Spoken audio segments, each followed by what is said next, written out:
One thing is for sure, David Cameron had no choice but to resign after the EU referendum. However, what he did have a choice over is whether to supply an honours list on his way out Downing Street, i.e. a roll call of people he deemed suitable to enter the House of Lords. It's understood that chief amongst his recommendations are Craig,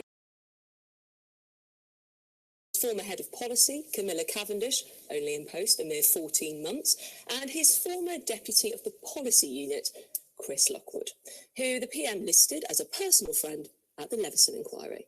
Cue howls of cronyism. It's now believed that several of his suggestions have been blocked by concerned civil servants. But why on earth does an ex-Prime Minister have the luxury of recommending his chums for honours on the way out of the job?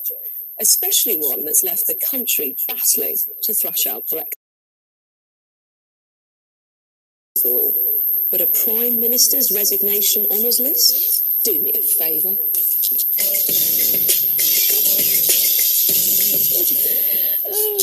Big smile there, dude. Yeah, I don't think I am going to do you a favour, actually.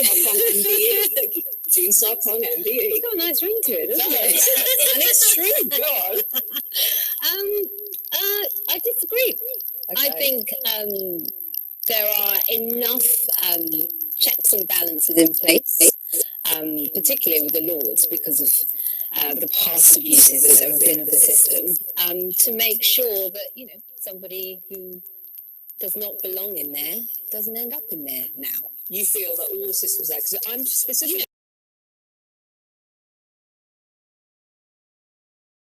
tradition in this country for a Prime Minister to have a resignation honours list. I'm not talking about the honours system overall.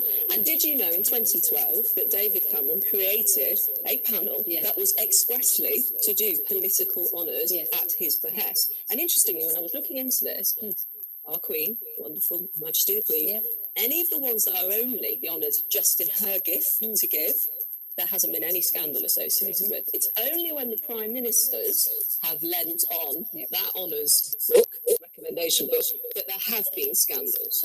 But in terms of the with David Cameron's list, the fact that it's been flagged up in itself shows you that the system is actually robust enough to deal with situations like this. The last time we had a scandal about sort of a Prime Minister's resignation, it was obviously Wilson's lavender list. So that's not the last time. Tony Blair didn't give one because of the cash for honours scandal. Yeah, but Tony Blair didn't give one, exactly. So my point is, most of the time, the Prime Minister's resignation list, or whenever they leave, it's Okay. not complicated. Let me bring you in on this. Do you seriously think, let's say, and I have nothing personal against any of these people, but somebody who is a director of communications in a government deserves to be ennobled?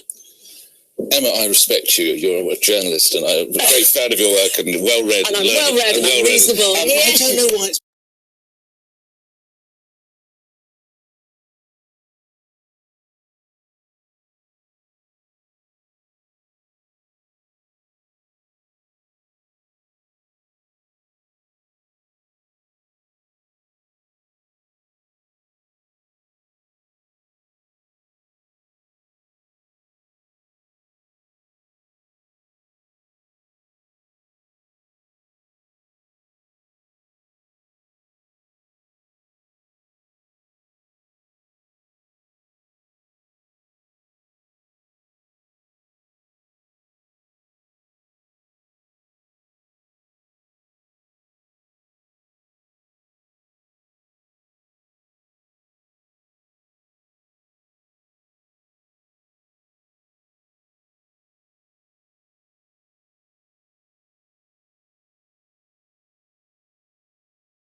intelligence worker concerned about Clinton's compromise of national security secrets via her personal email use, again, in her basement.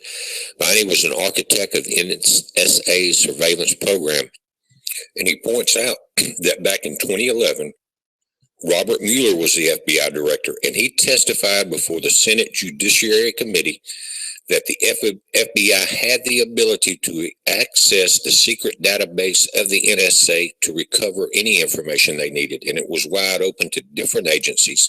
And they said that Hillary compromised the very top secrets of the United States because she lifted information from what's called gamma material and put it on her servers. Then they were hacked. So what he's saying is that possibly someone, even from the NSA, has hacked into her emails to try to find out who is gaining access to national security secrets. Now, we've talked about something very important back from the days of the Lavoy Finnegan getting killed. It was the fact that she had sold information to other governments. She had sold the mining rights in Utah, guys, to Russia, so that they could mine them and then sell them back to the United States for our nuclear power plants. That's what she did as Secretary of State. And they put the money into the Clinton Foundation. And then that's what makes it so bad. She did all that, and then they talk about Trump saying that if Russia had the emails, please bring them forward. He didn't say hack anybody.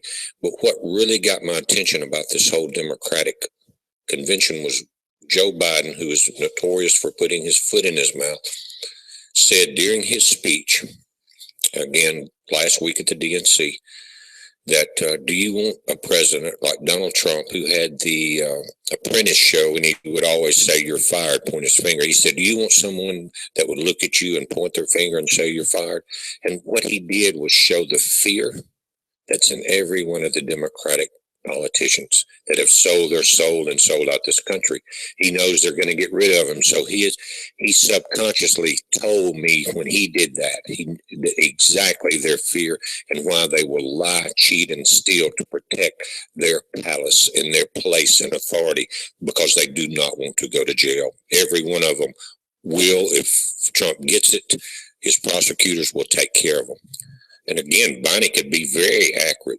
In other words, they hack into her material, bring this attention to it to not only see if their information is being distributed for profit around the world, but how much of it that she has.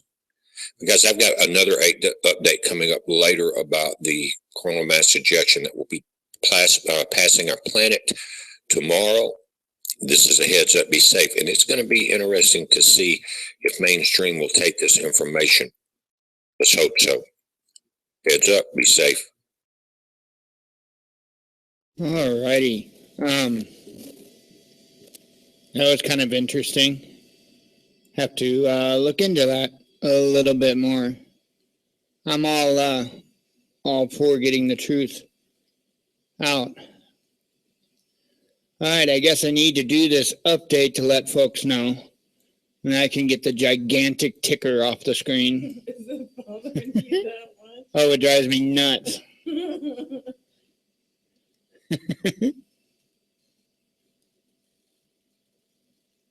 I think I'm all set up. Been a while since I've done this. Done what? It is July 11th, 2016. This is the Watchman News, and I'm Mike Callahan. I'm doing a video kind of to update what's going on. Several of you may have tried to access the website just to get a funky looking screen. In fact, here, let me pull it up.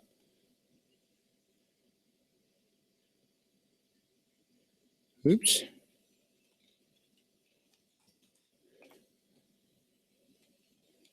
Sorry, I didn't think to do this ahead of time, but yeah, you may get this if you click if you click to go ahead anyway, which there's nothing unsafe about it, but if you click to go ahead anyway, it'll bring you to this page. And so anyway, the issue is we no longer have a SSL website. The reason why is we went back to our old host, And it's going to probably cost us like $160 to get all 4 websites secured, and that's not happening right away. So instead, just do the HTTP without the S, and you'll be able to get right into the site. That's probably the biggest thing. I've had it down in the news ticker, but apparently folks aren't seeing it. The vape website is the same way, although I've got it shut down for maintenance right now because I'm going to do some changes in the back end of it. As far as, secure things or anything like that, like if you, for instance, if you want to go and get a coffee mug from the website, you don't have to worry about it not being a SSL website because it's set up for PayPal to take care of all that. So that's not going to be an issue at all. There's the PayPal button. I can just put whatever on there and click that, and it takes you straight. I know you can't see the address bar, but you can look at it yourself. It takes you straight to PayPal. So anyway, let me get back off of that. Like I say, the vape website's down right for the moment. Still in the process of getting Disabled by Design's website all ready to go. And the new website's Transforming Disabilities, which is the parent of all of this. So anyway, I wanted to update on that. Also wanted to update a little bit, refresh and update and all that. We've gotten a lot of new subscribers. Welcome. Let me explain a little bit because I think people have gotten a little misdirected as far as our mission, our purpose, what we do. I am out for truth. I'm out for news. I'm probably about the most original type of news that there is. I don't want to change news. I don't want to make news. I want to report news. Because see, when you go and you change news, it's no longer news. Then it becomes propaganda. I'm not into that. We don't do that here. Just played a video from BP Earthwatch as an example. The internet, the news channels, and all that have been just going crazy lately with the claim. And don't misunderstand me. I don't fly a red flag. I'm not a fan of Donald Trump. Talking about how he asked Russia to hack Hillary, basically. He did not. I repeat, he did not. That is the difference between news and propaganda. You can go listen to a statement and you'll hear exactly what he said. But he did not say, I want Russia to hack us, or I wish Russia would hack us. He never said anything of the sort that is being reported by many different news networks. And it frustrates me to no end. Because people deserve news. They deserve honesty. They don't deserve propaganda, especially at a pivotal time like this. So that's one thing that I promised to bring to you. There's one trait that I have that I don't blow my horn about myself very often. But there is one trait that I will speak about. And I brought the definition up. Integrity. The quality of being honest and having strong moral principles. Moral uprightness. Second definition is the state of being whole and undivided.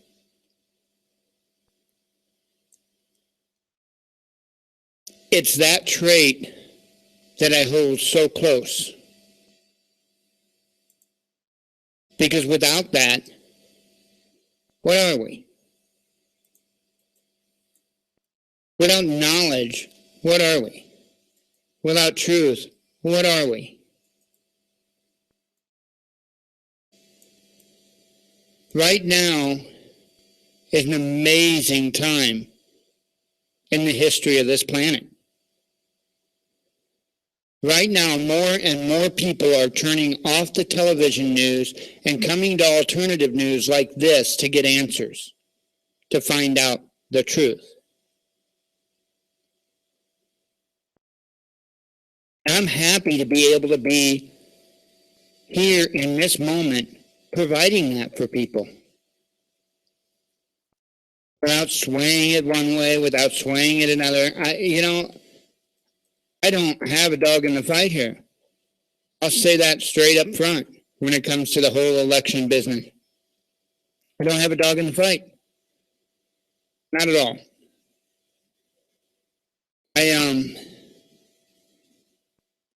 I'm not looking to a presidential candidate or a presidential nominee for the answers. Not only can they not provide the answers, but they can't do what they claim they're saying they can do. Neither one. Because they have Congress to answer to. I mean, aside from the executive order, it seems like we can be kings then.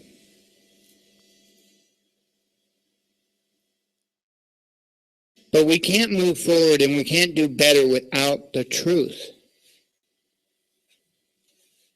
If we go around blowing smoke up each other's butts, we're not going to get nowhere.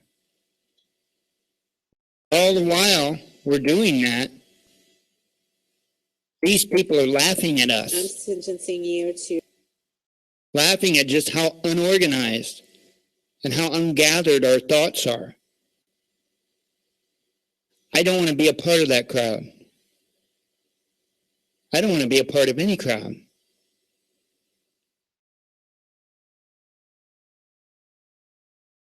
We've had people come and claim, I've gotten emails in both ways, oh, you're a flaming liberal or you're a, raging conservative. No, I'm not. And I'm not going to be either. If you want my opinion about the left and the right, this is what I'll say. The left reminds me of a bull in a china shop. Right? Just rage in, do things, don't care about what others think. But to me, the left is like the wolf in sheep's clothing.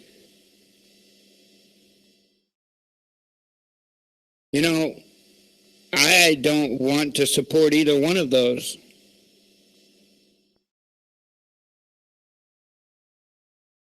And I just want to make it clear that that's where I am. And I am only responsible for the things that I say, the things that I do here, not anybody else. In my history over the last 2 years, I have proven, undoubtedly, that I will not allow an agenda. I won't. Other than truth, I won't do it. Not about picking sides, folks. That's the whole thing. It's about not picking a side.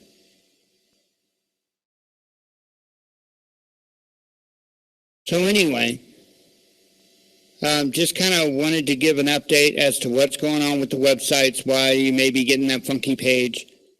We've got a lot of stuff to come. I'm actually redesigning the Watchman News in the background.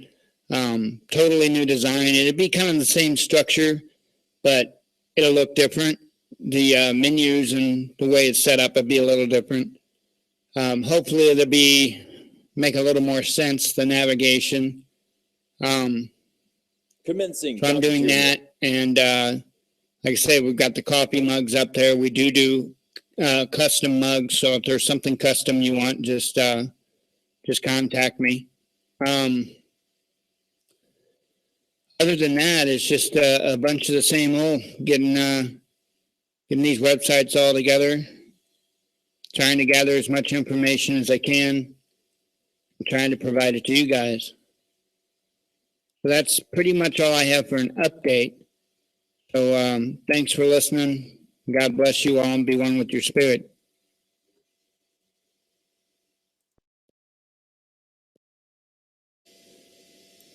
Alrighty, and I'll get that started here in just a moment. Let me get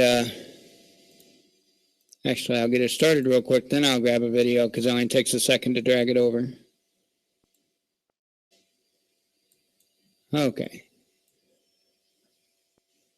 Oh, before I do that, let me get rid of the humongo.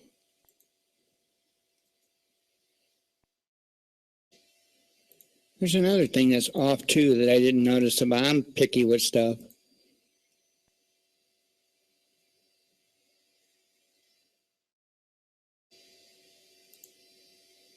All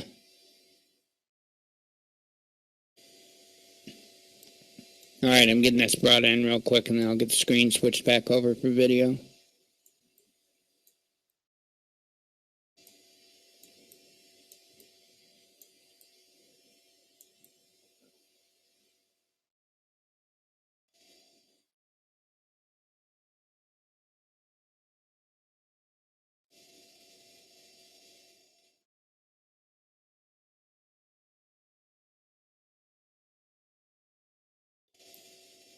Alrighty. Back down to the little ticker. It was driving me up a wall, that thing being so huge, but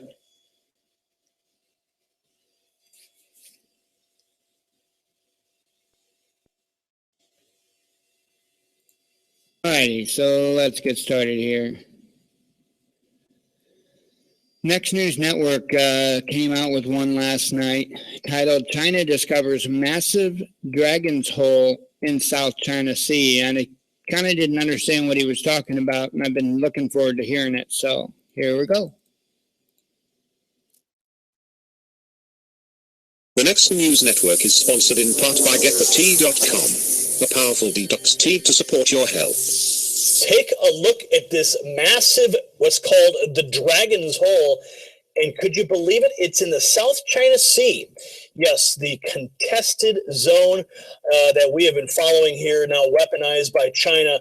Apparently, China is claiming that they discovered this massive hole in the South China Sea. Now, this story comes to us courtesy of Amanda Macias over at Business Insider, who reports that on Wednesday, state broadcaster CCTV announced that the newly found Dragon's Hole, a 984-foot cavern right in the disputed waters in the South China Sea, they say it is now the world's largest hole.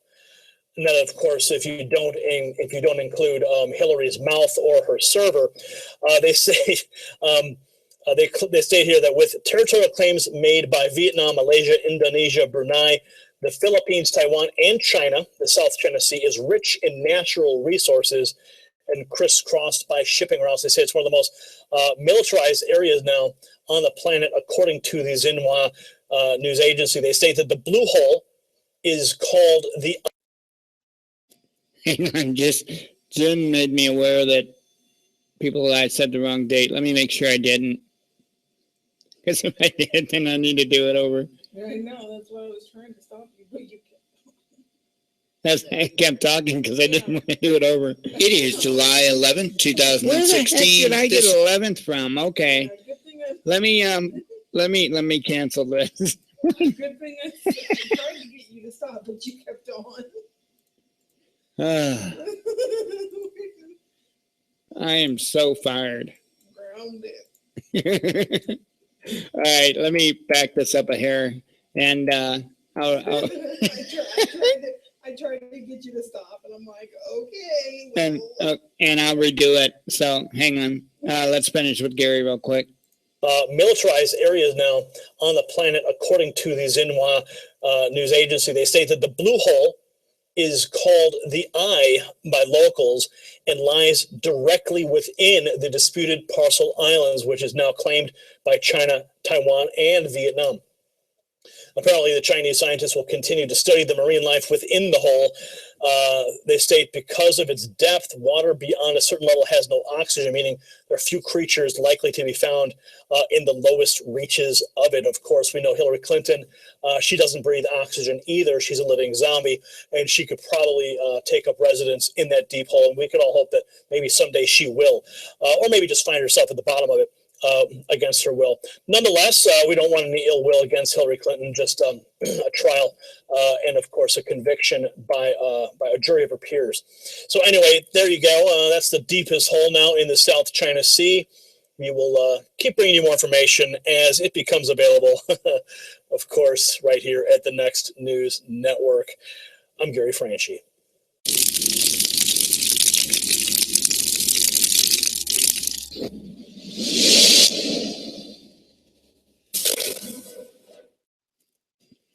Alrighty, and before I redo that disaster that I messed up, my thoughts weren't as gathered as I wanted them anyway, so this is coming in breaking news. Afghan capital rocked by heavy explosion. A large explosion has been reported in the Afghan capital of Kabul, with witnesses saying that electricity went off in the city after the blast.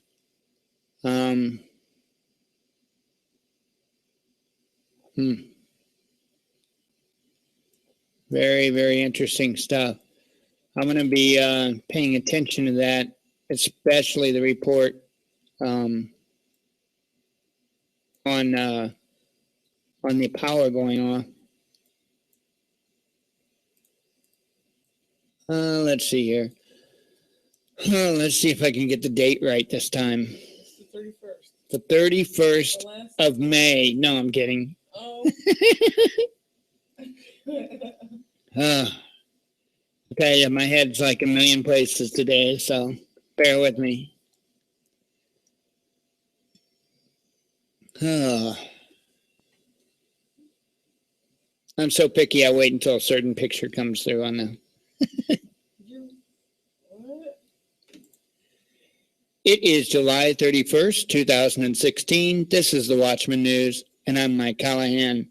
This is also the second time I'm going through this because apparently the first time I didn't know what day it was. So anyway, I wanted to give a little bit of an update on the website, and the reason why is because a lot of people have been coming to me because they were trying to go to the a link that they had in their history, you know, or in their browser history, and it was coming up that they couldn't access it that way. I'll pull it up that way real quick so you can see what I'm talking about. What it was is we went back to our old host, and because we went back to our old host, I no longer have SSL on the site for now. It's going to cost like $160 to get all 4 websites on SSL, and it's not even really necessary because there's nothing that we store there that's vital to anything really.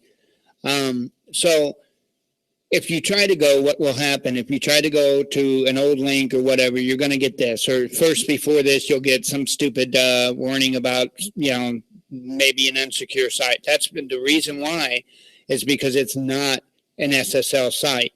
So it's just a regular website now. So if you just type in HTTP and forget about the S, and let me get rid of that at the end. So just HTTP instead of HTTPS, and you'll get the website. So I went back to the old host because the new host was just, it wasn't worth paying that kind of a money every month to host the websites there. It just wasn't. I had made attempts to try and get people involved in hosting, whether it be shows or websites or whatever, to no avail. So just footing that by ourselves was just not feasible or possible anymore. So went back to the old host, started on a 4th website, which is actually our parent website, our parent nonprofit agency that we're putting all together. We will be over the next coming days.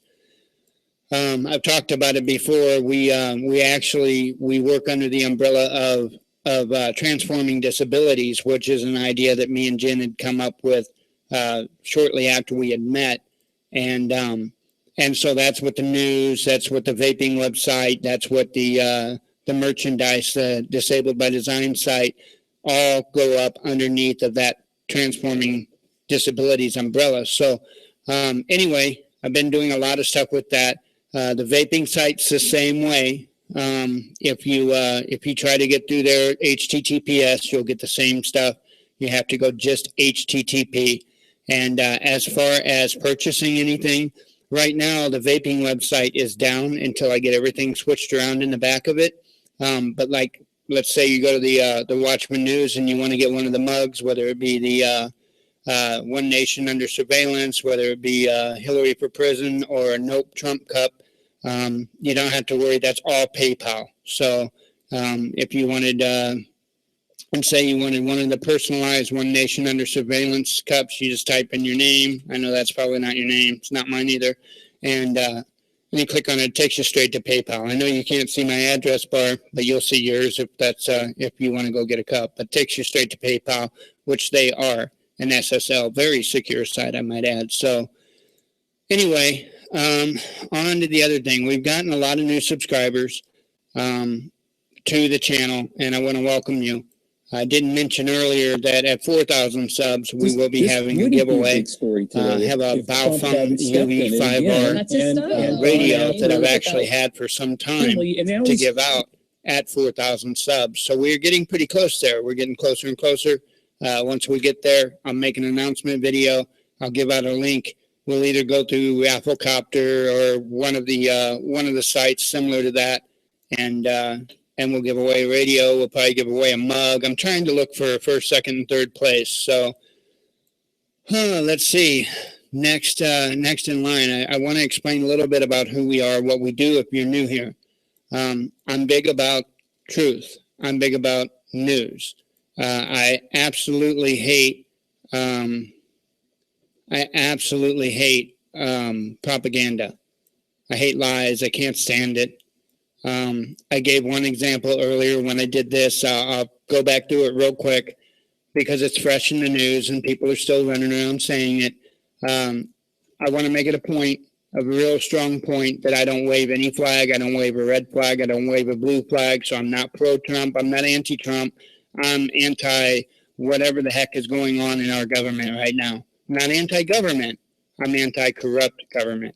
Anyway, so the news is going just wild over claims that Trump said he wanted Russia to hack us. He did not say that. You can go back, you can watch video. I'm sure there's 5 million uploads of it on YouTube right now, and you will not hear him say those words. He actually said that if they had those emails, that the press would pay mightily for it. He didn't even say he would pay mightily for it. He said the press would. So, that was something that really got yanked out of proportion and then pushed out there. I have no idea what Fox News is saying about it. I have no idea. I don't pay attention to that stuff. I don't watch TV news. I don't watch MSNBC, CNN. We have played it overnight here for several nights, but I don't personally watch it for information. Same with Fox News. I don't want propagandized, and that's all that stuff is propaganda. And we try to do something a little bit different here. We try to bring truth, and not always going to like that truth. I don't always like that truth, but I would rather know the truth than somebody just blowing smoke up my butt, making me feel good. On that note, there's really only one trait of mine that I have any pride of. And I brought up the definition of it because I felt it was important. Integrity. The definition of integrity is the quality of being honest and having a strong moral principles, moral uprightness. Second definition is the state of being whole and undivided. You won't hear me flip-flop on stuff. And if there are some things, and there are some things that I'm on the fence that I don't know. I'll be clear about that. But you won't hear me just sit there and flip-flop back and forth for whatever fits my personal agenda. I have no agenda here except for truth. The other thing that I do differently than a lot of the other news out there is I try to come up with solutions. I try to educate people on more than just what's going on in the world as far as news. That was something that I seen missing before I started doing this. I saw there was a disconnect there. You had people that were, doing news, some of them totally truthful news, but there was never any talk of solutions. There was not much talk of preparation. It seemed like these were segmented groups across YouTube. You had people that did the news, you had people that talked about prepping, you had these little separate groups, and I thought it would be a good idea to bring it all together and make it whole. We don't have a lot of say in what the elite or whatever you want to call them do. But we do have a say in how we can prepare for that.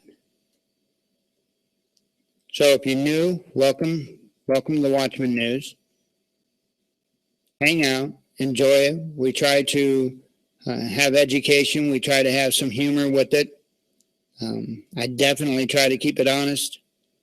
And, don't expect me to ever, not ever, I should say something that may upset you. There's things that I talk about that upset me. But I can't help that. And I'm not going to change that so I feel good. That's a little bit of an idea what we're about. Thanks for coming. All right. I got the date right.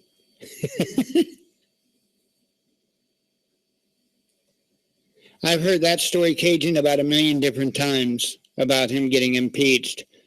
And I don't know why they would, would they even have time to get a vote in,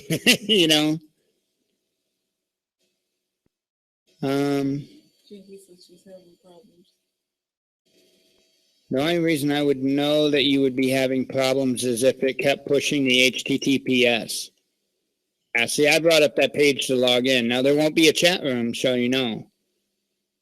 She's saying that she's telling her to register. Hang on. What? Wait a minute here. That's because it's got the... Yeah. And so then I gave her that link. Hang on. I think there's something in the back end here. Oops. I don't need to be doing it on screen now. Give me a second. Just give me a quick second here. I'm glad you caught that. Thank you.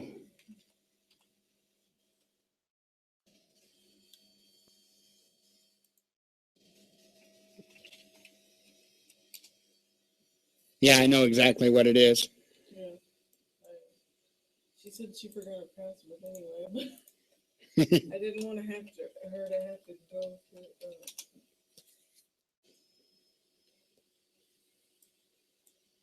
Yeah, that's like to log in.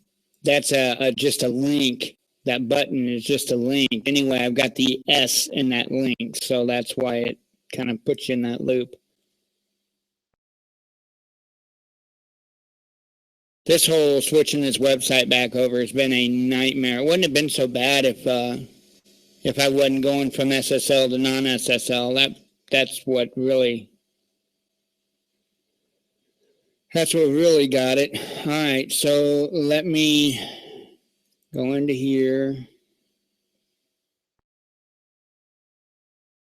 Give me just a second, folks. This won't take me long as the website lets me get in there. Oh, yeah. There would be that S. Get out of your S.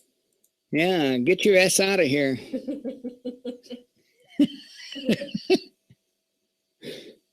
I'm going to have to do the same with log out, I'm sure. Do the same with... Oh, no, I don't have to do it with log out.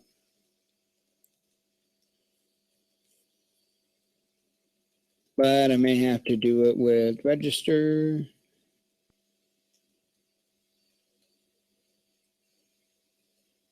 Come on, I know you can do it. Oh, nope, I don't.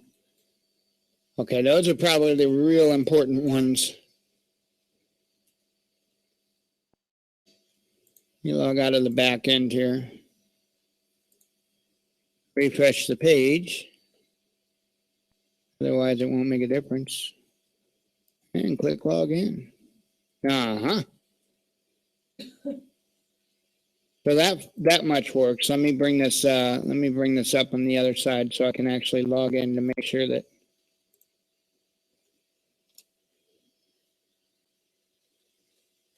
websites can be a pain. Looks like you messed one thing up.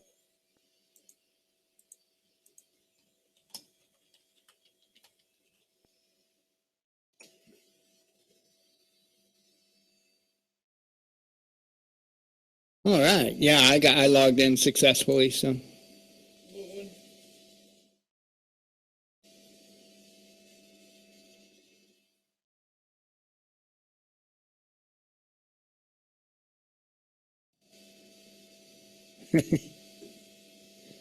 Alrighty, sorry about that, folks. It happens. Just got to get the S out of there.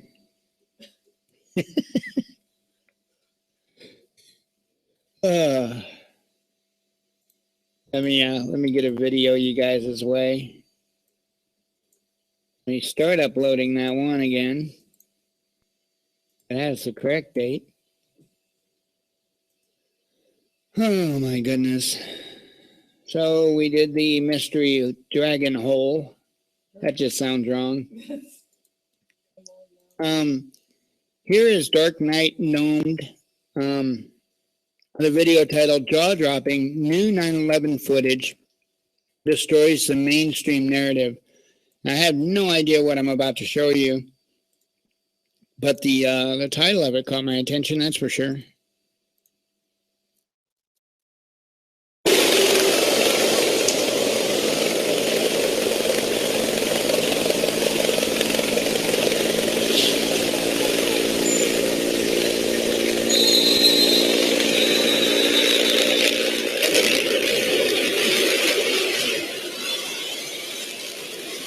That's the third.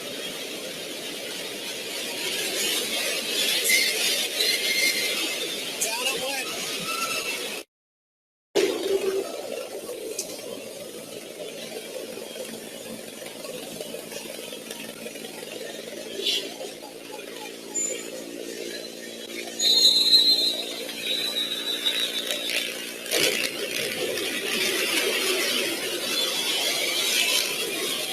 If you could plan, the absolute worst case scenario high-rise mission, you had it on 9/11. There were numerous secondary explosions taking place in that building.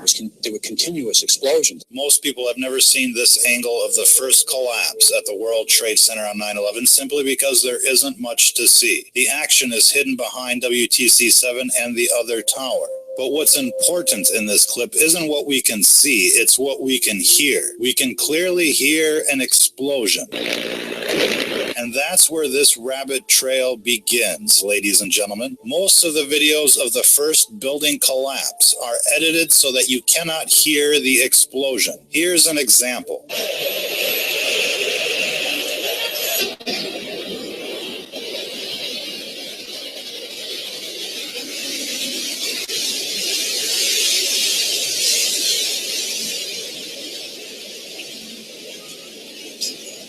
In that FOIA NIST clip, they jumped right into the collapse so that you wouldn't notice the boom.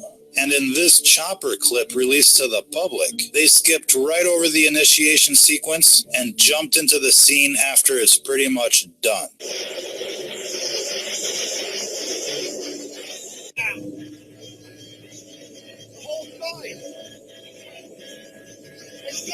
And so that brings us back to this first clip. It's our opinion that they brought the chopper right over the towers to help mask the sound of the explosion and to blow as much smoke right into the angles being used by cable television. Oh yes, there are so many things left unexplained when it comes to 9/11.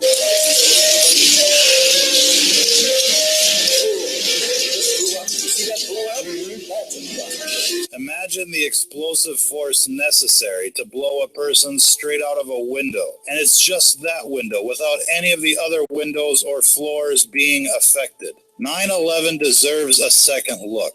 Not only for those that went through it, but for the millions of lives that have been affected ever since. Because if an explosion brought those towers down, then the whole thing's a mass deception. Remember, the people that told you about WMDs in Iraq were the ones who told you who did what on 9/11.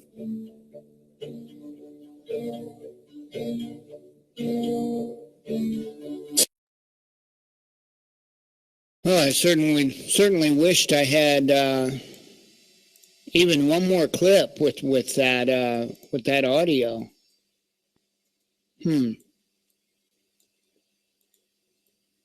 Because I can't say that whether or not that guy would added that in, and I'm not good enough with audio to be able to. I've got like Adobe sound booths, but I'm not good enough with audio to be able to go in and make a determination with any clarity as to whether or not that audio was added in there. So interesting though. That's the real deal. It sure says a lot. Dutch Sense did a video yesterday. It's titled July 30th, 2016, Europe hit by earthquake swarm.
I'm hoping he comes on and speaks. If he doesn't, I'll move on.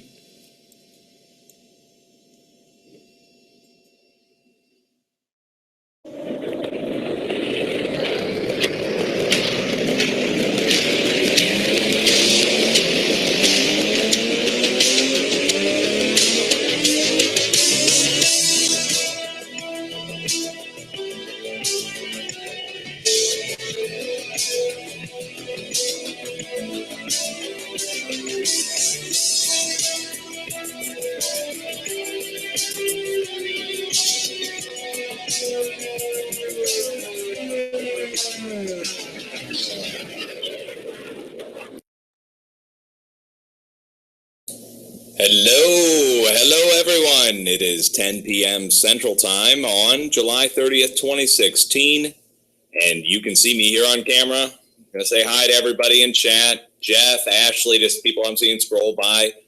What's up, everybody? This is the live earthquake update I do every night, or almost every night at 10 p.m., where we cover the earthquakes which struck since my previous update the night before, last night, 10 p.m., and we compare to the areas where we said we were going to watch for activity to strike. And off the bat, you'll see we're looking at Earthquake 3D. We're looking at the combined USGS and EMSC feed, which is showing us all the smaller earthquakes in Europe and in the United States, as well as the larger earthquakes internationally. And you'll be able to see, since our earthquake that struck yesterday in last night's update, we were talking about the 7.7 that struck, and we told you that we needed to watch additionally for movement in the silent zones to the south and north and west. And now that we look at the earthquakes that struck over the past day, you'll see that the areas to the south, north, and west all were struck. And they were struck by multiple 5.0 range earthquakes or greater, 5.7, 4.9, 4.7, all striking in Papua New Guinea going east into the Solomon Islands. Then west, all the way at the tip of Sumatra, struck by a 5, and central to North Japan struck by mid-4s. So the heavier movement struck to the south, and the lighter movement struck to the north. That's following the deep 7.7. In addition to that, check this out. Over in Europe, we saw westward pressure transfer occur, and we saw 5.0 activity strike down below South Europe. You may remember last night's update with the deep 2.5. The deep 2.5 led to a shallow 4.5 up in North Italy, now downgraded to 4.2. Additionally, check it out, Poland struck and Austria struck. All by moderate earthquake activity. I mean, we haven't seen this kind of activity strike Poland in a while. And North Italy, the spot where we talked about, make note of the other earthquake, which you can see on the map, stretch all the way to the east-southeast across central Italy, going east-northeast all the way up to Poland. So what does this mean? We need to watch in Europe, of course, for larger movement to strike, especially to the south, and we have to watch for west-northwest pressure transfer out towards the mid-Atlantic. And what's in between the earthquakes in Poland and North Italy and the mid-Atlantic? Well, that takes us across England, France, and even into Iceland before we get to the mid-Atlantic ridge. So we have to watch, and we have to watch to the west, as far west as the Azores, for a release that's equal in size to the combined total of what we're seeing here to the east. So it could go into the 5.0 range. Now, for England, we have a separate area to watch. That's the English Channel. Also, the far north tip of Scotland. I know we don't normally see earthquake activity there, so watch over the next few days. Very specific areas, the English Channel, north tip of Scotland, North Mid-Atlantic Ridge, and the North Pole. Ultimately, this will transfer to the west-northwest, to the Mid-Atlantic Ridge, and towards the North Pole. I know it sounds wild, but you have to watch for it over the next few days. In the United States, let's get into the U.S. earthquakes really quick, shall we? Now, on the West Coast, if you live on the West Coast, I don't know how many people are here in chat right now. It looks like 313 people in chat. Well, you know, if you live on the West Coast, you'd probably be shocked to hear that last night, a near 5.0 earthquake struck. Some stations reporting above 5, others below 5, but all above 4. And a swarm broke out north of San Francisco.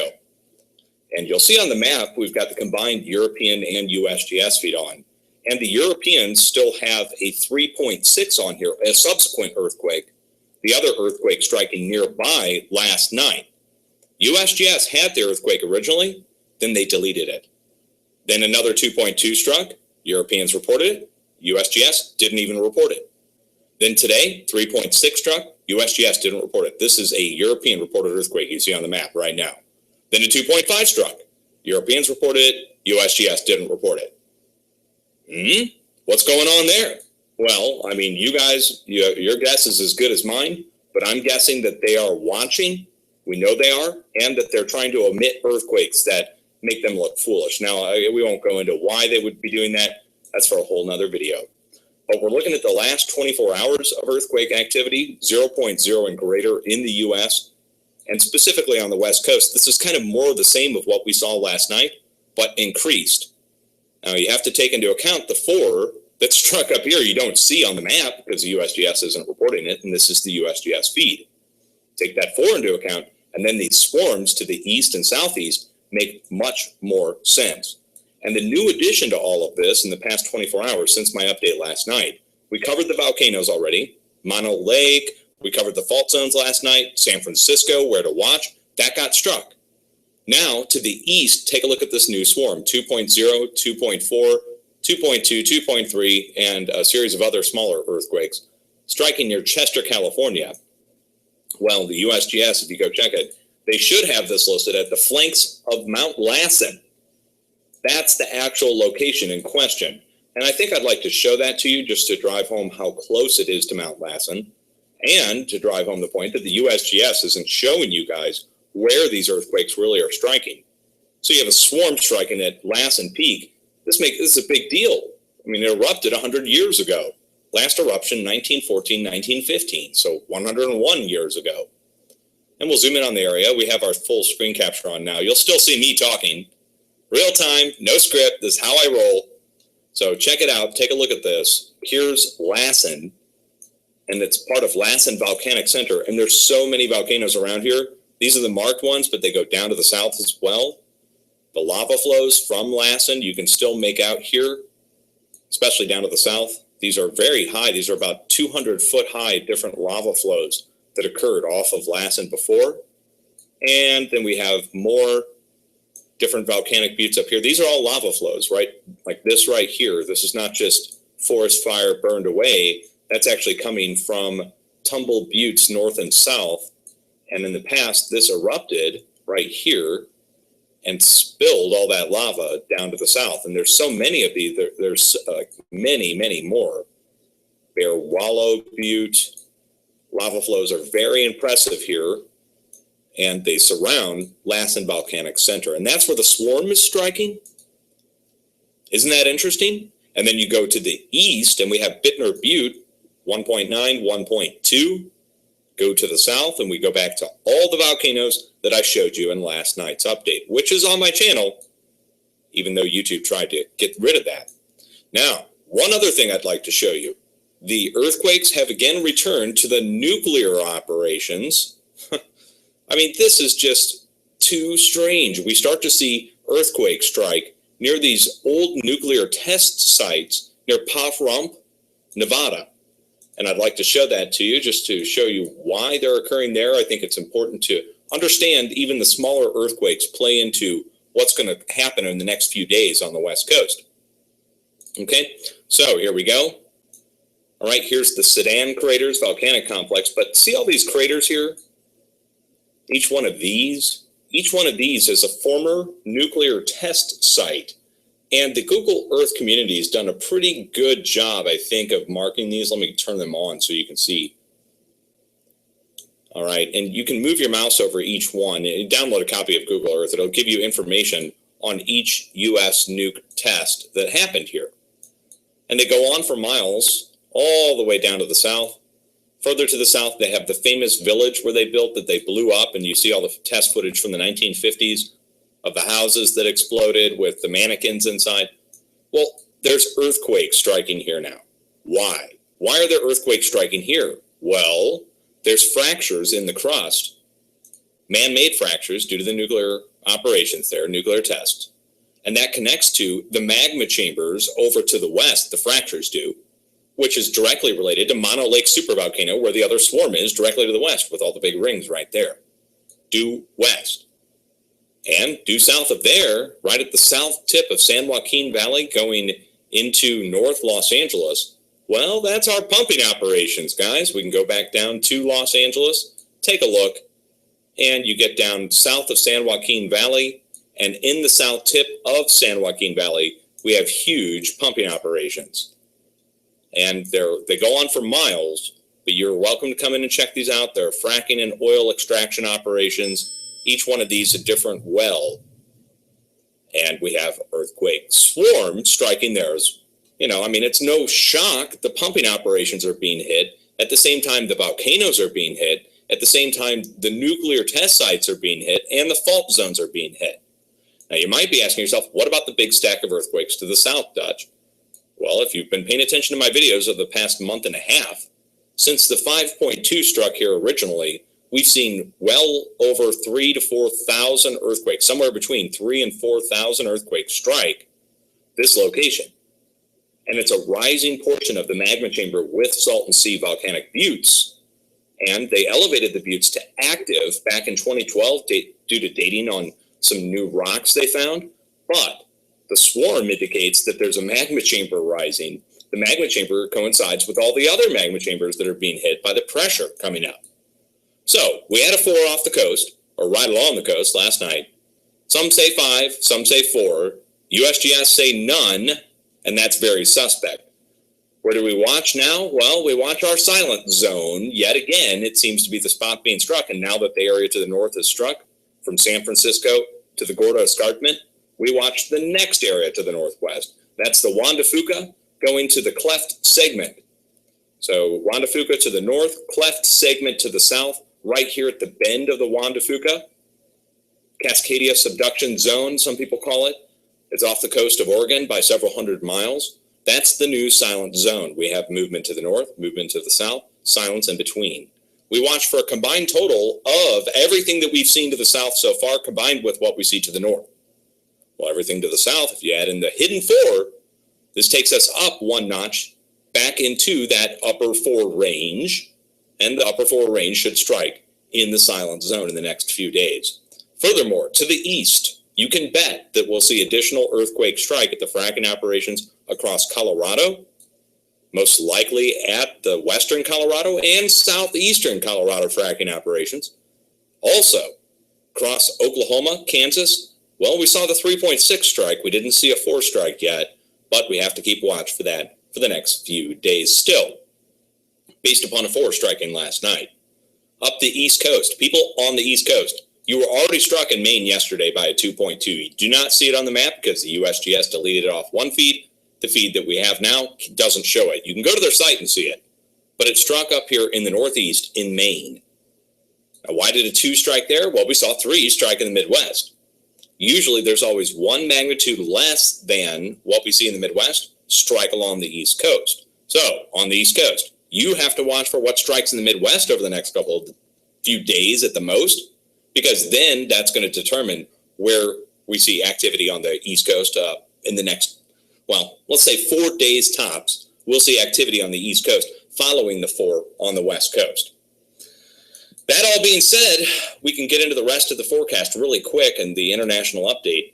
If you look at Central America and South America, again, we're looking at the USGS feed, so we're fairly limited. Let's turn it back on to the combined European and USGS feed. And then you'll make out that the activity in South America, activity in Central America has picked up, but hasn't increased in magnitude. It's picked up in frequency, the number of earthquakes. So where do we watch? Well, you look in the silent zones, just like all the other areas around the Pacific and around the planet. And our silent zone exists where? Ecuador, Peru, North Chile. And we're most likely going right in the middle again, which would put us right into Peru for our larger activity to strike, and it would be larger than the bunch we see here now. Luckily, that only takes us into the upper 4, lower 5 range. If we see new deep earthquakes here, in addition to what we already have, that may switch things up just a little bit, The deep earthquakes cause shallow earthquakes. There's no doubt about that. And we have to watch for that to occur in the next few days. West Pacific are areas that have moved. Let us know. Deep earthquake down below Fiji, new 5 swarms to the south, 1 earthquake to the north, up in Japan, 4.3. Well, that's not enough to compensate for all the movement to the south, obviously. So where do we look? Well, we have 2 silent zones, bisected by the 4.3 in the middle of it. So the area to the north, Kuril Islands, Kamchatka, and the area to the south, Tokyo to Taiwan. Right in the middle of each zone, that puts us down near Okinawa, south of Kyushu. In this region right here, the small island chain in between North Taiwan, maybe as far south as North Taiwan, and then to the north. And the middle of that zone puts us in Kamchatka, Russia. And the size, the magnitude we watch for is to compensate for all of this movement to the south. So if we add together all of the 5s, that would take us into the upper 5 range to compensate to the north. So if let's say we have 10 5s down at the south, we could see 1 6 compensate to the north within a few days in one of the silent zones. So it narrows it down, and they're pretty small, the silent zones. What else? Over in Asia, well, it's been quiet across Nepal, North India, going west to Turkmenistan, east to east to Myanmar. Madagascar. Madagascar is down here, in case anybody wondered. All right, it's a slip of the tongue. Watch or see an earthquake down in Madagascar or something. That'll be weird. But anyways, Myanmar, going across Nepal, North India, going west to Turkmenistan, Kazakhstan, Afghanistan. And this is the location where we would normally see movement. It's right in between the 2 zones that have already moved. So we have the 5 down to the east-southeast. We have the swarm to the west-northwest, including a 5 to the west-northwest, 5.2 in South Europe.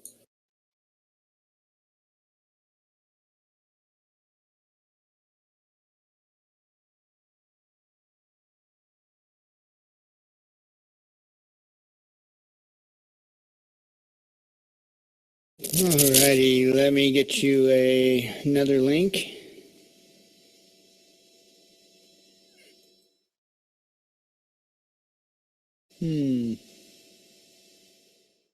Oh, we'll see what this is about. This is Mike Bluehair. We don't play a lot of his stuff, and the reason why, well, we may see here, but there's a lot of antagonizing of police. And that's why I don't play a lot of it.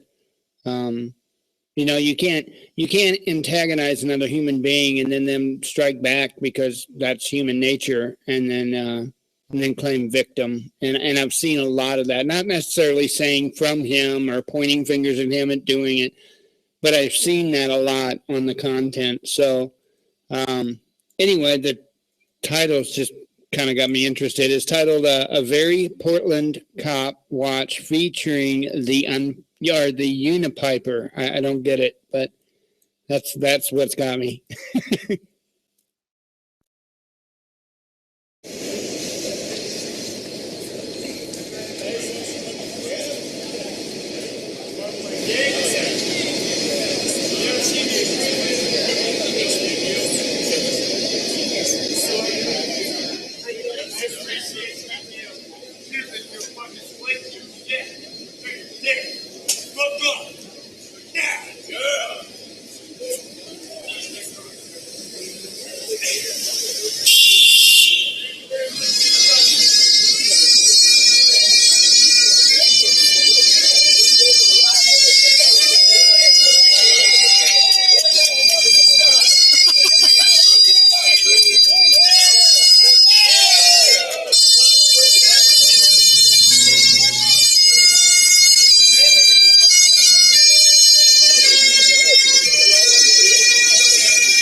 stand for traffic. Please stand for traffic.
I was kind of doing some stuff in the background, but I have no idea what that video is supposed to be about.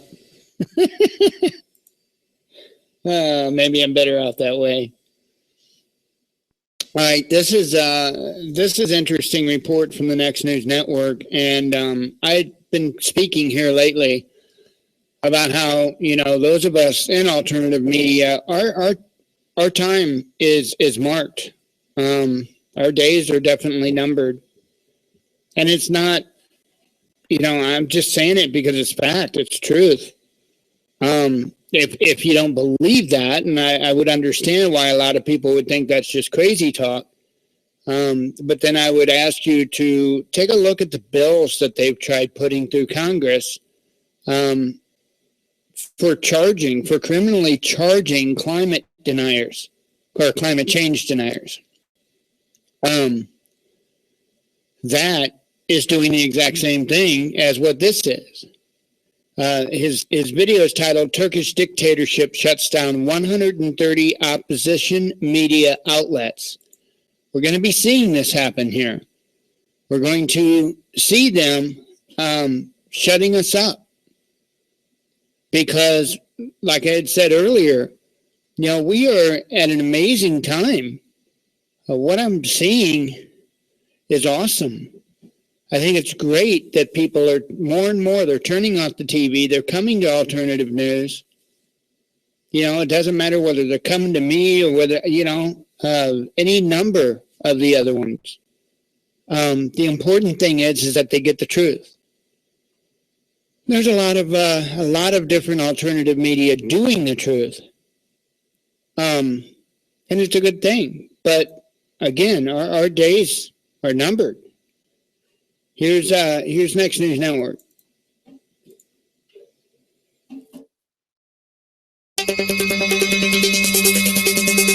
Well, take a look at this next frightening image. Look at all those people, the deceived of Turkey, celebrating their enslavement at the hands of President Erdogan. Voluntary slavery, not something we don't know anything about here in the United States, right? But take a look at this. The Turkish dictatorship now has shut down 130 opposition media outlets. Now, the Turks that come to this channel and they watch my commentaries, they always get inflamed. They always start freaking out because I tell them the truth. Well, what are you going to say when the Turkish president shuts down 130 opposition media outlets? You still believe you live in a democracy? You still believe you live in some sort of free country? Okay, wake up, open your eyes, and understand that you are now slowly boiling in the pot like a frog. Do you understand that, Mr. Turkish man, woman, whoever's watching this, all you Turkish trolls? Well, this story comes to us out of Sam Adams, apparently that's a nice name, Sam Adams, for the Mirror UK, who reports that the Turkish government has now officially shut down 130 media outlets in a mass purge of the media following a coup attempt. Now, of course, that coup attempt, we've stated, either a false flag or the president knew about it and now is taking full opportunity to purge his government of anybody who opposes him. Obviously, it's happening. 50,000 people rounded up now, 130 opposition press outlets. Now, they state that President Erdogan has responded to the apparent coup attempt by clamping down on alleged dissidents since the failed bid to oust him from power rocked the country. They state the increasingly authoritarian regime has purged the media, universities, schools, the police, judiciary, and military of potential opponents. So far, tens of thousands of people, including police, judges, and teachers, have been suspended or placed under investigation since the July 15th and 16th coup, which Turkey says was staged by a faction within the military. So we actually did a report, an interview with a gentleman who is a Kurd. He's a Kurdish activist. You can find the interview on our channel, What You're Not Being Told About the New Turkish Dictatorship. It's an eye-opening interview. I encourage you to go ahead and track it down in our channel. But nonetheless, what you're witnessing in Turkey is the rise of a new dictatorship. And everyone's like, oh, no, it's not a dictatorship. He was democratically elected. Oh, I forgot. Yes, I forgot. It's impossible for a dictatorship to rise out of a democratically elected, president, right? No. Of course. That's what you keep telling yourself, okay? As the boot heel slowly presses upon your skull, right? Anyway, what are your thoughts? Comment below. Subscribe for updates. If you like what we're doing here at the Next News Network, give us a thumbs up and share this report. For the Next News Network, I'm Gary Franchi. Badass shirt now available. Link in the description.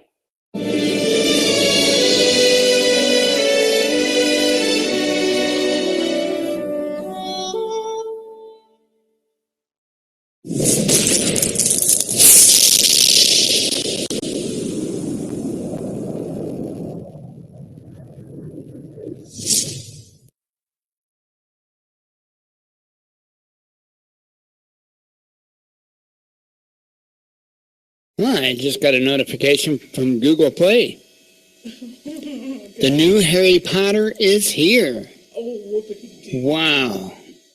It's amazing. Well, I'm actually getting emails now that I don't remember getting in a while. That's a good thing about redoing everything. Oh, and I found out that the email address that I had everything like YouTube registered and stuff too, I haven't logged into it in forever, and I guess Yahoo shut it down, so had to change that.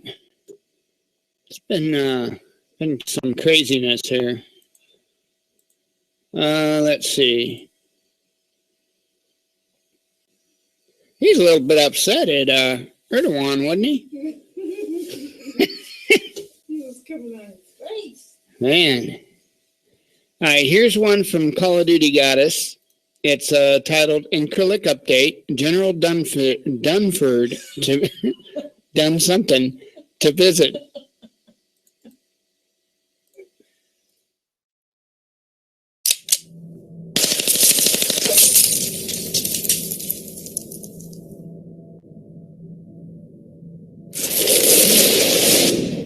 Hello, America. This is Call of Duty Goddess. Today is July the 31st, 2016.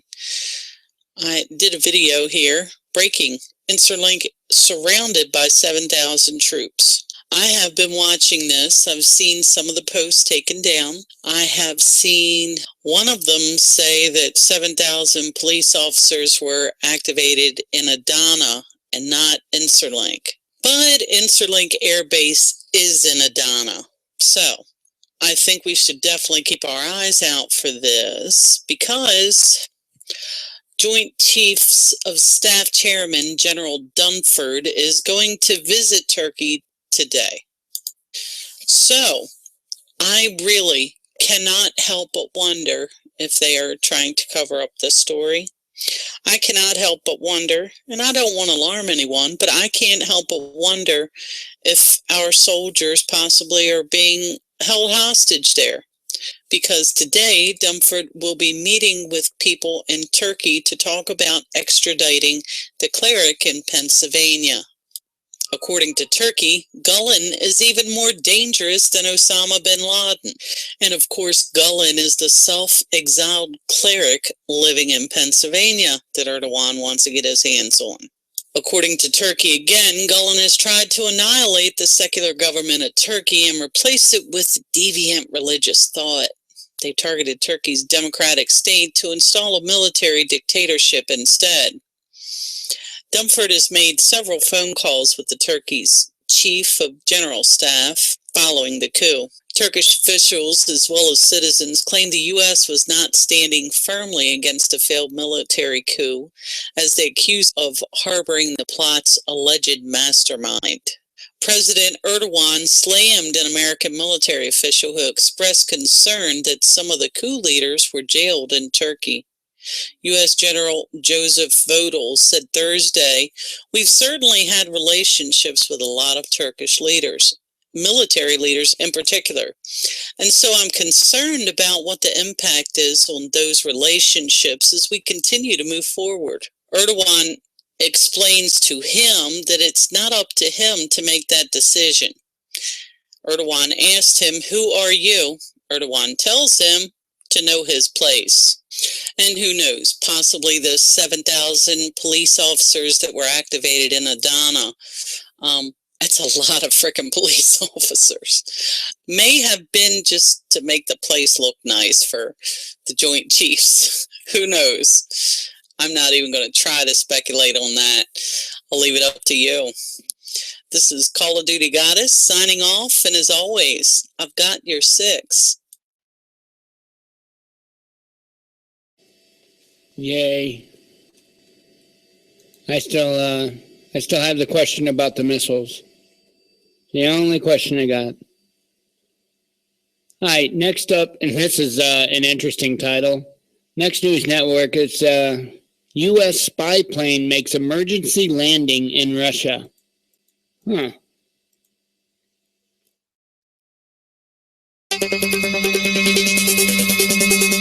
Well, it looks like a U.S. spy plane made an emergency landing in Russia.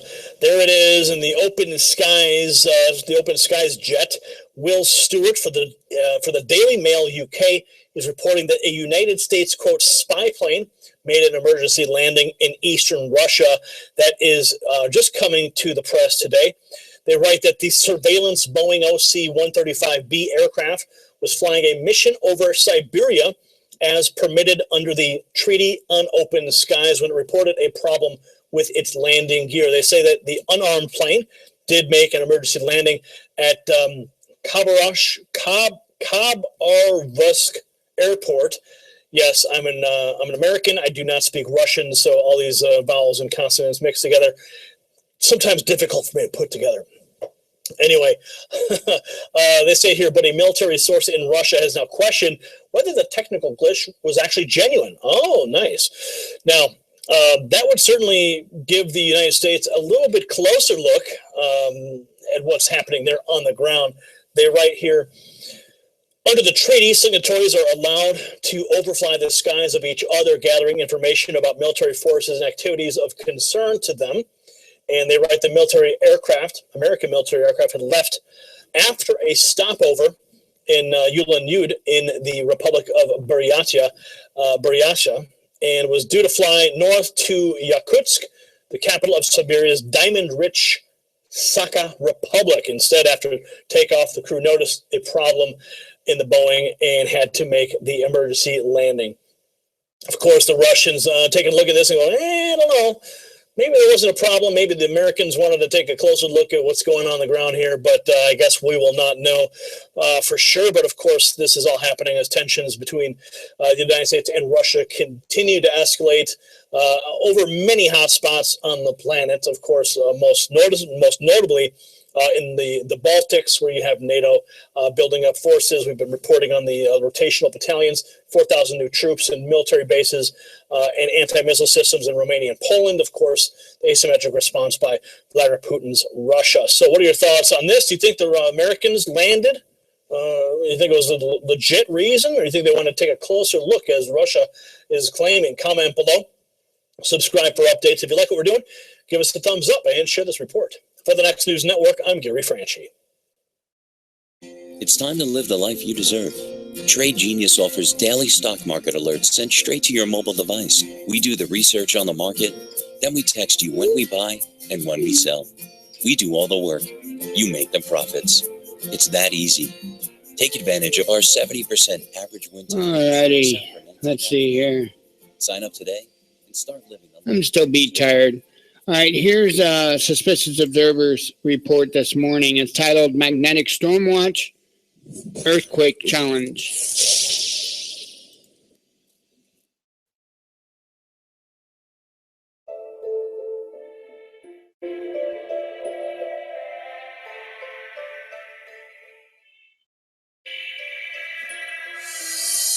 Good morning, folks. There's just one thing to focus on with the sun today, and actually it's going to be the effect it will have on Earth soon.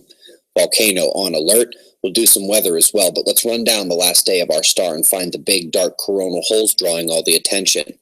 2 thinner plasma filament ropes ahead of it and turning haven't erupted, and there is a complete lack of eruptive activity on the sun.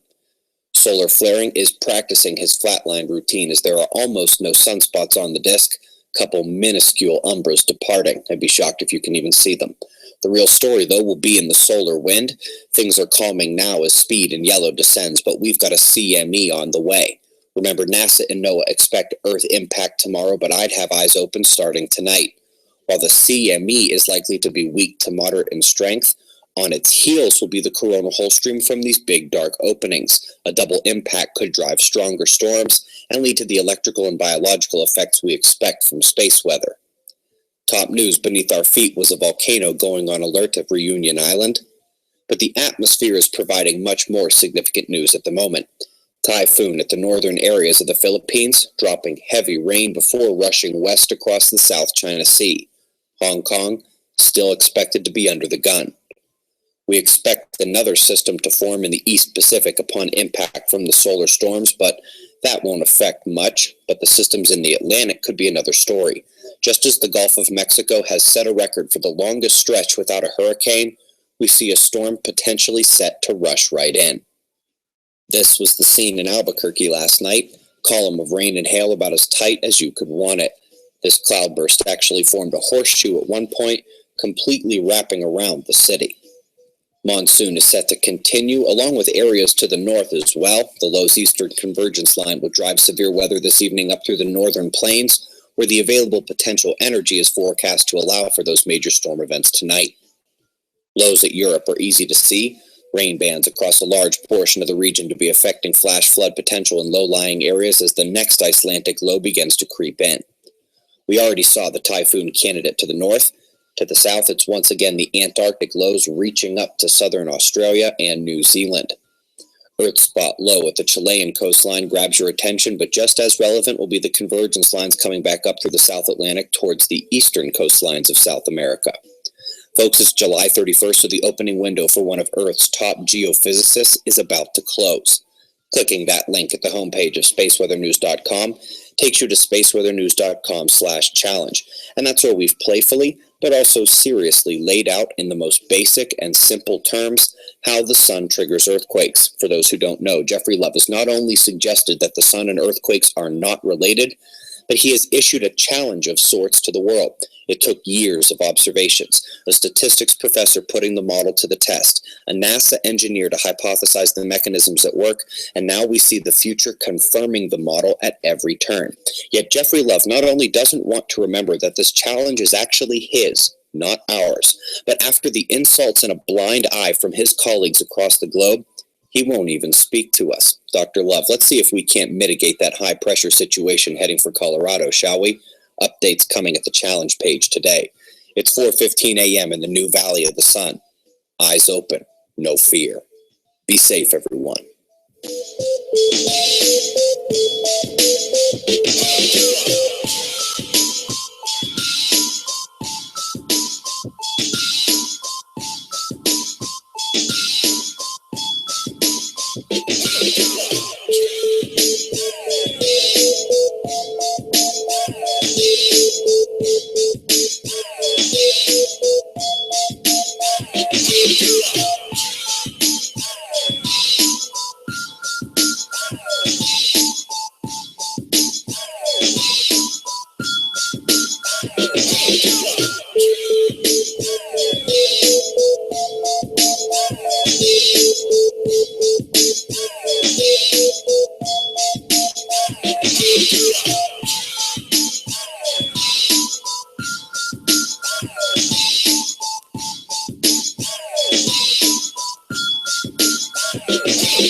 Yay. Let's see here.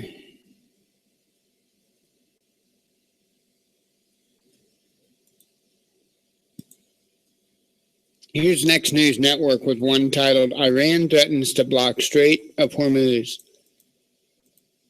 That's a good thing they're not blocking the curve of Hormuz,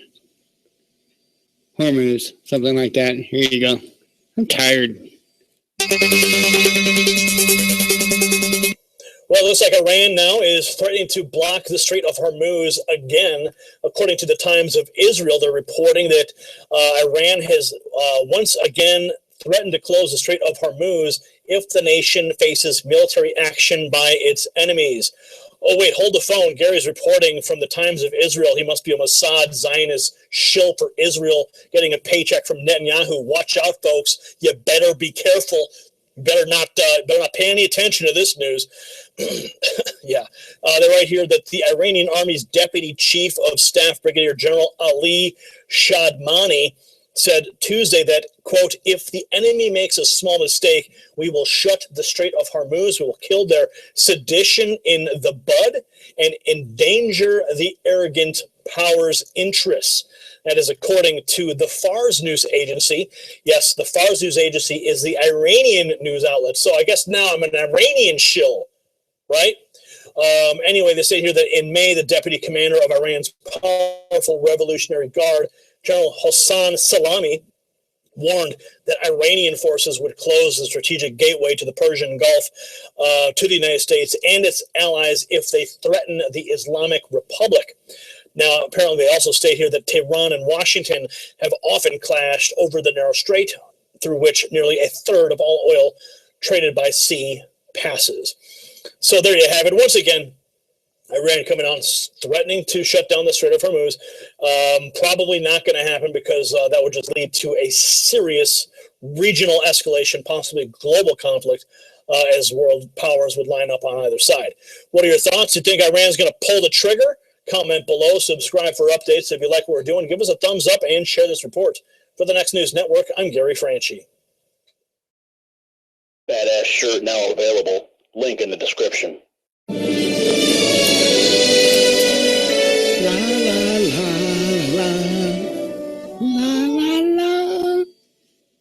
I couldn't hit the note. I tried. I know you wished I'd stop trying.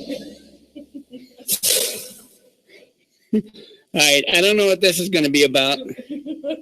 Which you should have came with that warning. You should have got a warning. Like, I don't know what this is going to be. I need a tattoo on my forehead that says that. Here's a 3-part. This is the first of a 3-part ordeal, kind of like me.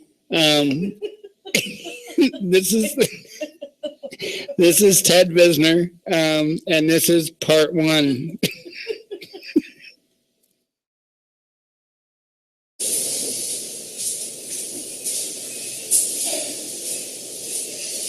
Okay, this is like take 27. I finally got the camera position right.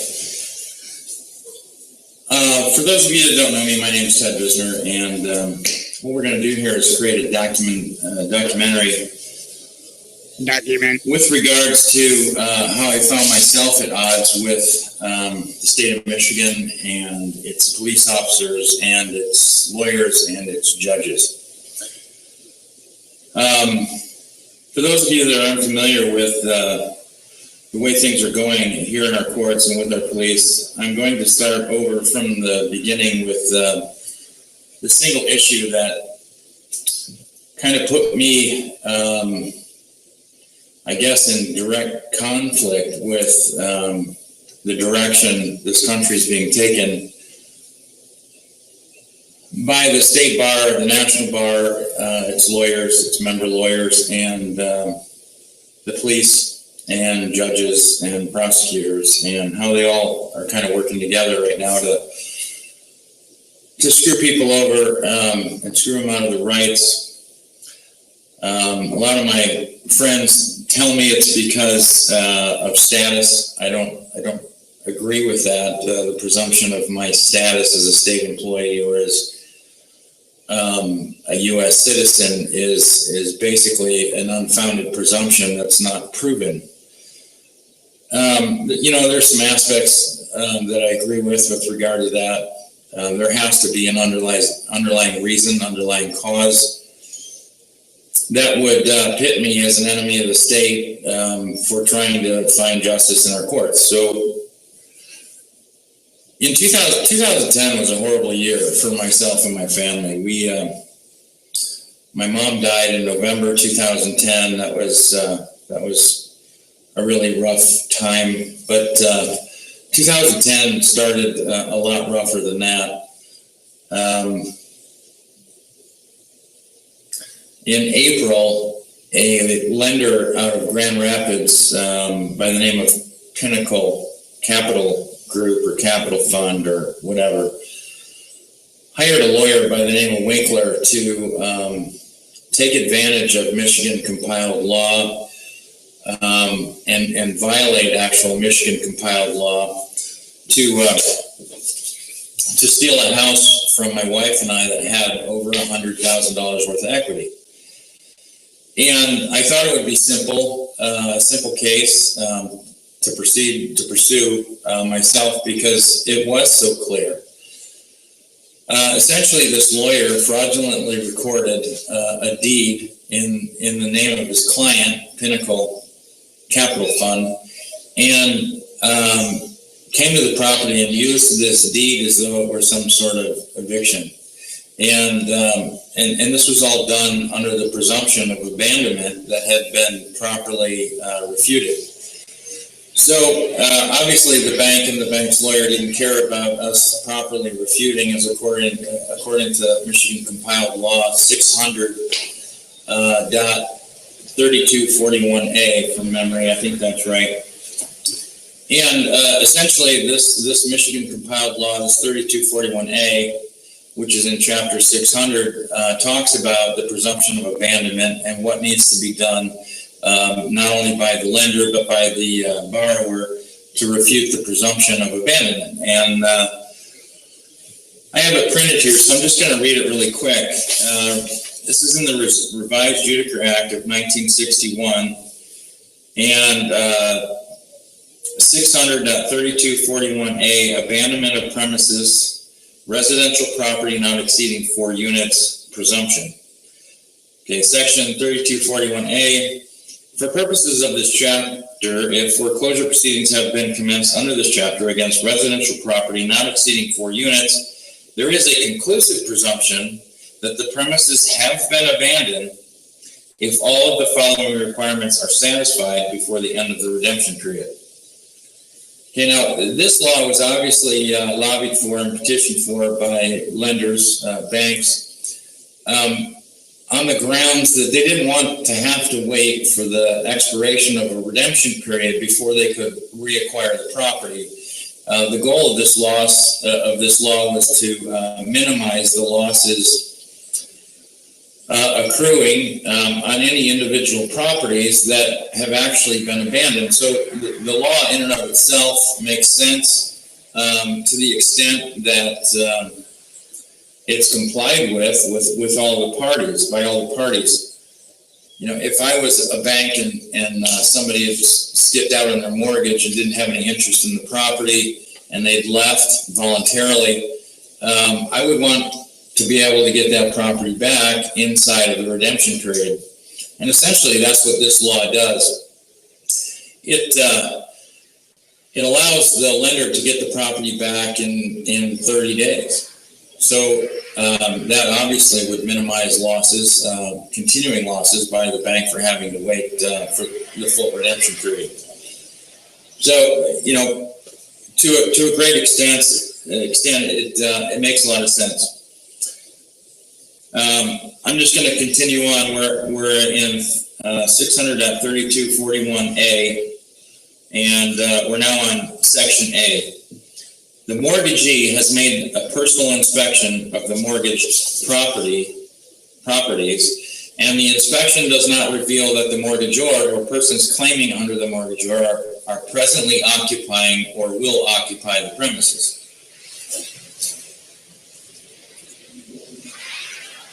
Okay, the mortgagee is the bank, and the mortgagor is the borrower or the owner, and the bank is required to inspect the property, and that inspection must reveal that the mortgagor or persons claiming under the mortgagor are not presently occupying or will occupy the premises. Okay, we're on B now. The mortgagee has posted a notice. Okay, the bank has to post a notice at the time of making the personal inspection and has mailed by certified mail, return receipt requested, a notice to the borrower, the mortgagor, at the mortgagor's last known address, which notices state that the mortgagee considers the premises abandoned and that the mortgagor will lose all rights of ownership 30 days after the foreclosure sale or when the time to provide the notice required by subdivision C expires, whichever is later, unless the mortgagor or the mortgagor's heirs or personal representatives or a person lawfully claiming from under one of them provides the notice required by subdivision C that the premises are not abandoned.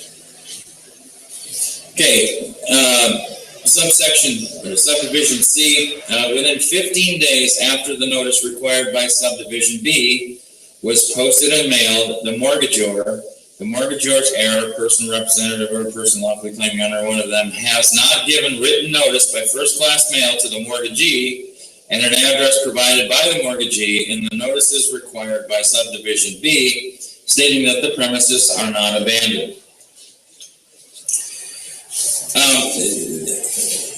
This is pretty easy to understand, and I just want to pull out a couple of things here.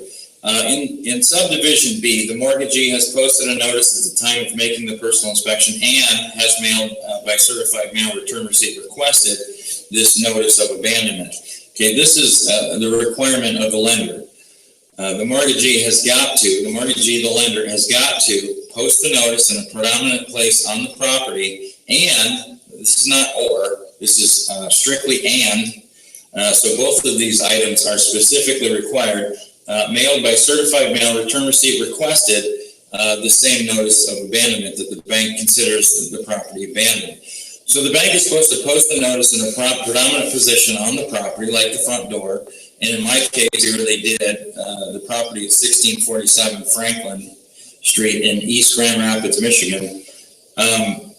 The notice was posted on the door. The lender and the lender's lawyer never sent us any mail by certified return receipt requests, and nor would they ever be able to prove that they did. So right off the bat in this case, with regard to our property on Franklin, in East Grand Rapids, the presumption of abandonment cannot be applied here because they failed to meet the requirements of Michigan compiled law 600.3241A, which requires them. It's a requirement before the presumption of abandonment can be upheld that they have to do both of these: post the notice and mail via certified return receipt requested. Okay, now I'm going to skip to C because in the event that they forge or find produce the green slip, the certified return receipt request saying they mailed us something on the appropriate time and date, which would have been April 1st, 2010. Subdivision C says within 15 days after the notice required by subdivision B was posted and mailed.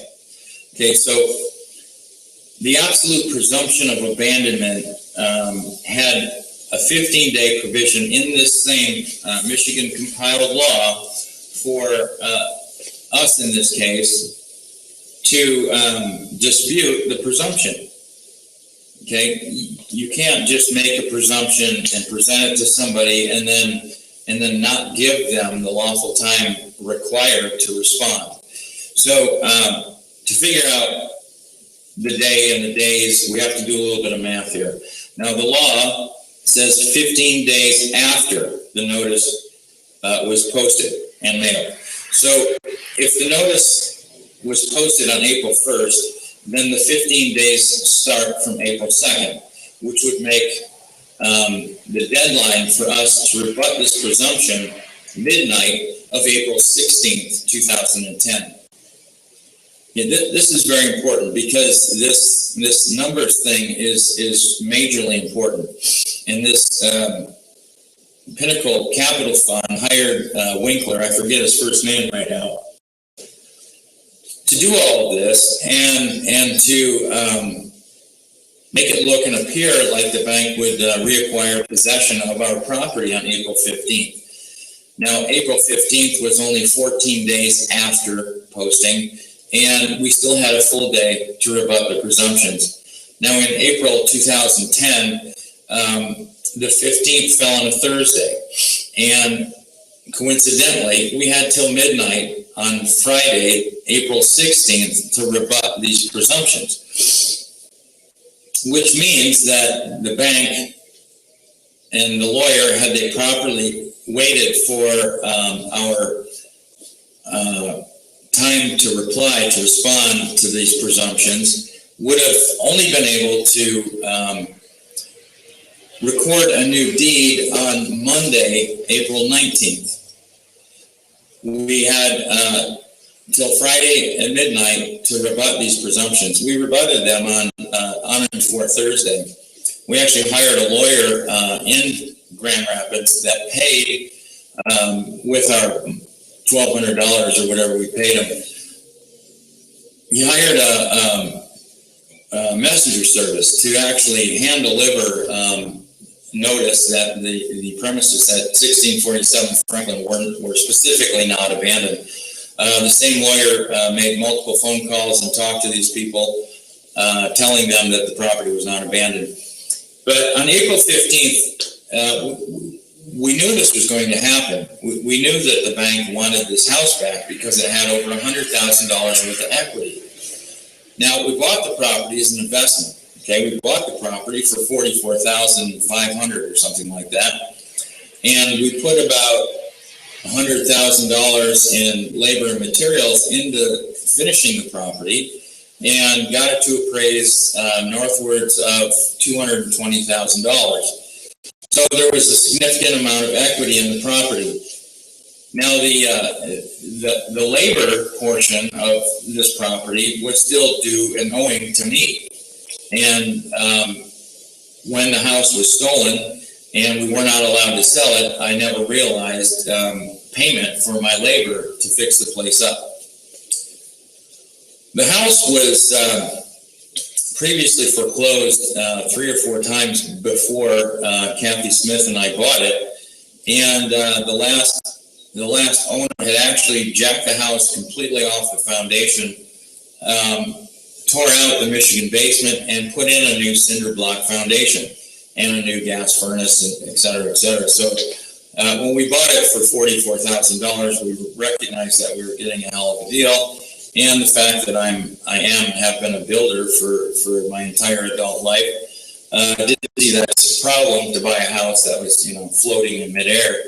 It hadn't been set down on the new foundation. It was kind of in between when we got it. But not to get too far off topic, the lender in Grand Rapids, Pinnacle Capital Fund, was a hard money lender. We understood and appreciated that.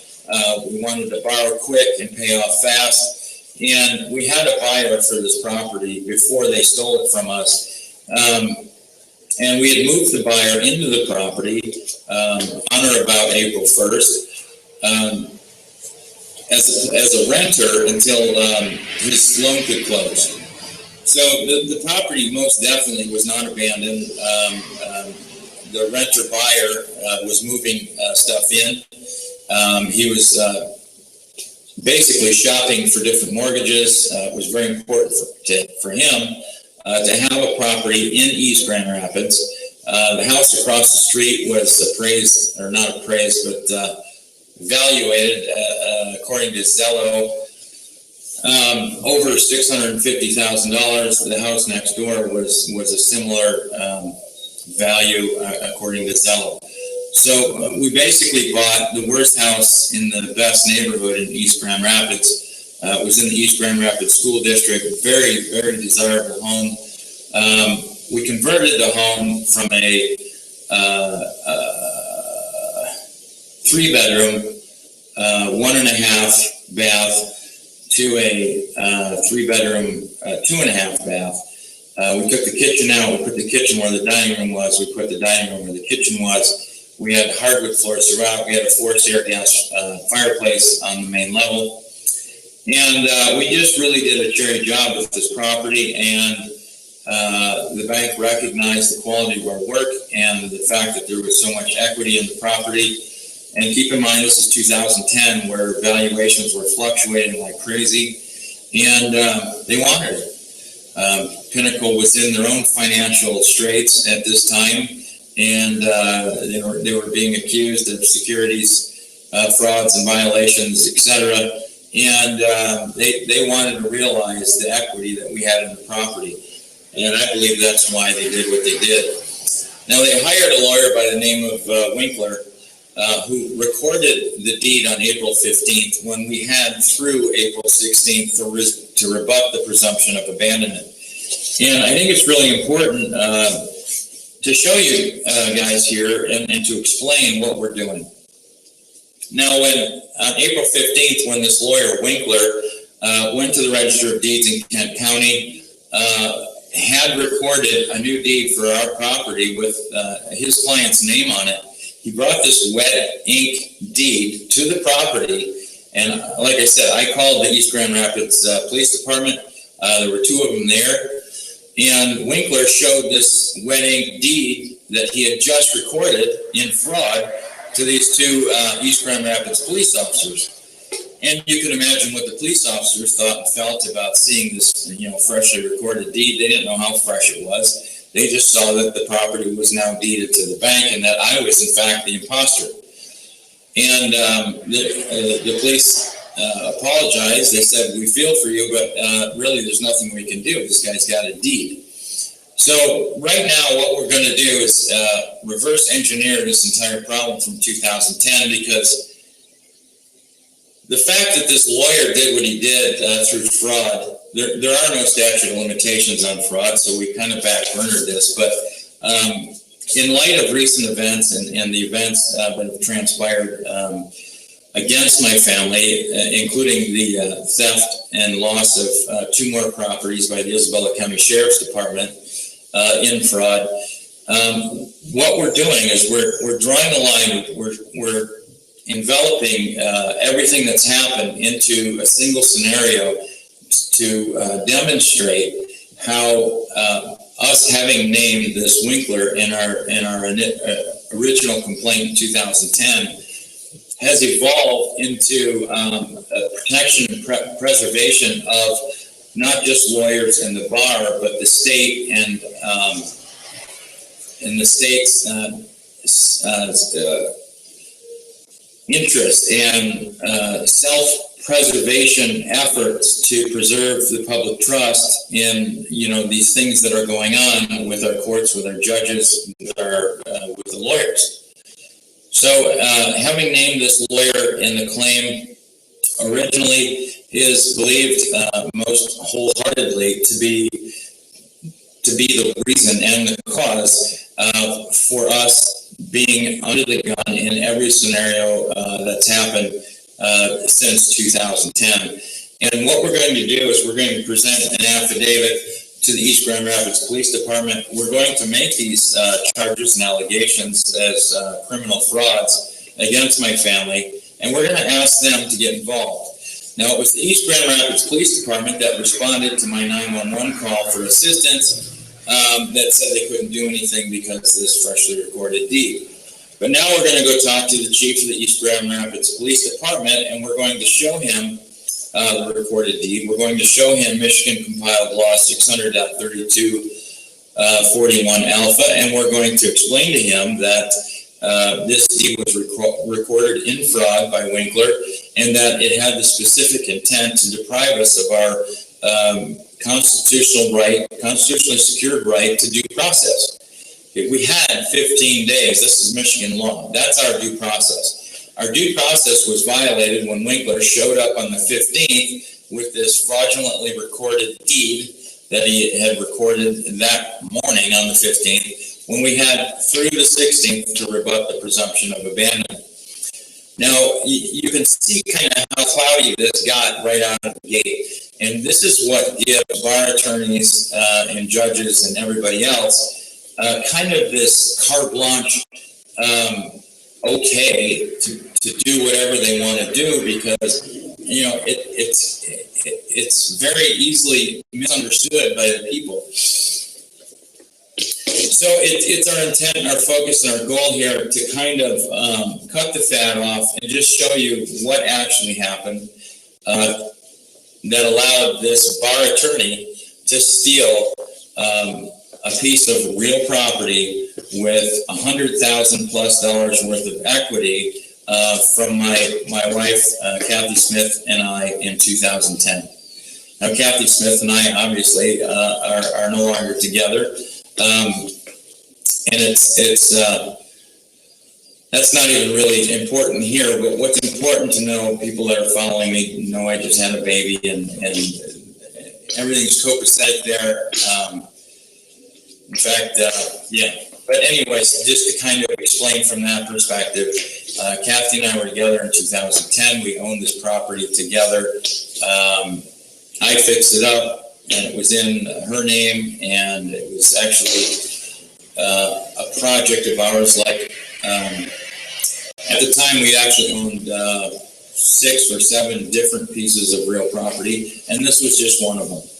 We bought it together. It was put in her name. I did all the work, and then we sold it, and we had the profits we would spend collectively, or so on and so forth. So what we're going to do is I'm going to read this really quick. This is a work in progress.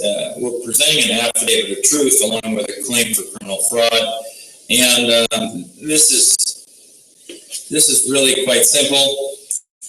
This in part is what's going to be presented to the East Grand Rapids Police Department. On April 15th, 2010, Attorney Winkler fraudulently recorded a new deed on the real property known as 1647 Franklin Street in East Grand Rapids, Michigan. Attorney Winkler had no lawful authority to record this new deed. This newly recorded deed was then used to steal the real property named above from Kathy Smith and Theodore Bismuth. Fraud is a crime for which there are no statute of limitations. Possible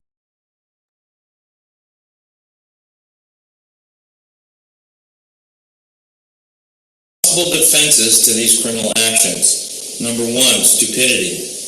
Number 2, abandonment. Number 3, open criminal acts under color of law. Number 4, a mistake. Stupidity is no excuse. That's the answer to stupidity. Abandonment. The property was not abandoned, and your own police report dated April 15th, 2010 will verify this, and the fact that your officers were shown the fraudulent deed. Under the abandonment laws of the state of Michigan, the presumption of abandonment is supposed to give the borrower 15 days to rebut the presumption of abandonment, and the deed was fraudulently recorded within those 15 days. Criminal fraud perpetrated by an officer of the court is done these days without fear of prosecution, and cops typically side with the lawyers and the bar. Winkler has had no fear of being charged with perpetrating this fraud.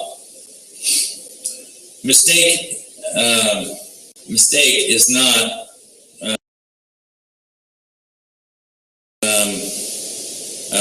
I got a typo here. Mistake or not, the willful criminal actions of Winkler resulted in the loss of this property to Smith & Bisner that had over $100,000 worth of equity. Winkler was compensated by his client to perform these criminal acts against Smith & Bisner, which transferred the home and its equity to his client's Pinnacle Lending Group. If I were to go to the East Grand Rapids Register of Deeds and transfer ownership of the East Grand Rapids Chief of Police's personal residence to my own name and then kick him and his family out, this would be immediately understood and recognized as a criminal act. If I were to hire and pay a lawyer to do this for me, this would not convert this criminal act into a civil issue. Winkler will claim that Michigan law was properly applied, but will be completely unable to prove it. Winkler used the presumption of abandonment laws in the state of Michigan to steal our East Grand Rapids home, knowing or believing that the police would not help us.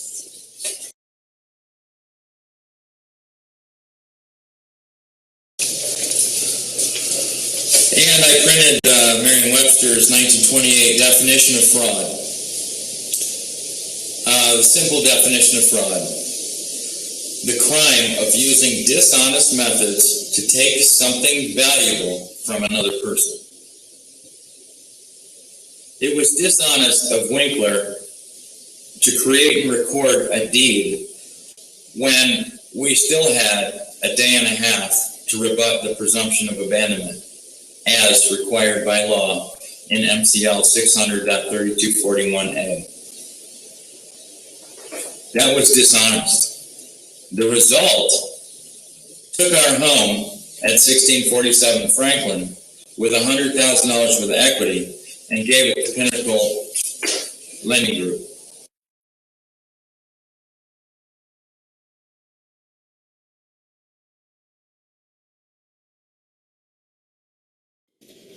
Alrighty. Looking on the site, there's a place where I can disable different stuff, and I'm trying to find it.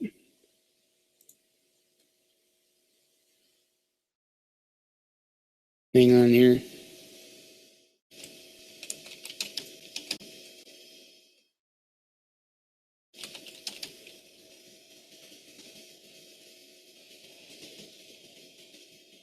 I was able to do it on one site and couldn't do it on the other. And I want to know because I want to be able to do it. Let's see.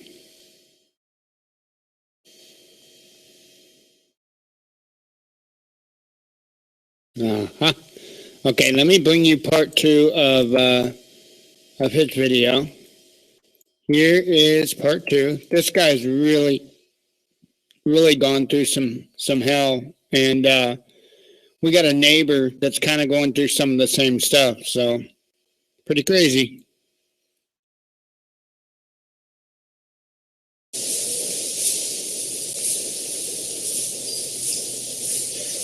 Okay, we're back with part 2. Brought by a lawyer, Winkler, I forget his first name. If you missed part 1, I would encourage you to check it out. I'm not sure how long it was. My camera just died. So we're back now with part 2. and I'm going to pick up where I left off. The dictionary definition of the word fraud is exactly what this attorney Winkler and the mortgagee Principal Capital Fund did to us. Winkler knew that he could not presume the property had been abandoned because Smith Visner had rebutted the presumption 7 ways to Sunday on and before Thursday, April 15th, 2010, and had through midnight of Friday, April 16th, 2010, to make that rebuttal, to rebut that presumption of abandonment. Looks like the camera's a little too close here, but that's all right. I'll just keep going. Winkler will not be able to prove that he mailed Smith & Visner the notice of abandonment as required by law in MCL 600.3241A, cited below. And we're still talking about the affidavit that's in the works for sending to the East Grand Rapids Police Department.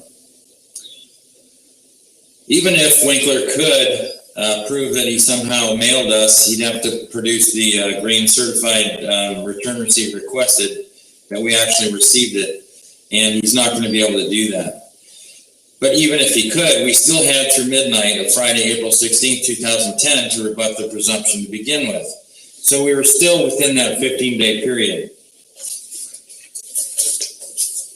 The notice was admittedly posted on the property on April 1st, 2010. However, Michigan law, MCL 600.3241A, also required the mortgagee to mail the notice of abandonment to the mortgager, and they did not. The occupant of the home and our buyer, Stephen Hawthorne, noticed the posting on the front door and informed the mortgagor, Smith & Visner, of the posting. Smith & Visner never received the notice via U.S. mail as required by the same Michigan law. 2 East Grand Rapids police officers were dispatched to 1647 Franklin Street in East Grand Rapids, Michigan on April 15, 2010, and there's a police report. And they witnessed these events that included the production and use of the fraudulent deed and the self-help eviction of the mortgager's buyer, Stephen Hawthorne. Not only did they steal our house, but they kicked out our buyer without an eviction. This is called a self-help eviction, which is a violation in Michigan. I forget the MCL right now, but I'm going to put that in here. So they took the home from us, which was being sold. We were waiting for the loan to close of our buyer, and they kicked the buyer out. It was a nightmare, nothing short of a nightmare. And there was 2 East Grand Rapids police officers there that witnessed this entire thing. So, and there's a police report. So the fact that the notice was posted on April 1st is not in dispute. The fact that we never got certified return receipt mail is part of the problem, which nullifies everything they did in and of itself, because it is a specific requirement according to the law they used to allegedly used to do what they did. And I'm going to get to the fact that our claim that included a lawyer was disposed of by the courts because it included a lawyer. And this is what started my 6-year battle with the state, all because I named a lawyer. And when I show you the full extent of the information that I have, it won't be difficult for anybody to reach the same conclusions.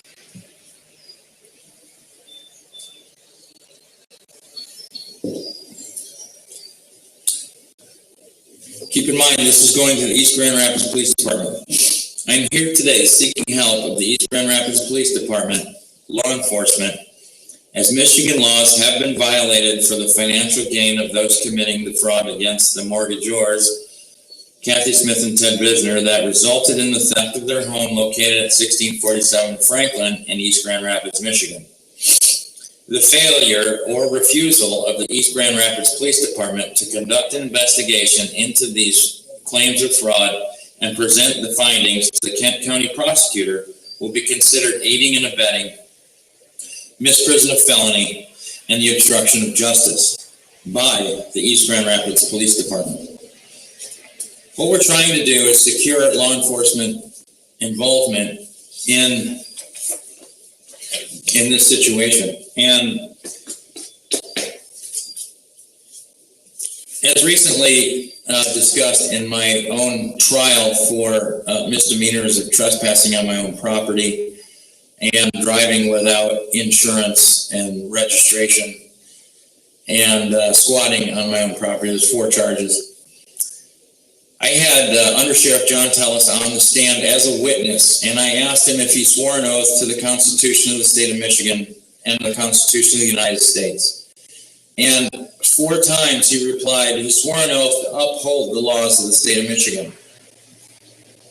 And I think this is the common denominator now with all law enforcement. They're refusing to acknowledge the fact that the Constitution is law. They're refusing to acknowledge the fact that laws that contradict the Constitution are null and void from the beginning.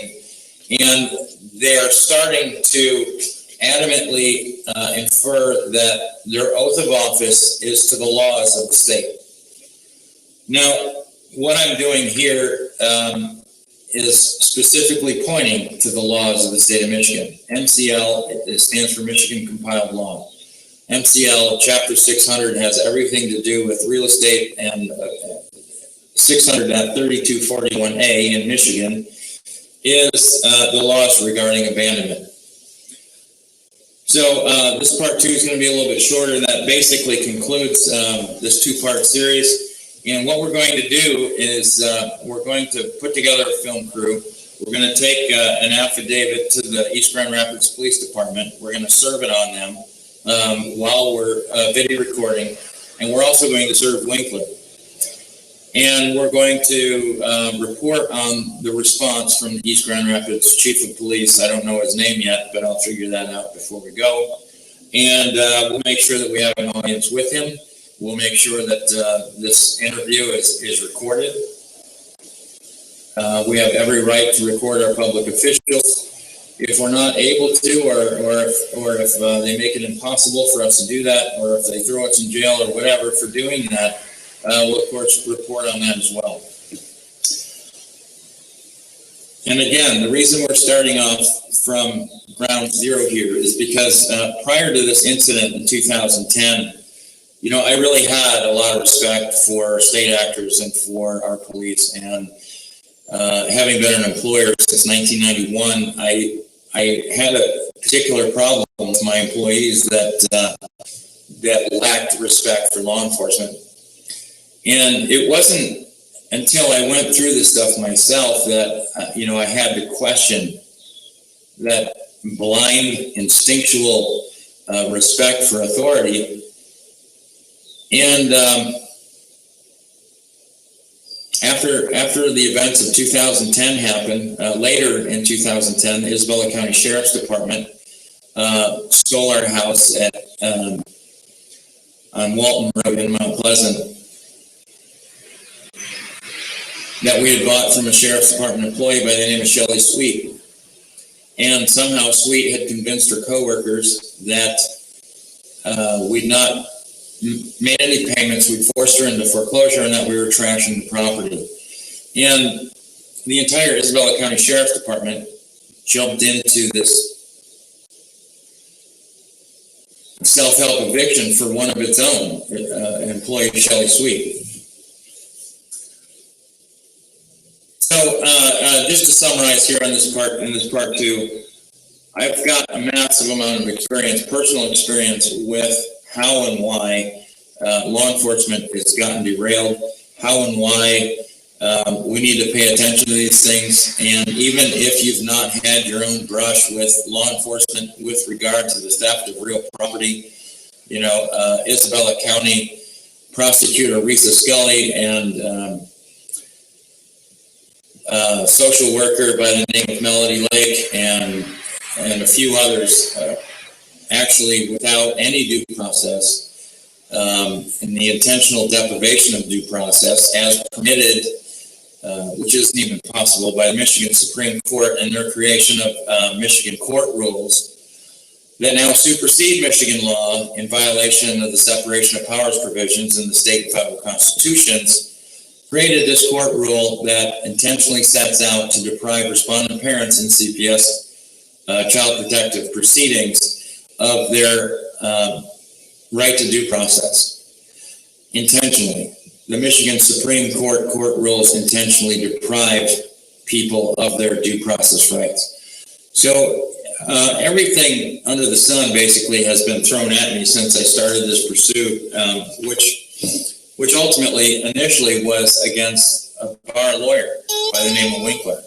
And I adamantly believe that most of the grief caused to myself and my family after that point were out of retaliation for naming him and claim as a criminal. So we'll take this to the East Grand Rapids Police Department. We'll see what they have to say, and we'll report on that. But at that point, it won't be over. And there's some other things that we're going to do, that, legal things. We're not talking about getting here. Some other things that we plan to do, and we'll bring you up to speed on those. Just to give you a little teaser, it involves notaries and presentment of notaries and private investigators, etc. So that's what's coming up. And thanks for following. Please share, like and follow if you would. If you're interested, if you're not interested in Michigan law, if you're not interested in people's rights, then I don't know what to tell you. But anyways, I want to keep this short, so I'm going to go turn off the camera, and we'll see you on the next video. God bless.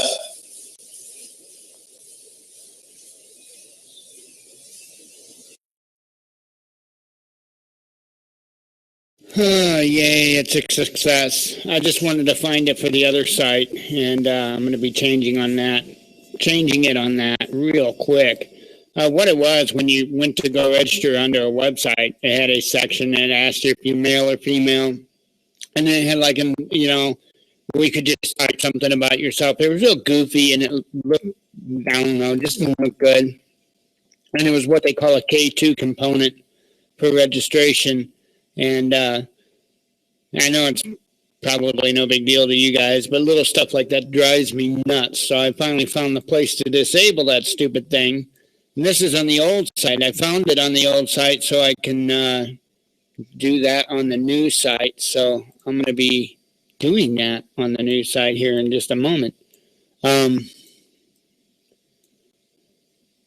me get you the third one of those, which is pretty short. This one's only 5 minutes. And I'll change that while this video is playing.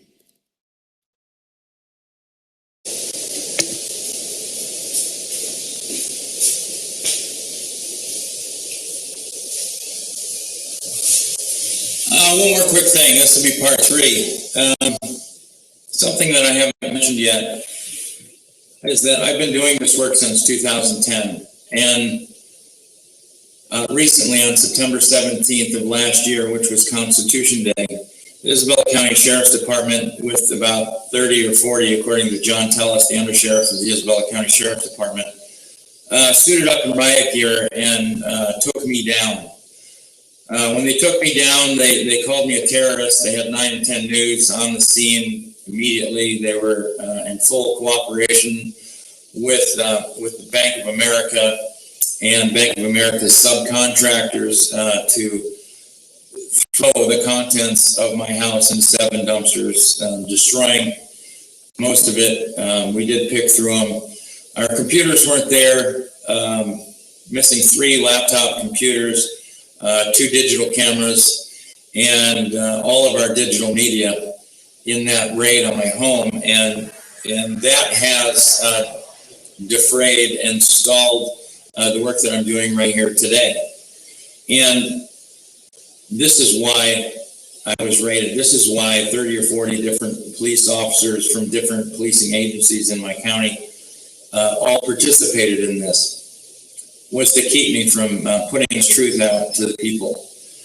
And I guess ordinarily people would be too afraid after a show of force like that to remain standing and to remain diligent in getting people in touch with this information. And I want you to know that it needs to be done. And if you have similar stories, we've founded the Michigan Justice League, and this is our job. It's the job of the Michigan Justice League to rectify these problems in our state, in Michigan, and make sure that the state stops making victims out of its people. Taking our camera equipment, all of our digital records, destroying everything we'd printed over the last 5 years was a hell of a setback. You know, we had volumes and volumes of information printed. We had volumes of law dictionaries and stuff saved to the digital media they stole from us. And of course, after they stole it, my computers from the house on September 17th, 2015, I couldn't help but think that they were going to load them up with child porn or something, and then pursue criminal charges against me for that. And why wouldn't I think that? You know, when I already recognized that I was targeted by them, they wanted to take me down. They're calling me a terrorist. 9 and 10 News was there calling me a terrorist. Sheriff Leo Matuszewski's there on my property claiming that he was convinced that we had booby traps set up on the property. But never any apologies from any of these asshats that raided my property and stole my computers. Never an apology for calling me a terrorist, saying that they expected to find booby traps when they didn't. And no apology was ever made because, you know, they're thick in it. They're in it to win it, I guess. And the perception that's been developed about me is slanderous, scandalous, you name it. So anyways, I just wanted to add that. Constantly in fear and on a mission. On a mission. I can't see crimes taking place against anyone and sit idly by and accept it. It's not acceptable. Watching people run over by the wheels of the system that's completely out of control is not something I'm able to do. I can't do it. From junior high and high school, I was the one in my class, I guess, that helped stop the bullying. And I don't know if it's a gene or what, but I just can't stand it. I can't stand to see people bullied and pushed around. And that's why I do what I do. Anyways, your support is very much appreciated. Please like and share. That's how you can help. And if you'd like to make a contribution, please do that. Anyways, God bless. Talk to you later.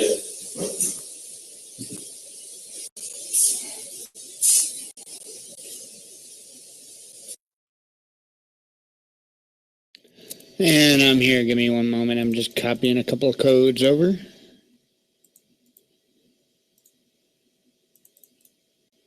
I'm one of those people, I'm like, I'll mess with that another time. And then a couple of minutes later, it's like, okay, I'll mess with it a little bit. I'll just do this. Drives you nuts, I think. Yeah. I'm like a complete workaholic. And I can't do the physical stuff anymore, but where I can, I'll run myself into the ground.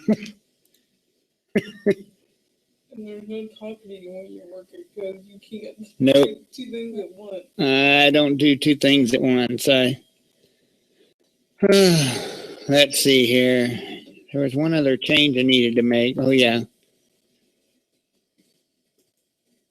Allow self-registration wherever the heck that is. I know it's on here.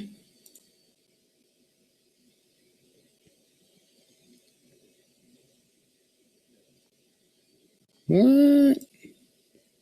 You mean some like... Huh.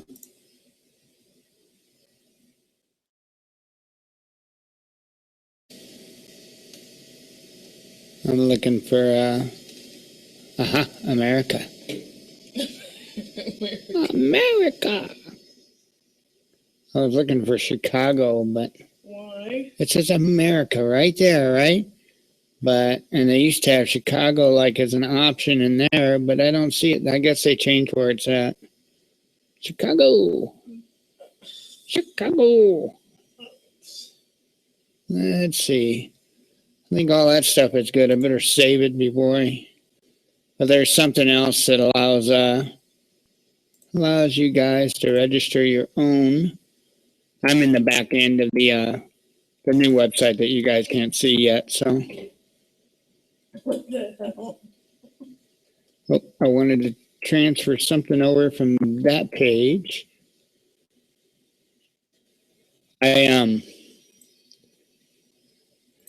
This can be a nightmare setting all this up, but it's nice having one site already built that I can kind of copy stuff over from. But the new site's going to be much cleaner. Much more stable.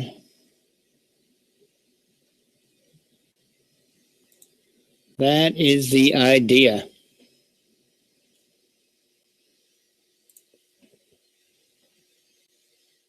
Yay. And now I can check out what menus. Oh, wait, I think there is a user menu on it. By default. Hang on. Bear with me. Almost there. I just want to make sure what I did is okay. And I'm going to close it out. And I'm saying I'm going to close it out and I'll mess with it later. I done warned you about that one.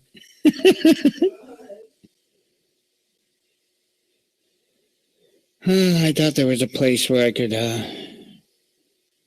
let's see, features. Yeah. Guess I need to add it real quick. Menus. Main menu.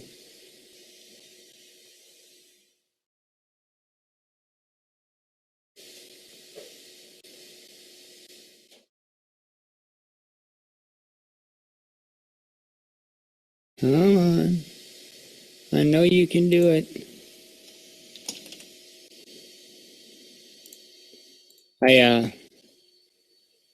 Let's see, users, registration form, list, good to go. Should be able to save and close and refresh and it'll be there. Yay. Error for site owner, invalid site key. Well, that tells me it's actually working because it's in a subfolder. So when I switch it over, it will work. And if not, I'll make a new one. And then it will work. All right, I'm logging out. Don't worry. Logging out of the old site.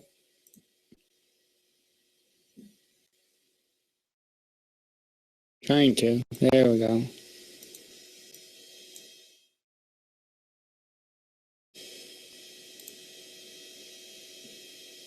And back to videos. Videos. All right, here's Next News Network, and this has been kind of discussed a little bit here. Usually it's a little quicker on getting stuff out. This is the mysterious midnight fireball identified as Chinese rocket over California.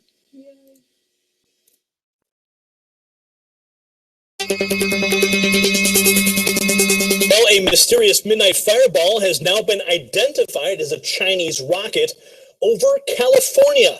This, according to Matt Hamilton for the LA Times, reports that a streak of light that was seen bursting across the night sky late Wednesday was actually a Chinese rocket that re-entered the atmosphere near California. And that is according to the U.S. Strategic Command, who confirmed that fact. That the visual streak was the remnants from a Chinese CZ-7 rocket, which re-entered the atmosphere over North America near California at 9:36 Pacific time. That is according to a department spokesman, Lieutenant Colonel Martin L. O'Donnell. They write, so far there have been no reports of any damage. The rocket was one of 16,000 man-made objects of the Joint Space Operations Center that tracks in Earth orbit. He said that the objects usually die off in the atmosphere. And O'Donnell said that would explain the glowing trail seen by many. Well, people were freaking out, of course. These types of things are not normally seen. But what's even greater cause for concern is it's Chinese junk falling practically right into California. So we've got another story coming up about a Chinese satellite killer. We've been covering a lot of that lately, and this only adds fuel to the fire. What are your thoughts? Comment below. Subscribe for updates. If you like what we're doing here, give us a thumbs up and share this report. For the Next News Network, I'm Gary Franchi. It's time to live the life. Alrighty. And I was scrolling, looking up. Here we go. Here's one from Becky's Homestead, and it's titled, How Much Does It Cost to Live on a Homestead? Now, the other day, there was a conversation. I'm trying to remember who it was exactly. If it was, I want to say that it was Esther from Fauchmatic Off Grid that was talking about the cost of living on a homestead, and it may not be the way to go if you're trying to save money, or, at least not in the beginning anyway. Anyway, this is Becky's Homestead, interested in what she's got to say about it. How much does it cost to live on a homestead? $5. Does it take tons and tons of money, or can an ordinary person do it? I'm going to tell you how I did it without a ton of money. Let's go. Welcome to Becky's Homestead.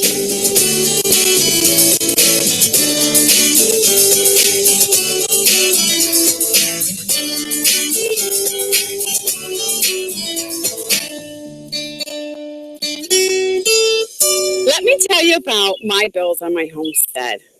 I purposely keep my overhead as low as possible because I feel like I want to live my life working for somebody else. If I work hard, which I don't mind working hard, I want to work on myself and accomplish things that I like and I want to do. Obviously, I need money to pay bills. So I try to keep those bills,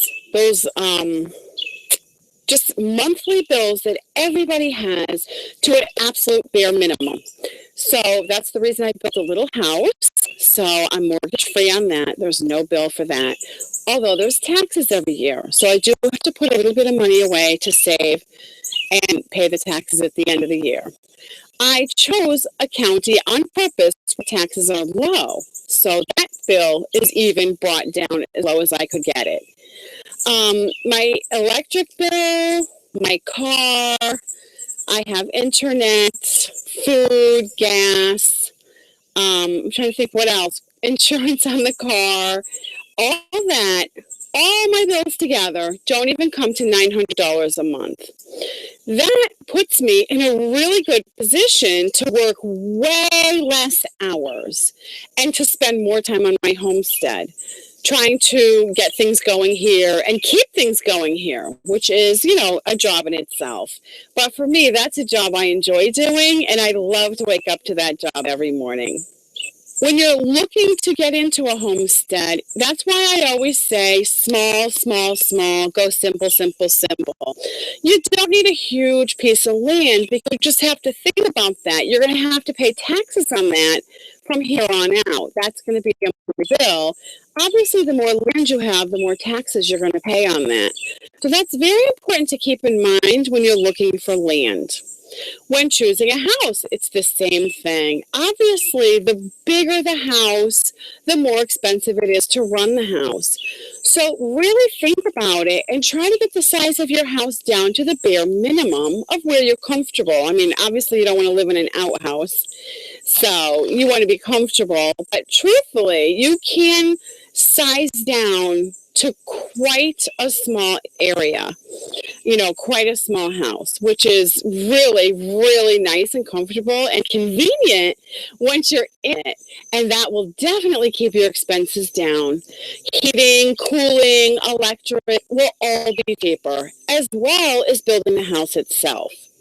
So you want to try to have your goal to work a part-time job and be able to cover your monthly expenses. That would be the ultimate, because then you're free to make better choices.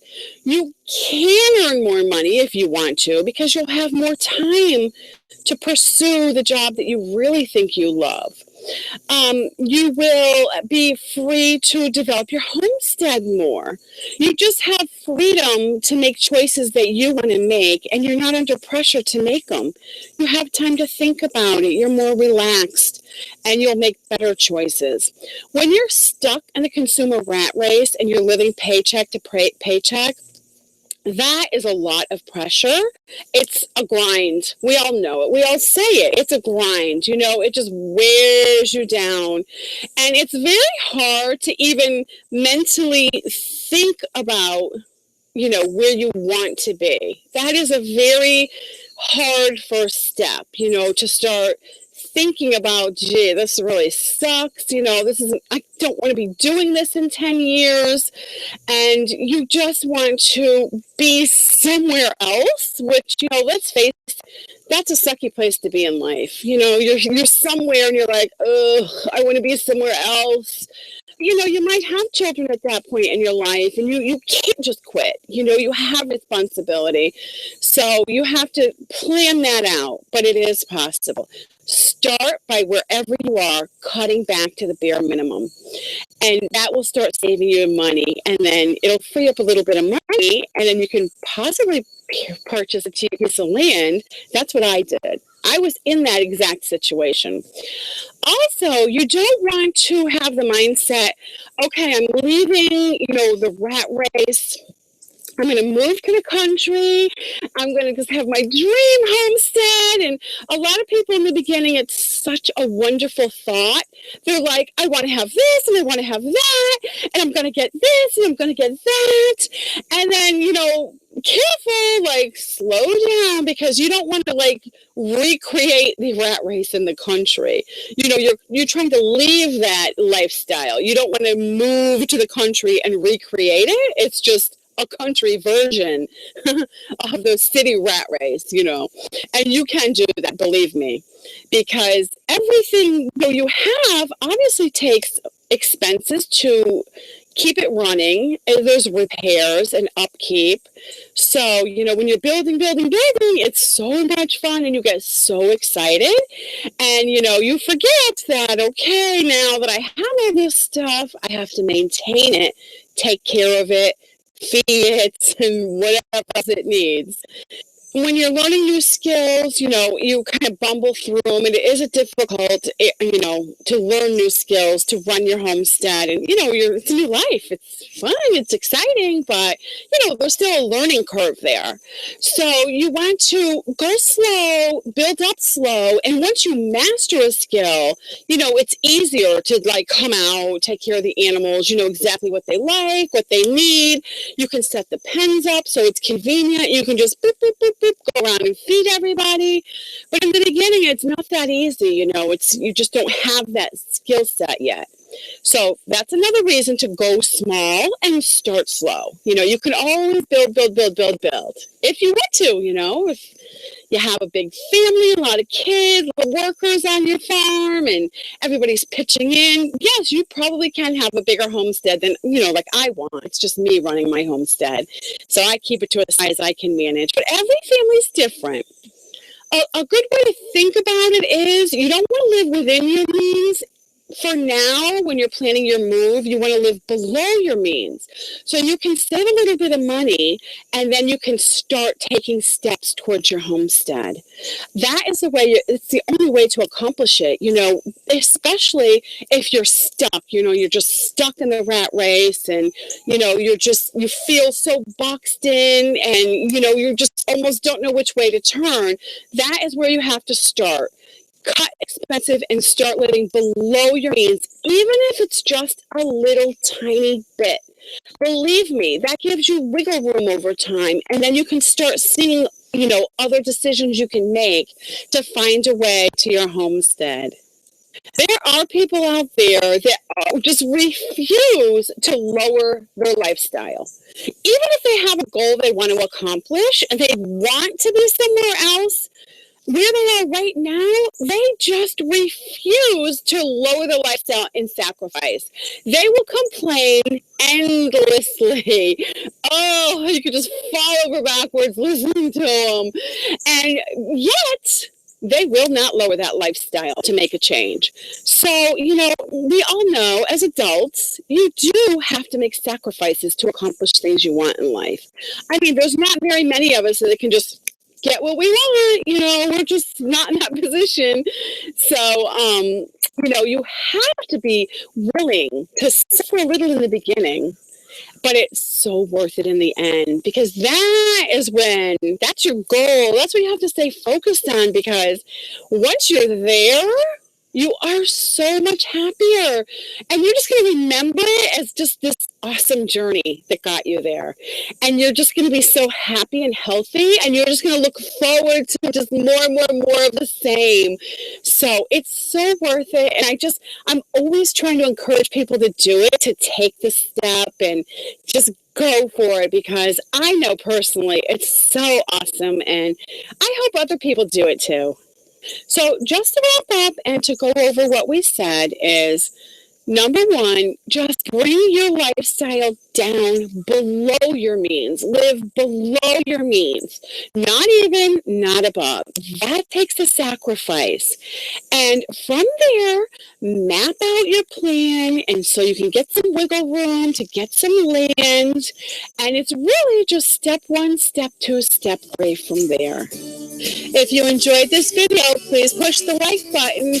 Also, subscribe so you don't miss any videos. Thanks for watching. See you next time. Bye-bye. Gotta be tough to be a homesteader.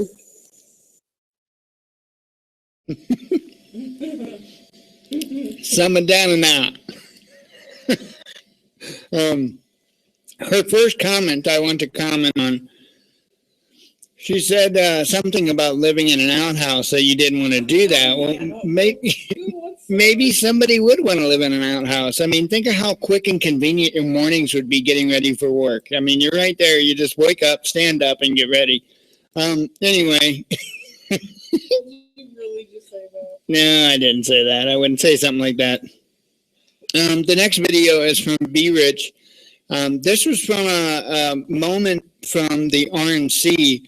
I believe this is where they pulled up on the temporary National Guard base there, and I figured it'd be interesting to see again.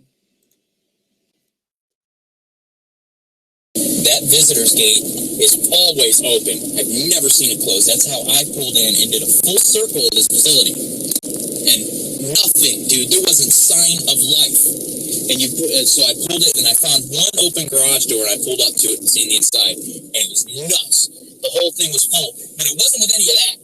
Right. So what we're looking at there is double. It's double. So this gives you an idea of the police presence, and everyone else that's been tuning in all day, you've seen the amount of cops. And for those that missed it earlier, the hopper sitting right in front. On Periscope. See, this part's open right there.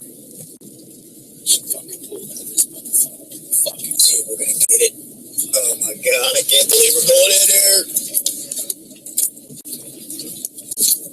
We're in. It's open. We're in. Oh, there's a fucking sniper on the roof. Oh shit, there is. Watch this. Watch this. I'm about to say something to him.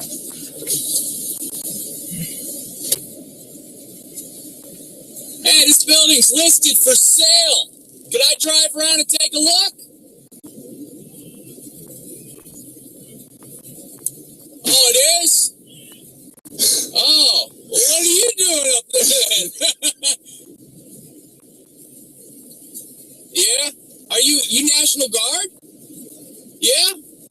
So what's going on? Is this place in use then? Because it said it wasn't in use. It's listed for $800,000 as a fully functionable garage. No? Damn. Yeah, no one's inside? There isn't like some crazy creepy lab in there, right? You're not like dissecting people? Some frogs, yeah, right. So I can't just take a quick drive around? No? Damn. It's all good. All right, man, hey, Be careful up there. You don't even got a protection wall. I think that's against OSHA. Or a harness or anything. Is that your truck? All right. Oh, crap. There's his homie. Take care. Thank you. How many was it, 2? Yeah. Man. Well, we just bossed up and peeled up in here and said the hell with it. So, what are you doing up there? You weren't expecting that. Maybe you guys should close your gate because Dabu 7 and Be Rich are going to come creeping in. That one's going in the classics catalog. Hey guys, this is just a video that I caught with the training exercise in that facility. This is what prompted the investigation in the first place. So here's more footage for you.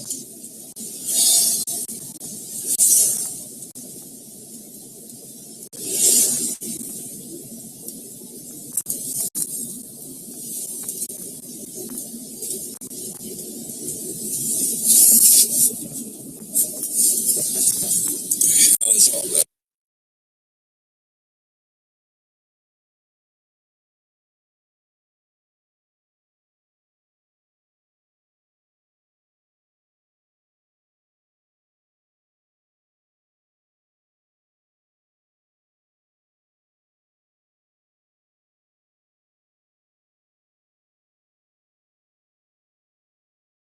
And the best part of that is we're paying for every single bit of it.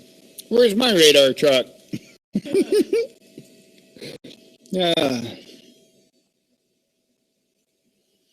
All right, here's something from the Next News Network. It's titled, China's new space junk collector could be used to kill kill U.S. satellites prior to ensure first strike. We've got those things up there, too. They're not junk collectors, though. They're designed to destroy satellites. The Next News Network is sponsored in part by GetTheTea.com, the powerful detox tea to support your health. Well, it looks like China has a new space junk collector. However, some believe it could be used to kill U.S. satellites just before a first strike by China. Now, I've stated here, if the United States was ever to be put in the crosshairs of another nation and they needed to take out America, the first thing they would do is knock out all communications and GPS satellites flying overhead. Then they would hit us with an EMP. And the way they would do that is with this new supposed Chinese junk satellite collector. Now, this story comes to us courtesy of Stephen Chen for the South China Morning Post.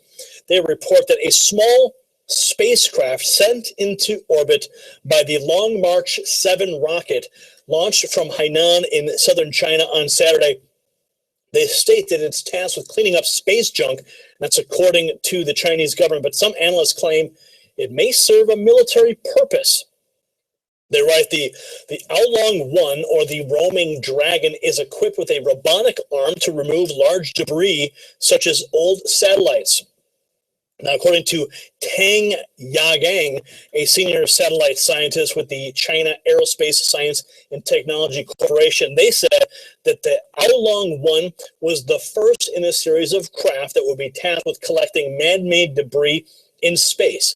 They also say that, for instance, it could collect a defunct Chinese satellite and bring it back to Earth, crashing it safely into the ocean.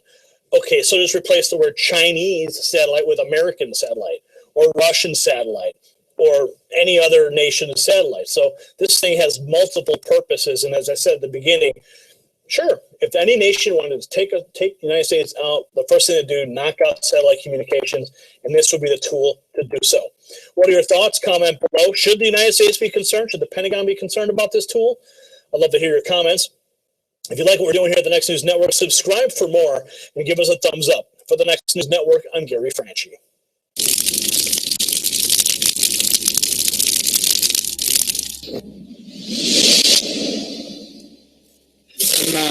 I don't know. I think that we have technology like laser technology and stuff like that. I would think that China would use lasers to destroy our satellites over trying to play globetrotters with them. I mean, grabbing them, shaking them around.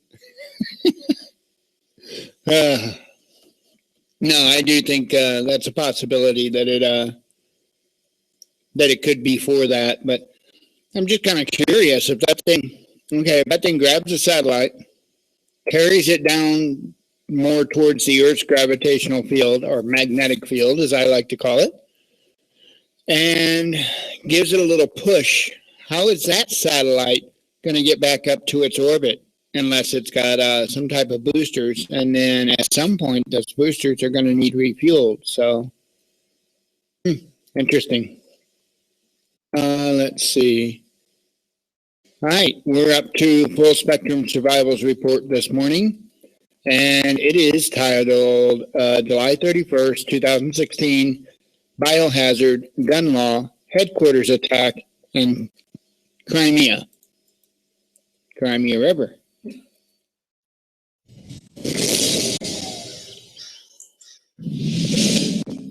Good morning, everyone, and welcome back to Full Spectrum Survival's World News Update for Sunday, July 31st, bringing you the news that you need to know. Let's begin.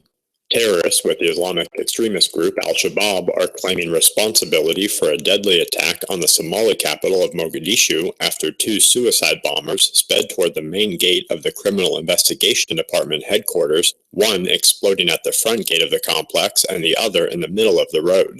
The bombings were swiftly followed up by 5 heavily armed militants rushing toward the complex in a failed attempt to take the main building. The group Al-Shabaab, which translates to Movement of Striving Youth or Mujahideen Youth, a pluralism for those engaged in jihad, is seen rising across the continent following a number of transmissions indicating present and future recruitment operations, a fact that is leading counter-terrorism watch groups to warn that Western nations, as well as citizens that travel to affected countries, can expect to see an increase in violent attacks in the coming months.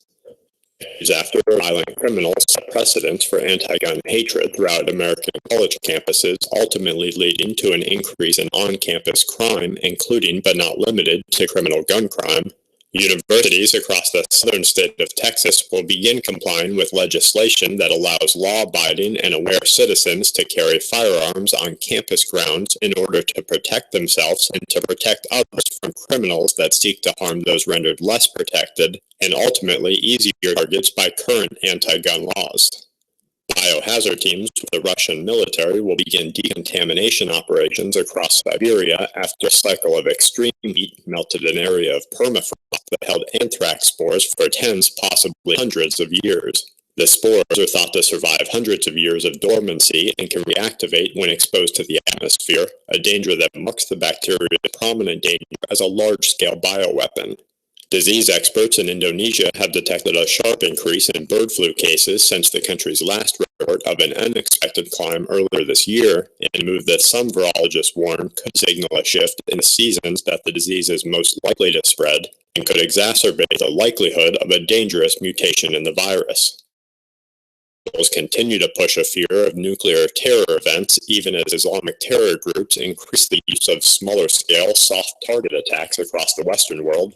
Russia continues to experience Western condemnation following its annexation of Crimea in 2014. Potentially dangerous chemicals are being sprayed en masse in Miami to stave off what is ultimately a failing fight against viral replication of the Zika virus among mosquitoes. And a sizable 5.2 in Greece, as well as a 5.2 in Indonesia, complete today's Quake Watch. And that wraps up the episode of the World News Update. Check back tomorrow for more news that the aware need the most. This week's news updates are brought to you by themorganreport.com. Join the award-winning free newsletter and let the team at The Morgan Report both build and preserve the wealth that you've worked to gain. Visit themorganreport.com today. And STFplan.com. Join over 1 million monthly readers in a newsletter that even the officials use to stay informed.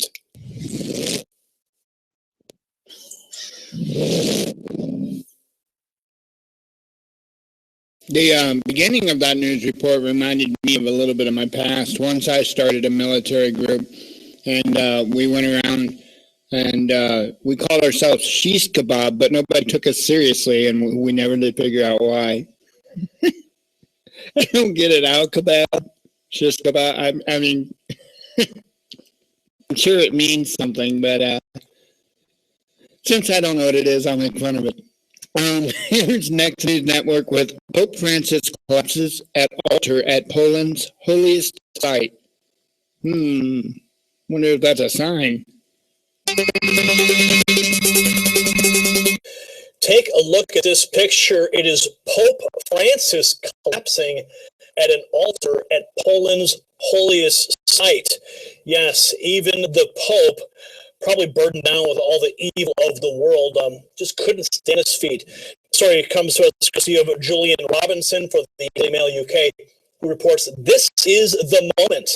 This is the moment that Pope Francis fell over during Mass in front of a television audience of millions of people while visiting Poland's holiest site.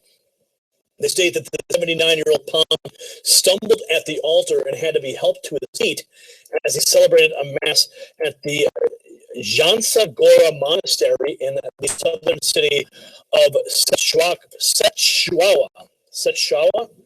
Sorry, I don't speak that language, so. No, this is a picture showing him tumbling to the floor next to steps leading to the open air altar, and then people began helping him to his feet by the master of ceremonies there. They say he was uninjured and he finished the event, which aired to a television audience. Apparently, right here, Francis was walking in his long robe with an incense holder in his hand. He did not notice a step down from the platform and fell to the ground before the altar. Now, I should note that just recently, the Pope came out and said, he declared that we are at war. The world is at war. But you know what's interesting? He said it's not a religious war. He said it's not a religious war. Then he goes to the altar and maybe that's just God's way of saying, yeah, buddy, it is a religious war.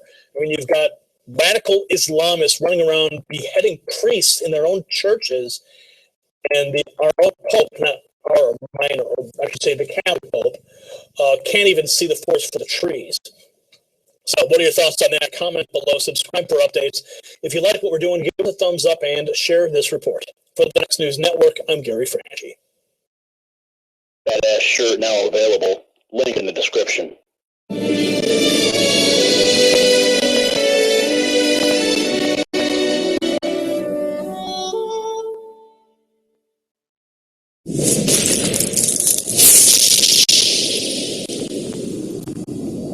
Alrighty, Freedom Fighter Times has one titled CERN LHC Update. Bump in data may prove one or more multiple particles discovered.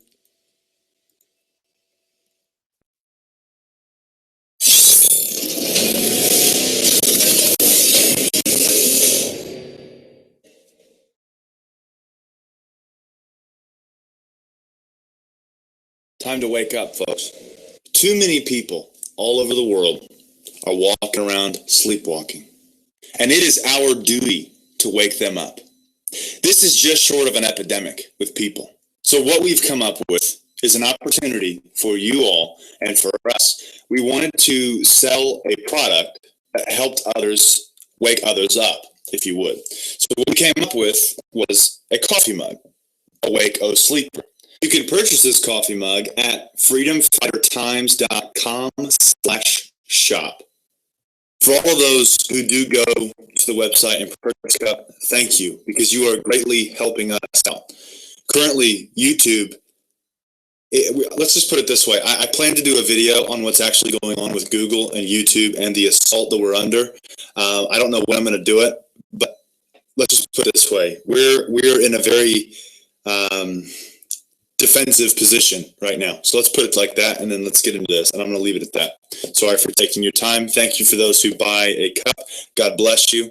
CERN LHC update. Bump in Atlas CMS data may have been caused by more than one particle, researchers say. Do you guys remember this bump in data? We were talking about that. It's been, the buildup of this freaking bump, so intense, because this bump in data has the potential to change the models of physics. Once again, proving that physics and pretty much science in general is made up of theories placed on top of more theories, and placed on top of more theories. Now, I'm not saying that there is not some stuff within science that is absolutely 100% true. However, there are sections of science, quite a lot of sections of science, that are completely not true, based on satanic ideology. Anyways, which is why we've developed the religion of science as a term now. Remember the mysterious bump in data whose discovery was first announced by researchers at CERN's Large Hadron Collider, LHC, while analyzing the data gathered during its 2015 run. Since then, particle physicists across the world have, in a state of a collective frenzy, been trying to explain what may have caused these strange flashes on the ATLAS and CMS detectors at CERN. The explanations have ranged from the most pessimistic, the bump was nothing more than a statistical fluke, to the most optimistic. It is the telltale sign of a new particle, possibly the much sought after gravitation. I love it when the Business Times does this. And you guys got to fix your website. Where was I? Much sought after gravitation, or a heavier cousin of the famous Higgs boson. Now, in a paper published in the Physical Review Letters, a team of researchers have come up with an alternative hypothesis. According to them, the bump may have been caused by not one particle, but several particles of different masses. So they're potentially talking about a huge new grouping of particles, which of course we'll have to wait and see. But if you guys haven't noticed, the build up to this particle, to this little data bump, they've already told us that it's real, because of how many people have been sitting here pushing, ooh, here's a new particle bump. Ooh, look at this, push, push, push, push, push. And that's why I'm reporting on this, because look, they're stating that they have potentially found a new particle, yet they keep bringing it up. Everything is far too quiet, which means that there's something going on, and we'll have to see what all comes out of this. But that's all the information I've got for you right now. Obviously, we've already gone over this a few times. If you really wanted to learn more, I will leave this link. Where did it go? It had a link for us. Maybe? No? Here it is. Physical Review Letters. I will leave this link for you at freedomfightertimes.com/news. Just go to the link that corresponds with this. That's how we do all of our videos. Especially when we do them on YouTube, we leave the links on freedomfightertimes.com/news. But anyways, that's all I've got. God bless and carry on.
Coffee cups.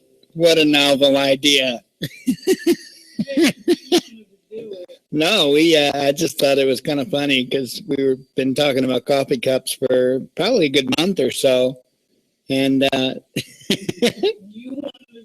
it doesn't bother me. I can't do it. I can't do that kind of stuff. Let's see. Okay. Well, I figure we don't just go crazy. We go full crazy. So I'm going to play Mr. Cat Eye. And I don't know if this is going to be a way out there video or not. But it's titled The Auschwitz, Poland Black Wall Ritual, and the Trump-Clinton Debate Schedule.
Okay, welcome back, everyone. This is Mr. Cat-Eye. Now, I'm going to bring some things together that occurred over the last few days, specifically from 7/26 through 7/29. I would remind you that we've been undergoing a very key time frame ever since 7/22 with the Clinton and Kane code that coincided also with the WikiLeaks disclosure. So it's been a very busy period. Now, the 7/26 date, specifically Normandy, France, is known for the recent priest killing in a church. Now, the priest was 85 years old, adds to 13. This will become significant later, as I will explain. The priest was the sacrificial victim. The two killers were eventually killed, so we have a total of 3 dead, but it shows us a 1 victim, 2 killers, 1-2 pattern, 3 victims. Now, this was the morning of the 26th, and as media reports will cite, the murder took place between the hours of 9 and 11. Well, I'm sure you can be more specific by today's research standards, but it was reported the day of the incident as him being murdered between the hours of 9 and 11. And this is for a reason, because these are part of the elements of what they're trying to project. Now, his death, the priest's death in Normandy, France, still feeds into the globalist elite, immigration, security issues, and the ISIS threat, the Muslim threat. And France is, of course, taking use of this murder in that same light, just like with the Nice attacks. Now, false flag or not, the priest's death was still a ritual sacrifice, but specifically for Pope Francis, because on that very same day that the priest was killed, Pope Francis arrived in Poland appearing weak and out of sorts. He looked pale, drained. You could tell he appeared ill. He was walking rather oddly, and I noted his appearance and even posted comments to this effect in a posting that I did. Now, to then that same day to hear and see reports of the Pope falling down during a mass, I took issue with that because I said something's up. Now, this was day 1 of Pope Francis's visit. He appears weak, pale, drained, as if perhaps he needs some rest. A few days later, on 7/29, he visits Auschwitz in Poland, the death camp. 1 of 5 that has been historically shown by historians to be part of an occult plan that involves Pope Pius XII. And, well, anyway, on 7/29, when the Pope visits Auschwitz, he's seen by media entering the camp alone. As he does his thing, he eventually works his way to the Black Wall and enters this area that's located between buildings 10 and 11. Now, there is some code into this, but let me just share it. Between 10 and 11. Based on where the wall is located, it would be in the middle. 10.5 and 11.5 adds to 22. This is important, 22. Now, the fact that this wall is where thousands of prisoners were executed, they were shot, fell to the ground, bullets hit the other side with blood splatter, but predominantly the bodies hit the ground and bled on the ground. This entire area in front of this particular glass partition is set up like an altar. A lone candle lit, an oil lamp lit by a candle. Then the Pope approaches the wall, and there are pictures that show him, praying. That they're going to tell you that he's praying, a moment of silence, solitude, reflection. All the buzzwords for everything except for what it really was. Because while you're focusing on the wall and what he's touching, which is important, because I took the time, there are six of these end pieces on each end. That's 12.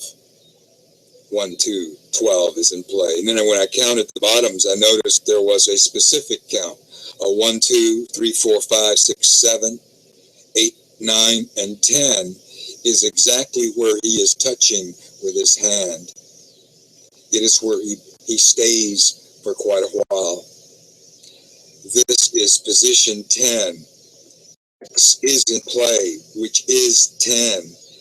And so for it to be here, this 10, based on the 13 code in the priest, adds to 23. The date of 7/29 would give you, because as I stated earlier in earlier reports, 2016 for the year 2016 for this whole year adds to 9. 216 should be seen as 9.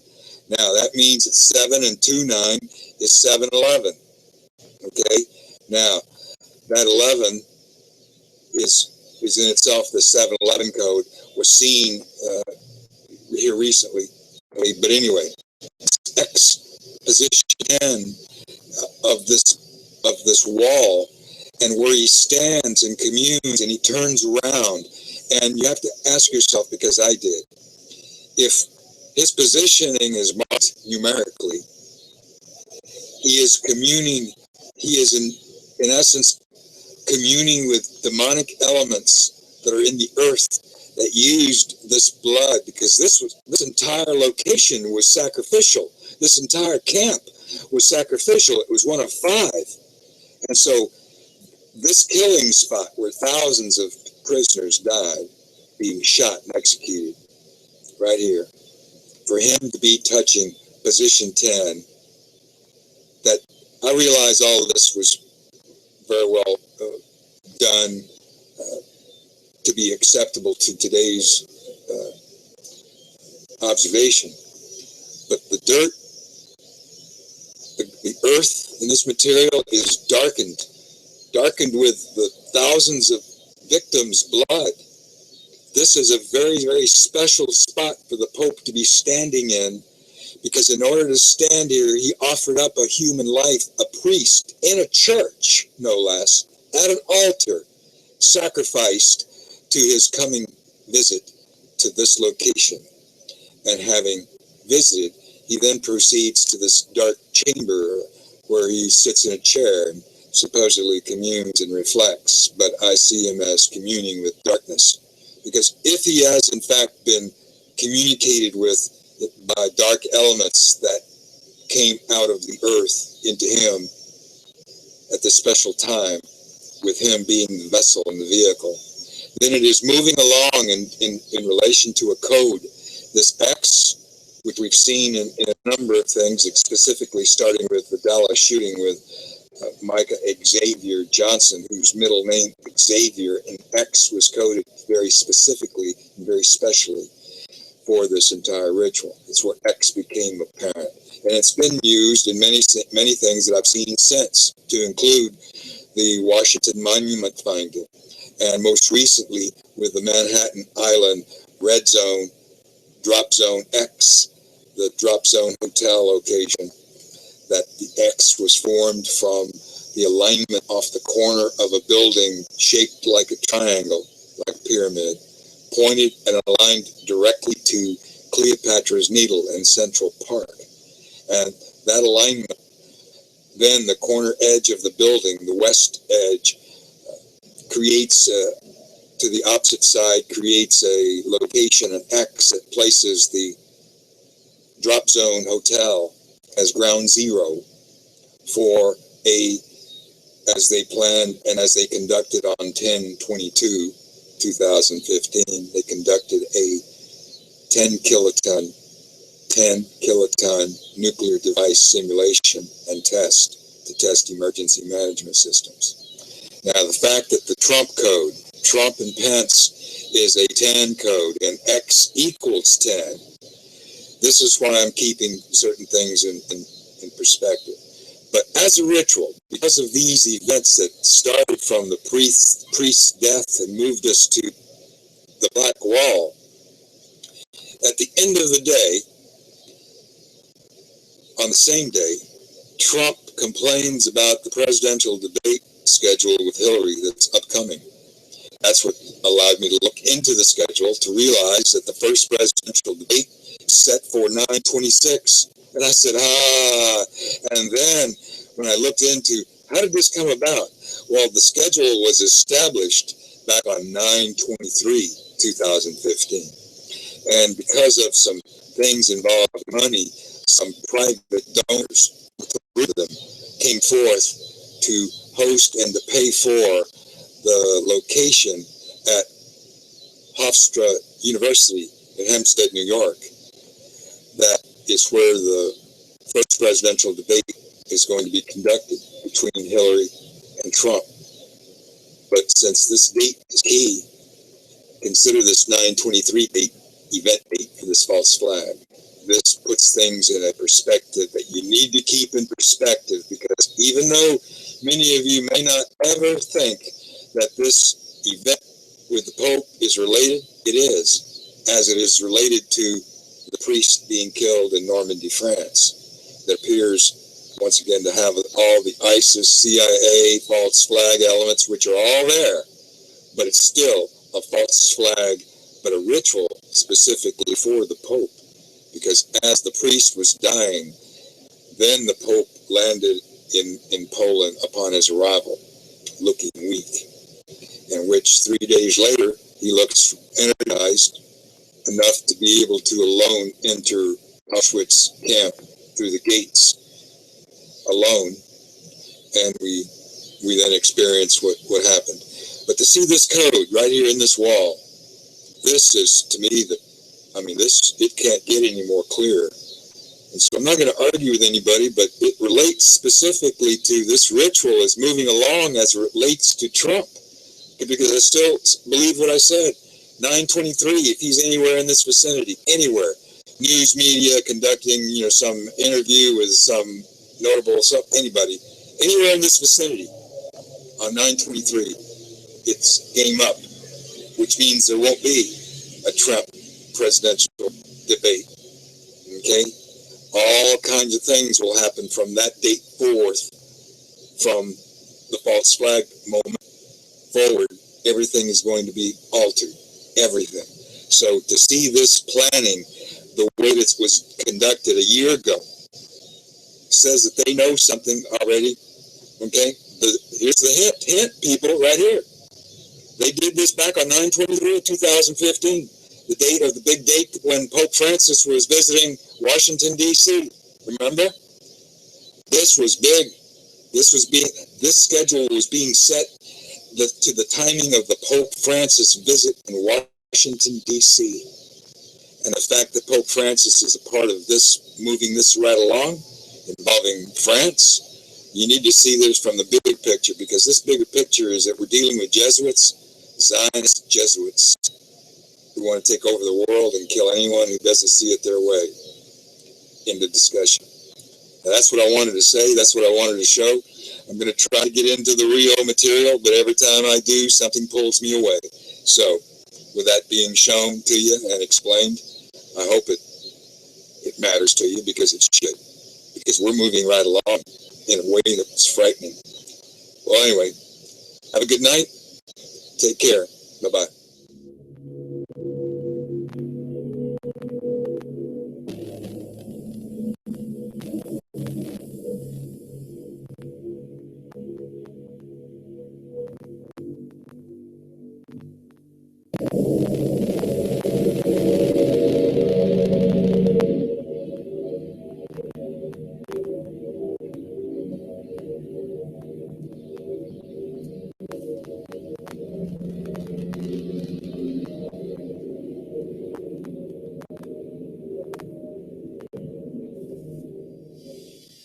All right, so everybody might want to write this down, because this is very important. A plus E minus I times O equals 2 and sometimes Y. So if you remember that,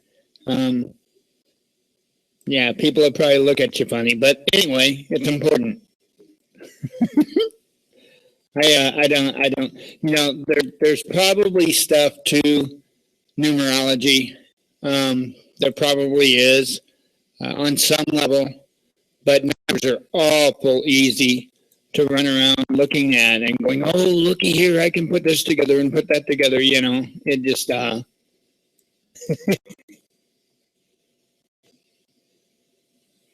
I mean,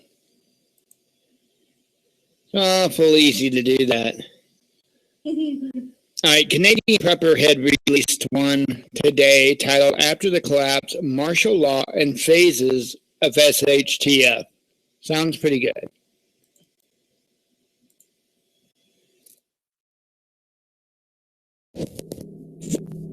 So in the aftermath of any large-scale regional or even global disaster, one of the most useful lifelines in this scenario may also be one of the greatest threats. The most sophisticated and capable group in the aftermath of a grid-down situation is going to be what remains of the government and its many appendages. This governing force may be legitimate or illegitimate. It may be there to help you or to exploit you.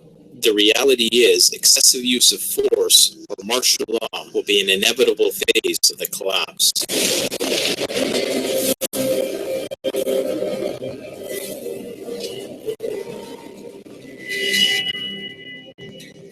Don't forget that you can show your support for the After the Collapse series by liking, commenting, and sharing these videos on other social media platforms. Enjoy the video. Now, many of you are probably familiar with the term without rule of law. What this essentially is meant to denote is the idea that after a large-scale disaster situation, emergency services will have reached their capacity at being able to manage all the incidents which arise. And at some point or another, they're no longer going to be able to effectively respond and control the situation, which will probably mark a descent into full-blown anarchy, which may be short-lived or long-lived, depending on the nature of the disaster situation. Now, excessive rule of law is the complete opposite of without rule of law, and it is an attempt to restore rule of law in most cases, but then again, it's also the same tactic which has been used to suppress populations by tyrants throughout the ages. So as it may be a valid tool to try to restore law and order, it can also be abused, and typically in some way, shape, or form, it inevitably will be abused if martial law is enacted and people's constitutional rights are suspended. Now, if you look at the timeline of events of any regional disaster situation, typically they follow the same pattern. And I'm going to expound on this in much greater detail, but basically what happens is that there's a big disaster, emergency services cannot respond, people start panicking, it descends into lawlessness, and in an attempt to bring law and order back into the situation, excessive force is used in an attempt to try to deter some of that chaos from getting worse. And it's important to understand also that if we're talking about a long-term situation, rule of law may be enforced by private entities or self-proclaimed leaders, illegitimate despots or governing bodies who basically just put themselves in a position of power against the will of the people. Take, for example, there was a community which could no longer enforce the rule of law and some gang came to power. There still probably would be some unspoken, unwritten rules there. Of course, they would be ruled with an iron fist, and law would not be applied fairly or appropriately. So in any community, you can have order to such an extent that people are able to survive and even thrive to some degree, but order doesn't necessarily entail justice. Justice, as it's commonly understood, is a luxury which is only afforded by the individual rights and freedoms which are protected by the current existing rule of law. Now, it should be known that all levels of law enforcement, be they police, private security that is contracted by the police or the government, the Coast Guard, the United States military, or the Canadian equivalents thereof, they have protocols in place to protect the critical infrastructure sectors of society. Now, a few examples of these critical areas of infrastructure in no particular order of importance, although as I've seen in the past in some papers that I've read,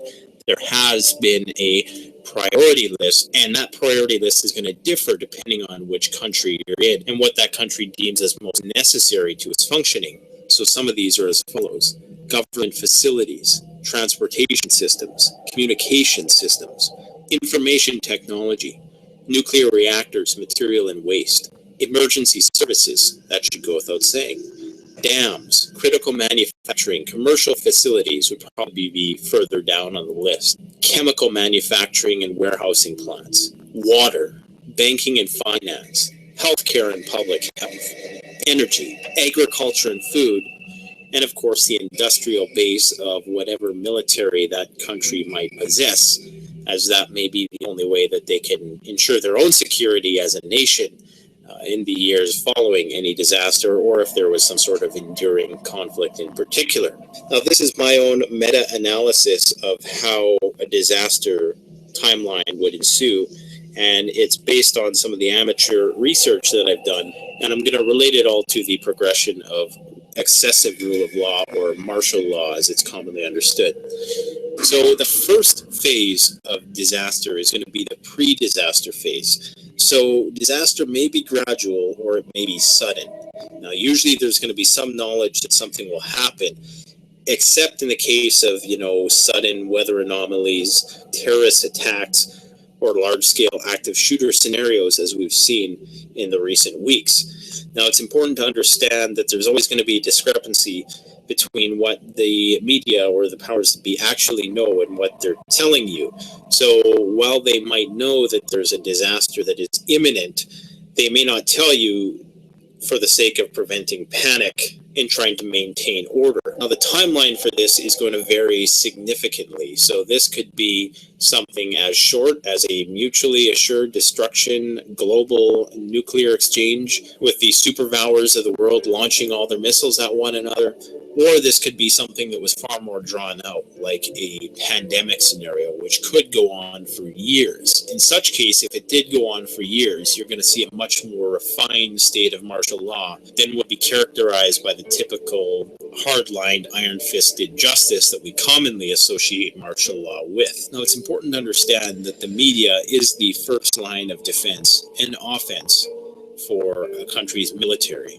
The whole point of propaganda is to control the minds of the people so that you have to do less fighting and expend less resources on fighting. So controlling public opinion through propaganda and orders through the emergency broadcast system will likely be used in an attempt to quell any civil unrest that might ensue. So it's very crucial that prior to a disaster or in the initial phases of a disaster that you are very critical of the instructions that you were given. While they may in the off chance save your life, these messages are intended to serve the primary purpose of pacifying the masses as a whole. They are not necessarily there for your own individual personal security. And just the simple fact that one general message is being given out to every single person, regardless of location, what resources you have at your disposal, and all the other extraneous variables that might come into play, that should tell you with absolute certainty that these messages are not to serve the benefit of the individual. Rather, they're geared towards the preservation of the greater good or the public as a whole. So whether or not you want to blindly follow those orders is up to you, but I would encourage you to be very skeptical because their main function is to maintain law and order, not to keep you alive.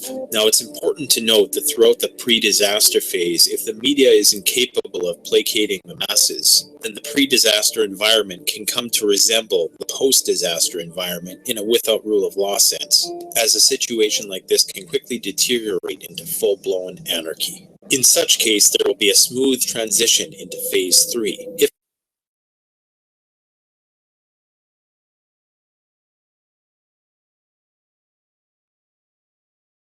Oh, that's just odd. Okay, where are we? 8 minutes. Hang on a minute.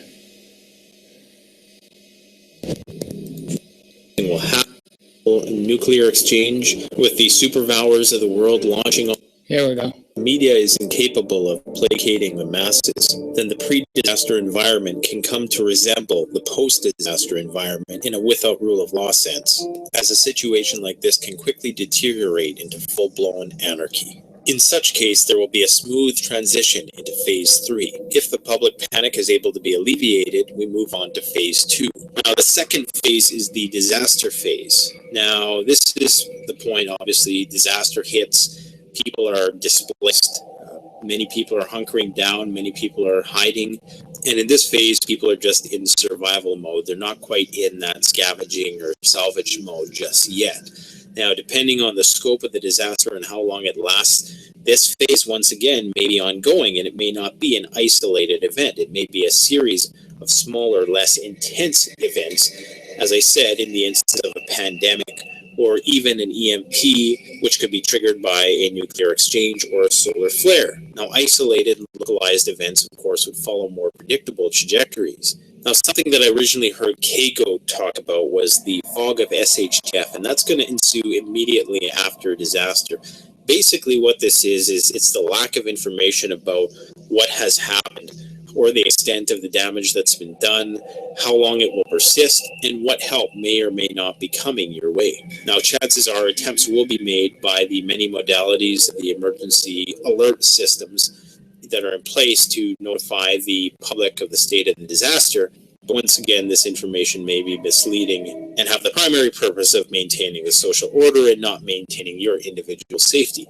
Now, at this point, law enforcement may take some drastic measures and utter some pretty serious threats of repercussions for people who do get out of line at this point, just because they know that at this point, people are still conditioned to trust the law, or at least fear the law. Quickly, that is going to break down as we're going to talk to in the next phases. But in the most acute phases of disaster, people will still be very compliant, and in many cases, people will be looking for help. People will not be trying to avoid the police and the emergency responders. The reality is people will be trying to get help. Every disaster of the 20th century has proven this, whether it's been 9/11 or Hurricane Katrina.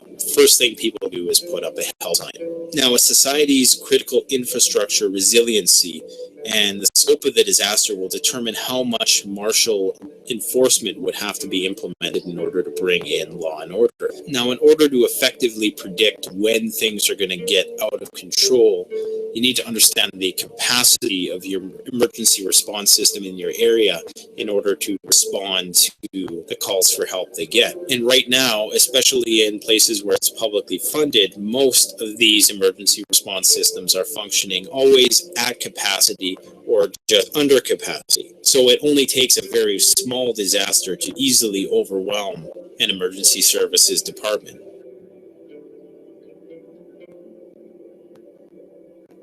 So there's three types of capacity that characterize an emergency system. So the first type is the absorptive capacity. Now, this is the degree to which a system can automatically absorb the impact of system perturbations and minimize these consequences. So basically, this is what your local law enforcement, fire department, and paramedics can accomplish when everybody shows up to work that day. Now, the next capacity is the adaptive capacity. Now, this is a system's ability to function with a little bit of extra effort, some ingenuity, and the ability to exhaust all of its redundant systems. So most emergency management systems are going to have some degree of redundancy and preparations put aside for cases of extreme crisis. So this is really that system's ability to function dynamically without the need for external assistance from federal resources or even international. Really what this does is stretch resources to the fullest extent possible.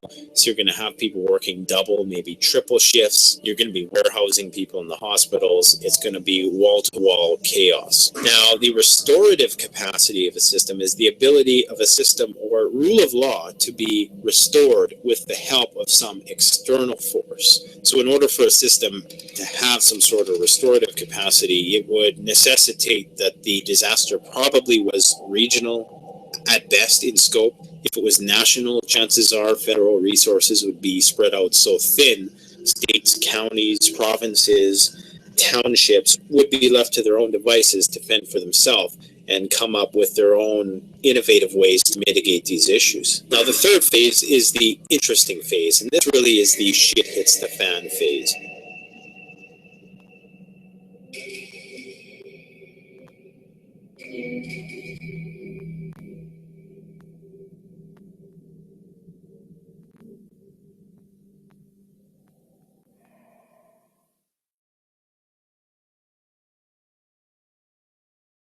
Alrighty.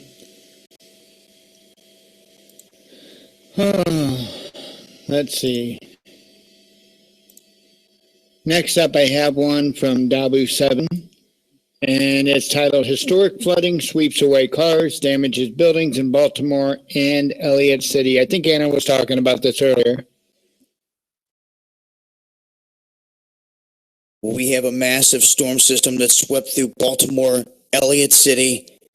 A lot of damage done. You're going to see in these images, just cars have been tossed around and stacked like toys, as you can see here, on top of one another in many different spots. I'm going to share with you some footage too that shows just how strong the current was sweeping away some of these cars. And as you can see here, the aftermath has left complete foundations exposed and roadways gone. You can see here this car pinned in this spot.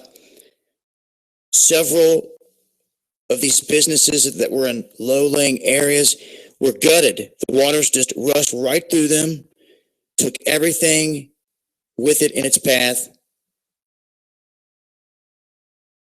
and just caused a lot of destruction. See parts of Howard County. This roadway was completely submerged. As you can see here, the cars stacked again and really just battered some of these areas unexpectedly. Now, I have seen reports of a flash flood in Maryland killing at least one and destroying businesses. They're saying that one dead, others missing in Elliott City after historic flood. That's as much as I see in regards to fatalities connected with this.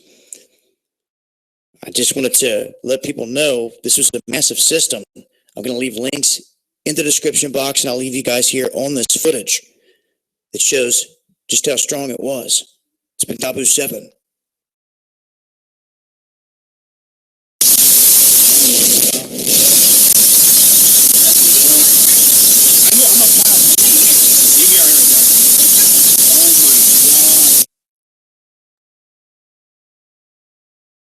Wow, pretty insane.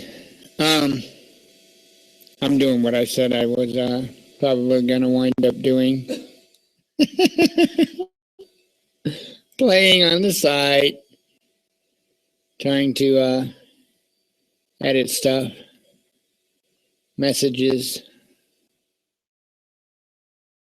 trying to find where it is at.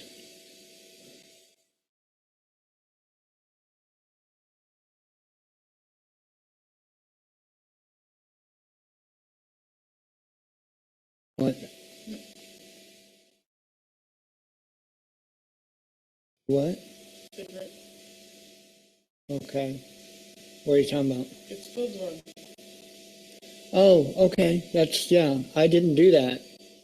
I didn't do that. That's French or whatever language it is. They misspell stuff like that. I'm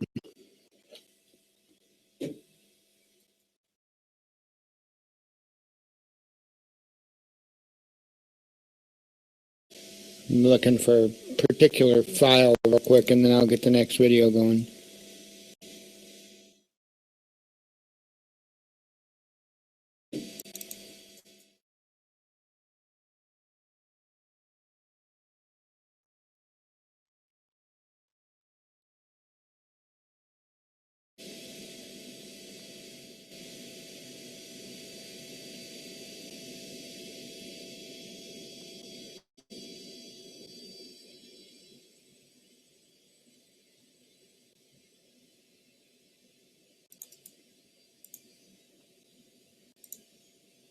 I think it's in here.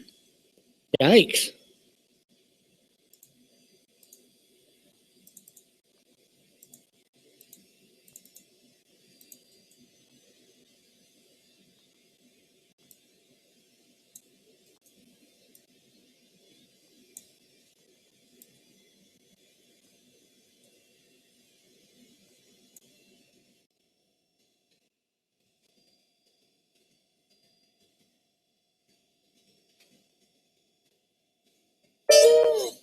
Huh? Don't tell me it's not in there. Oh, it's not in there.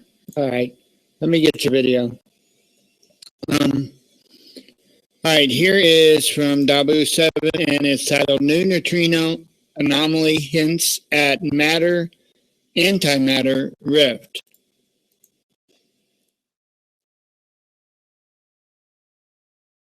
Interesting information here in regards to particles, neutrinos, matter, and antimatter.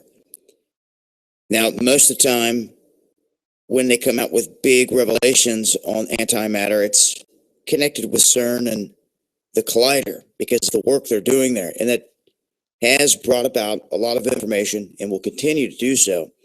But they keep us in the dark when it comes to the truth about a lot of this data and information and what they're really doing. A new reality of nature is what they're talking. Well, in a lab in Japan, they're saying that this new neutrino anomaly could hint at this rift between matter and antimatter. Now, they're saying that their findings are not yet pronounced enough to be 100% sure of it. But findings, along with the results from two related experiments, are all pointing in the same direction here, saying that one of them outweighs the other. And they break this down in scale. And they start off by explaining the fact that all of these have a mirror. That all the particles that come into place have a mirror of them of the opposite charge. Now, somewhere along the lines, they're saying there is a part of decay that happens. And in this decay process, it is what eventually ends up allowing one side to be heavier than the other. This, in turn, eventually, I think they're trying to say, is what causes there to be more matter versus antimatter in the universe. Because if they both came from the Big Bang and there is a mirror image of each, they're all connected. Say it's one particle. They're trying to figure out what makes the matter more. Because when these two come in contact directly, they annihilate each other. There would be nothing in the universe. So there's something that's created this fine balance where all this life is throughout the universe. And they're on the cusp of trying to explain just that when it comes all the way down to the particles and their weight, their density, and how they interact. Now, these findings are interesting, but they're not solid. Like I said, there's a lot more information here. They go into detail. It's a good read, though, for those of you that are into this type of physics and science. And, you know, they always have a whole lot more information than what they're telling the masses. But these little bits and pieces that they're leaking out, it's important to take in, especially when you're trying to see the bigger picture here on how everything is working. I'll leave links. It's been Dabu7.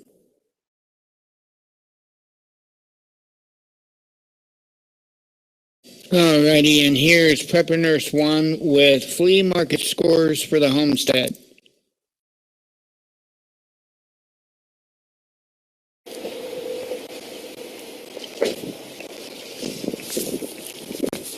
Can you say hello? Hola. Spanish or hello. Thank you. Hey everybody, Prepper Nurse 1 here. We actually went to a flea market today, and we're still here. And I just, of course, everything in my mind when I do things is always about prepping. So I'm going to show you what we got and kind of go over different stuff here. We actually picked up, picked up a bunch of different coins. They're all 90% silver, a couple silver dollars, half dollars. And so got a bunch of that. Also, we picked up a couple of different board games. This is Chess and Checkers and Monopoly. Okay, cool looking. Yeah, Heather had to have the record because she thought the cover was cool. Also picked up a couple of tools here.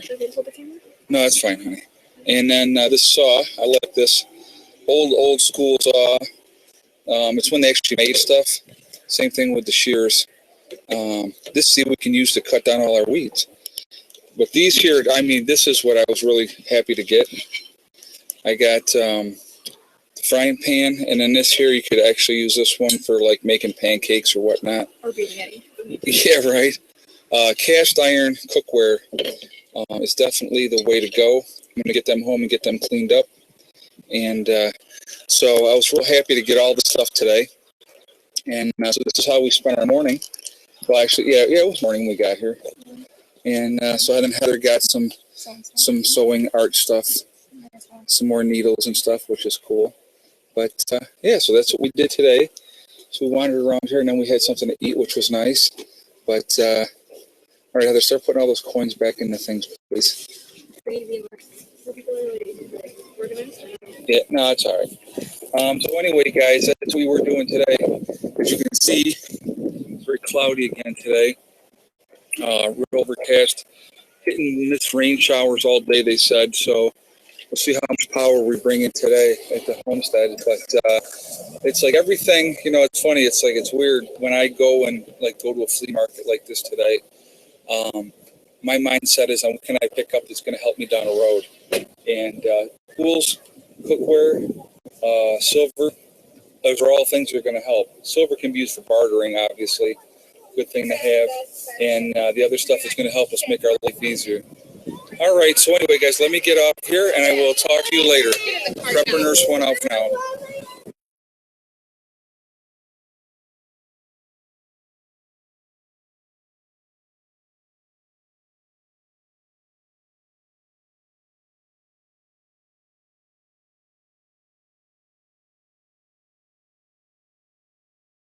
Alrighty, this is fun.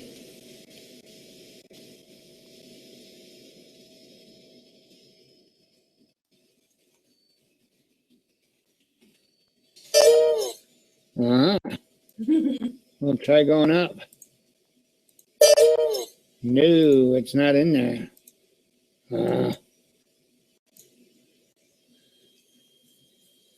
There's like a real easy way to do this, and I just not quite sure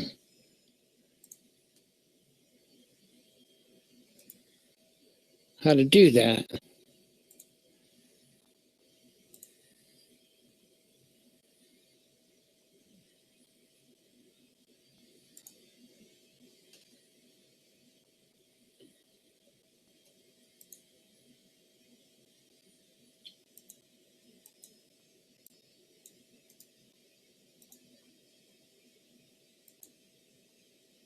All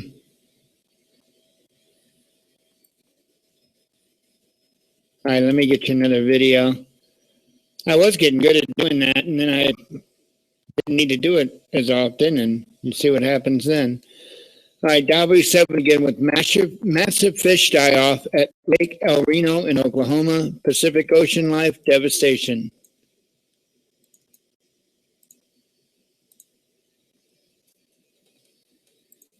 Well, we have another massive fish kill, this time Lake El Reno. This is in Oklahoma. And as of right now, they're saying they have no idea what has caused all these fish to die. We covered a lot of different fish kills, animal die-offs. We've seen a lot of different things, from algae to chemicals. And really, you never know until some tests are done. But one thing is for sure. Another massive fish kill has gone down, this time in Oklahoma. I also have another link here talking about how a lot, they're talking 52% of the world's marine life has vanished since 1970. So many different species that have died off, those that are in low numbers. And the biggest problem that's talked about here is the threat in the Pacific. And then, of course, this all ties back to Fukushima, but no mainstream media outlet, no government, no one wants to tackle the issue, leaving it up to TEPCO. And it is destroying the Pacific Ocean, life. We all know that it's not good what's happening, and there's no way that they can stop it. So you would think they would take precaution and try to prepare for anything that may happen like that in the future, but they're not. Instead, they talk about building more of these facilities in other places, like sitting on fault lines, which is ridiculous. But this most recent fish kill, you can see here, here's the lake. In Oklahoma, there's a lot of fracking that goes down, okay? All over the place, you'll see the landscape peppered with slots and land plots here that have been cleared out. These little squares, little roads all over the place that you'll see that are not subdivisions or houses, they are fracking plots. It makes you wonder, looks to me like the biggest body of water near all these facilities, the biggest one around, seems to be that lake. I think it's till you get over here till you hit other big water sources. Something to think about. I'll leave links in the description box, and I'll update if I hear any more information as to the cause for this latest fish kill that took place in Lake El Reno. This has been Dabu 7.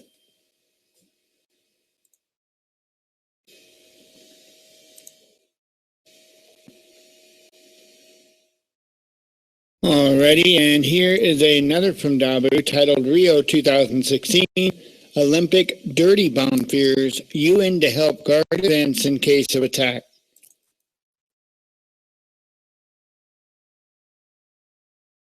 Well, as you can see here, the headlines over a drudge saying Olympic nuke fear. I want to talk about what they're saying here and where this is going.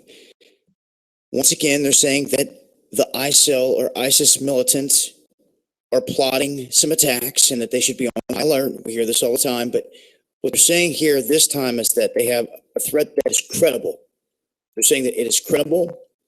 It's not just hearsay. They're saying it is credible. So I want to make that clear at the gates. If they know something, this is coming from the Brazilian government that says they're bringing in more individuals because they fear that there's going to be some kind of dirty bomb type of event that could hit during the Olympics in Rio. Now, what this is a device kind of similar to what you would say an IED is, but mixed with nuclear material. A dirty bomb or a radiological dispersal device, which is also known as an RDD, is a weapon that does just that, combines radioactive material with conventional explosives. And the whole point of it is, once the explosion happens, to hit the surrounding area with nuclear material, making it just that much more devastating, hampering the rescue of other people potentially that could survive, and really just making it a huge mess. Now, it's not like you used dynamite and some kind of radioactive material that it would take a whole city. Now, it's depending on the size of the explosives as well as the amount of nuclear material and what is used. Also, how a lot of it reacts when ignited. Now, they're talking about all this, and they're talking about Rio. This has always been a potential threat. It's a possibility every day that anything can happen. But when their agenda is fear, fear, fear, and we know that many of these alphabet gangs have been tied to many of these events, you're starting to hear the same talk now of some kind of explosion type of dirty bomb event somewhere. It's been referenced by Obama to maybe happen in Manhattan, by others to happen in Charleston, in the harbors. Others have said it would happen potentially at the Olympics, as you can see here, along with this threat. So we know who ISIL is. If you do not, then you need to figure that out quickly. Once you figure that out, and we've talked about it time and time again, these alphabet gangs, if they are running the show here, then, and we know they've done things before, then that's all you need to know, to pay attention for here, is to be looking at who's in town, who's staying, who's here all of a sudden. Look at the tags, the vehicles, and see who's down the road or in the next town, the next city, in hotel parking lots mounted up out of nowhere. You have to pay attention to those things, because those are the signs that people are in town. And something go off. We've seen it before. It happened right before the big fertilizer plant explosion that went down here in the United States. That was massive and highly suspect, and with all the other things that was connected to it. But I guess the point here is this. If anything happens and they want to blame it on the boogeyman, you should know who the boogeyman is. And it's time you skip that step and see who the puppet master is altogether. Therefore, every time one of these events go down, no matter what country we're at, you know who's doing it. That's the most important part. Because once you see that, then everything starts to change for you. You start to see the reality of the world we live in, this game. I'll leave links, more information at these links. Till now, it's been Dabu 7. Peace.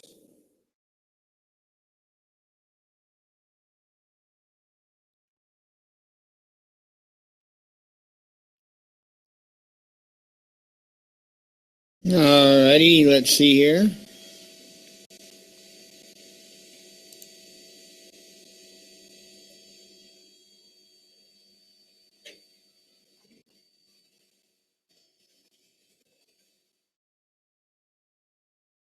Here's a video from Next News Network. It's titled, U.S. Launches Super Secret Spy Satellite into Space.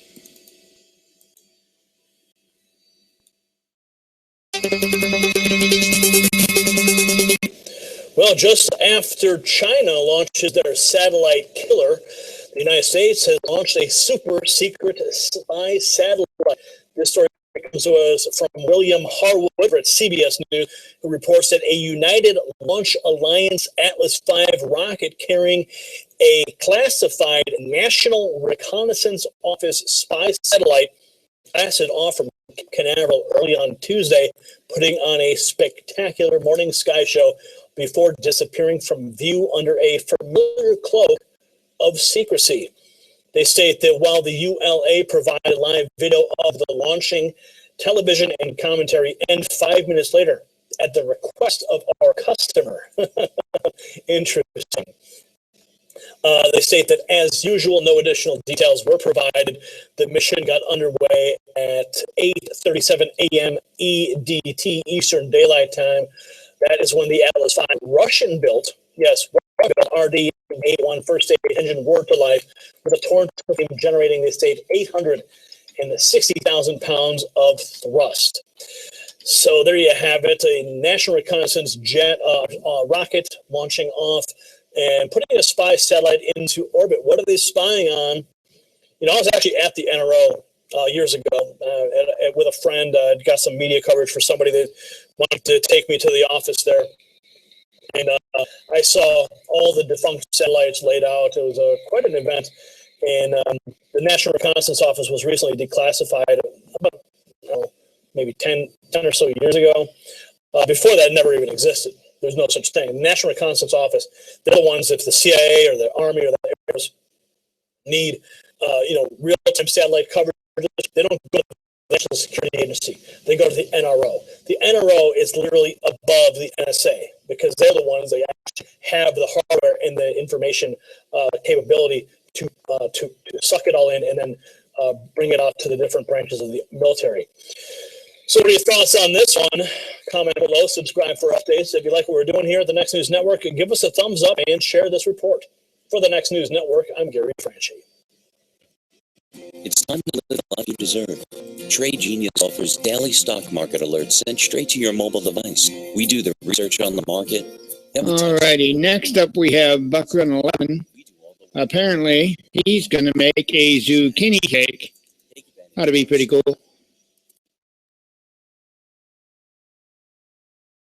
Hello, YouTubers. Out in the shop doing some cooking today.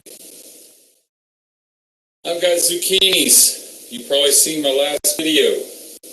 Going to try something new today. I've made 24 loaves of zucchini bread and my wife has made 12, so we're going to go a little different route.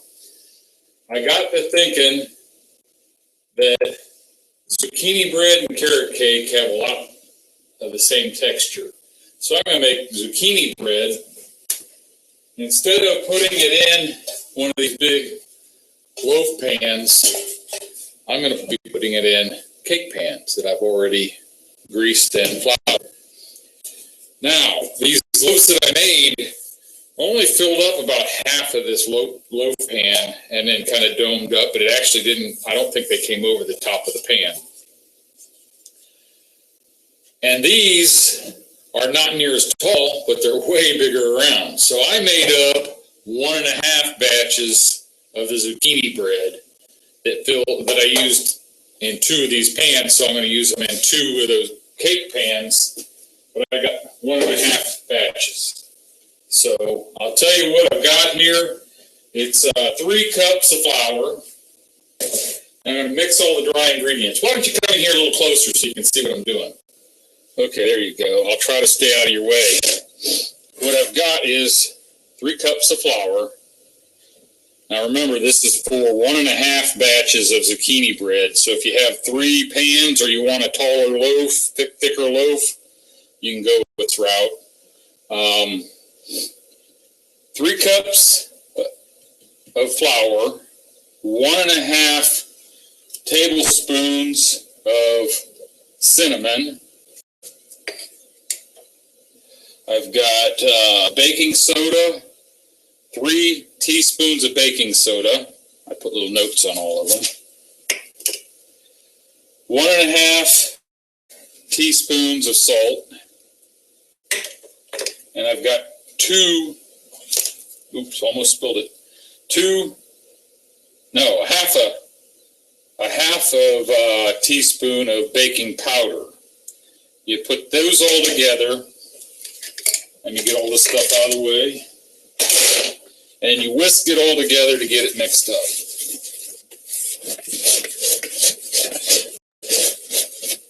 I do have my oven preheating at 350.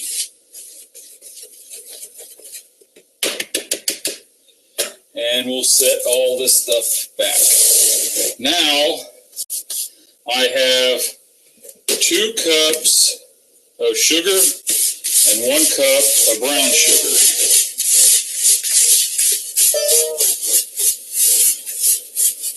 Get it mixed up a little bit, break up that brown sugar a little. I did sift the flour and the sugars. The brown sugar didn't go through too good, but I sifted it through this just to get it sifted up a little bit and broke up because my sugar's kind of lumpy. In the sugar mixture, I'm going to add 1.5 cups of canola oil, and I've mixed in 1.5 tablespoons of vanilla. I'll pour that in there.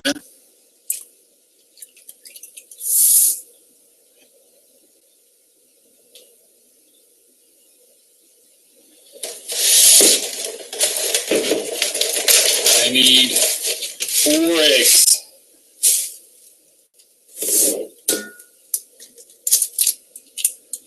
One.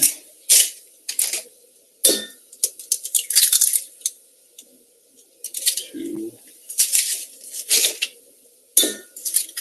3. 4.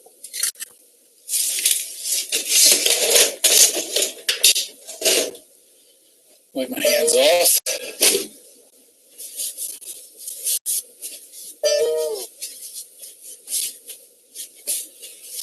Okay, I am going to use a hand mixer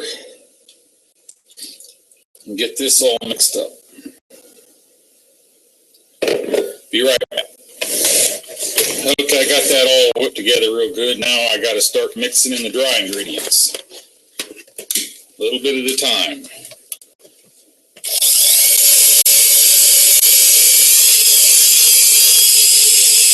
This stuff gets pretty thick.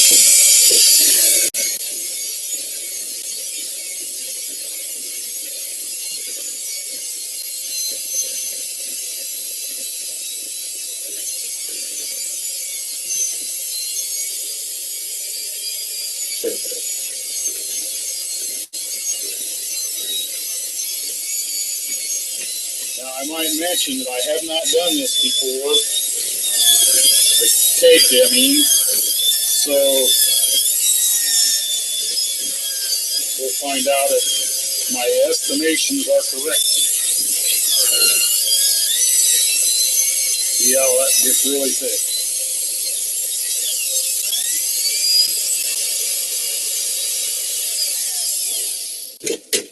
Set this over here now.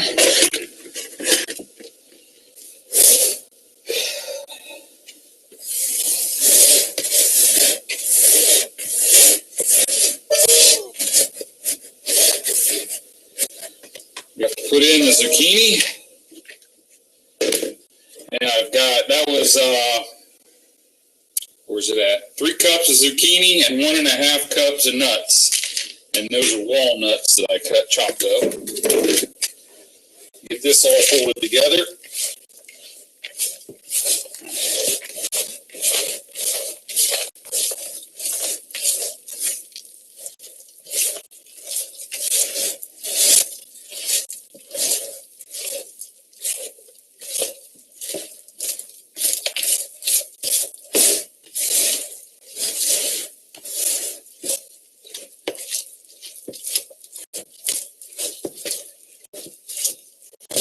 It looks almost like mixing up concrete with some kind of fiberglass to bind it. All that zucchini in there.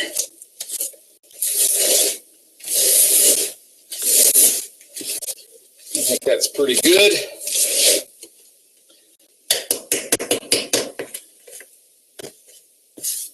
Nice thing about working out here in my shop is the only person that gets pissed off if I make a mess is me. And I'll clean it up myself. There. Get my 2 bread pans, and we'll try to get them both filled up an even amount.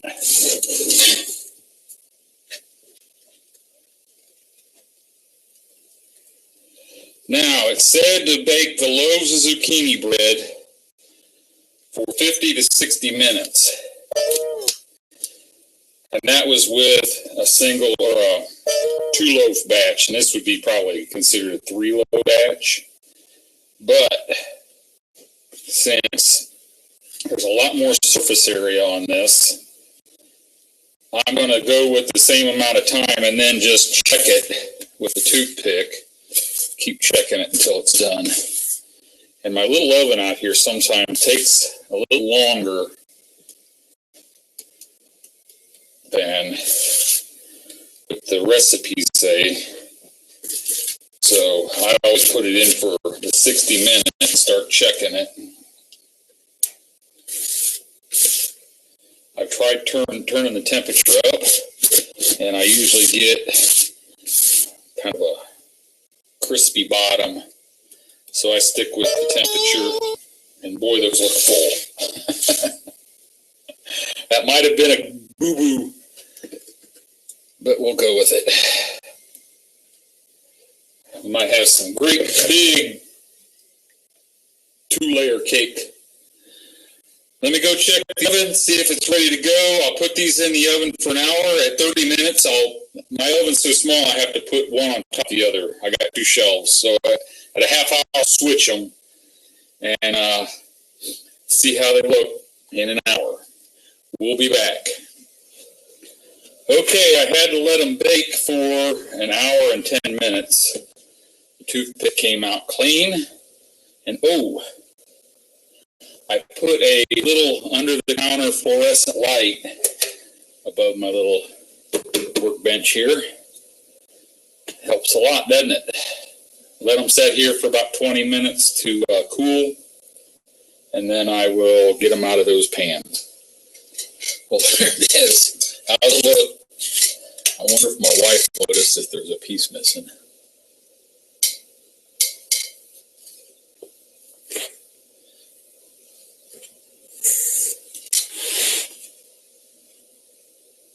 Bet it tastes good with some ice cream.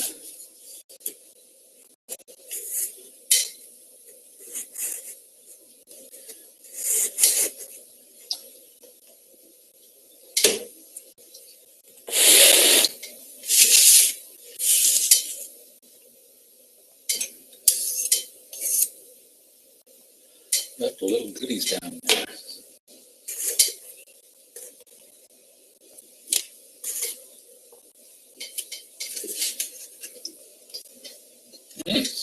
Still a little warm.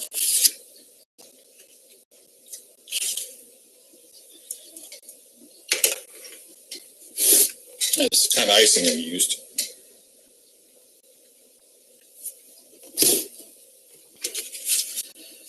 It does kind of remind you of carrot cake. And it's zucchini, so it's got to be good for you. Real good. Thanks for watching.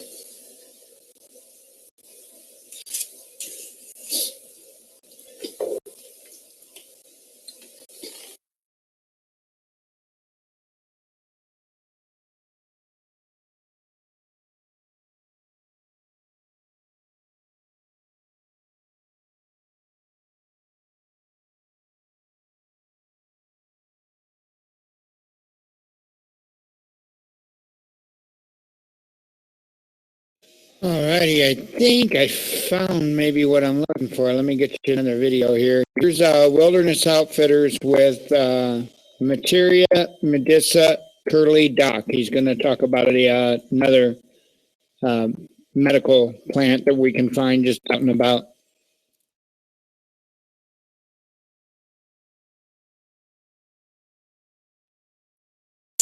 Morning, folks. I'm Dave Canterbury with Self-Reliance Outfitters in the Pathfinder School. Welcome back to another video in our series on Materia Medica. The plant we're going to talk about today is called the Curly Doc, also known as the Yellow Doc. It's got a couple other names as well, but it's in the Rumix family. And the Curly Doc is probably one of the most prevalent plants around here. And don't confuse that with burdock, because they interact well together as far as medicinal preparations go, but they do different things, and they're not in the same family. Okay, so it's not burdock. This is a yellow dock or curly dock. Now, this is another plant like the mullein that's very easy to identify from this shooting stalk that comes up to 6 feet high in the center of the second-year plant. You can see that this one's now turned brown. The leaves are fairly wilted. And this plant's dying off, and that's because it's already bloomed, and it's on its second year, so now it's dying back.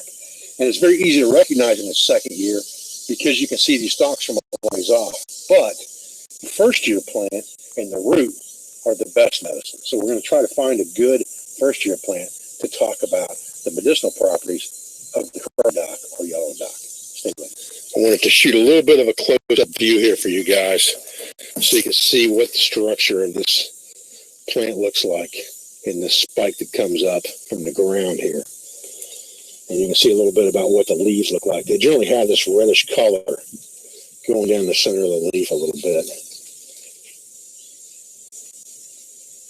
A lot of times they're twisted like this one is, which is another reason they call it a curly dock, because they get a twisted leaf like that. You'll see it a lot better when we find a younger plant. Okay, so what we have here is a first year curly dock plant.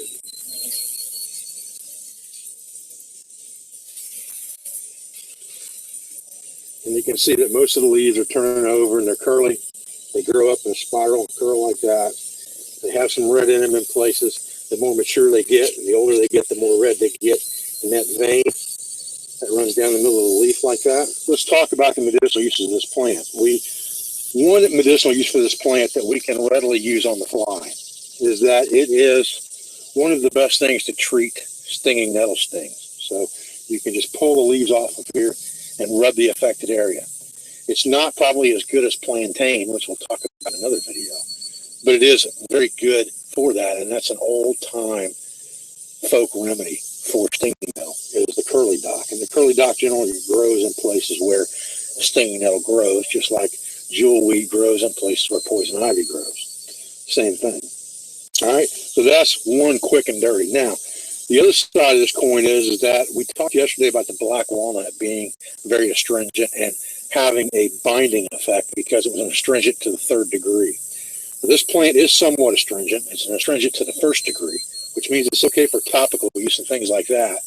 But it's actually a laxative when you take it internally and you make some type of a tea or infusion, mainly from the roots. The leaves will work, but the roots are much better for that. And this plant is a detoxifying type plant in a lot of ways and works really good in conjunction with plants like burdock, like I said before.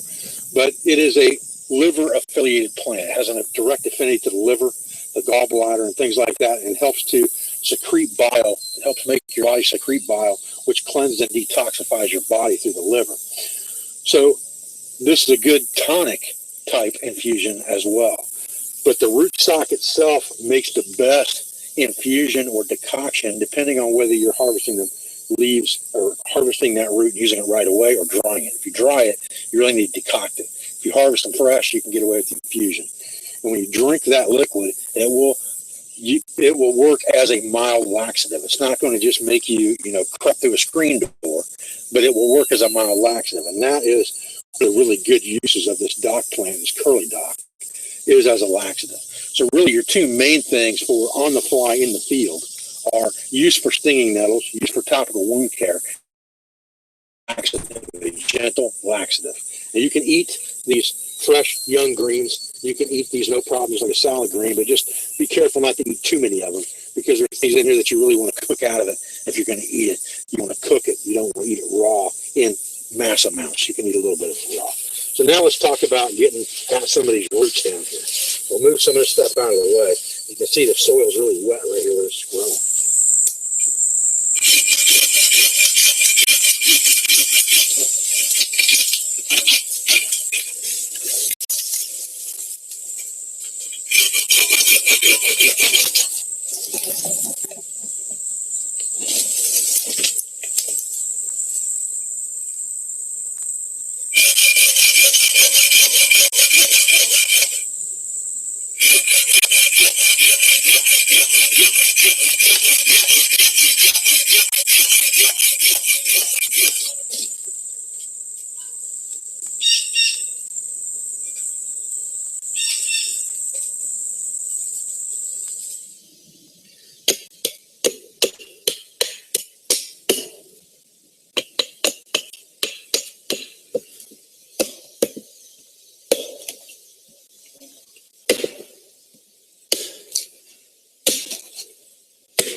All right, so I washed this root off so you can get a better look at it. And you can see we broke the root right here while we were harvesting part of it, but it really doesn't have giant taproots. There's a full root right there wrapped around.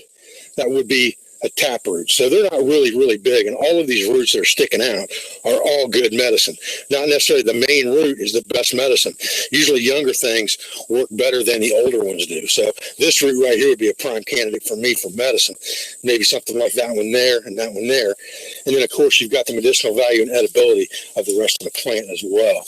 And you've got a couple separate plants there. This plant's really separate from the other one that's growing around it.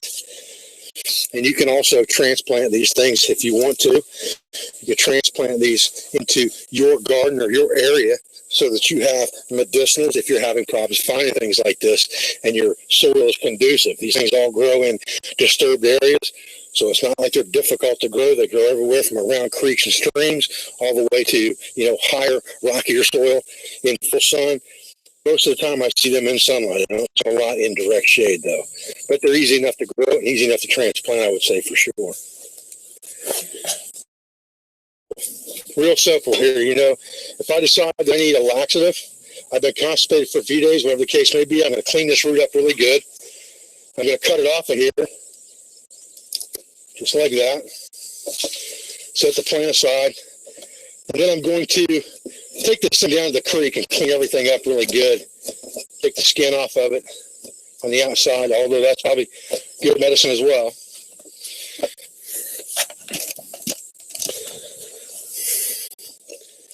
Now once I've washed this thing and got the dirt off of it, I'm just going to come in here with the back of my knife.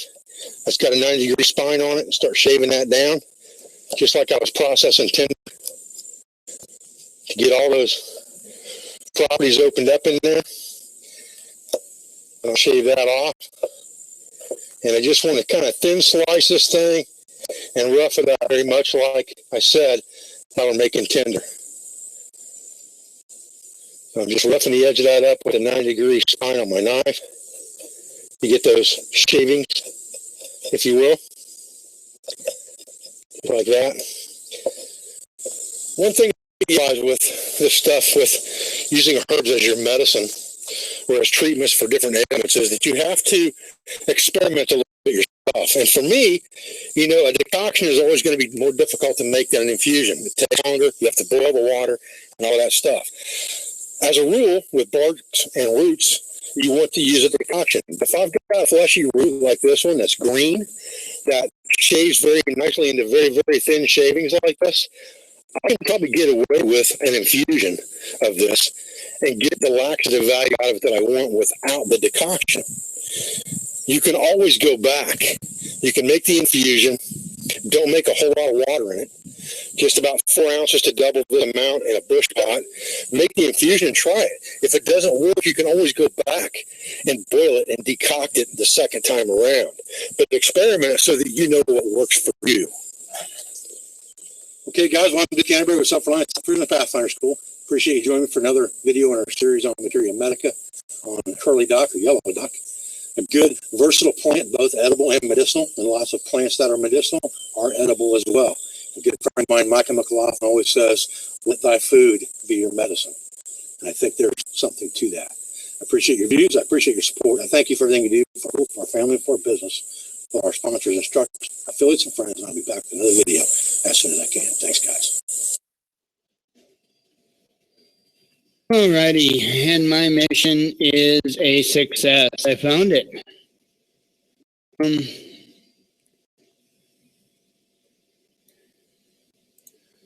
Here's a video from We Are Change, and it's titled Karl Rove, Iraq War, absolutely worth it, gets called a war criminal.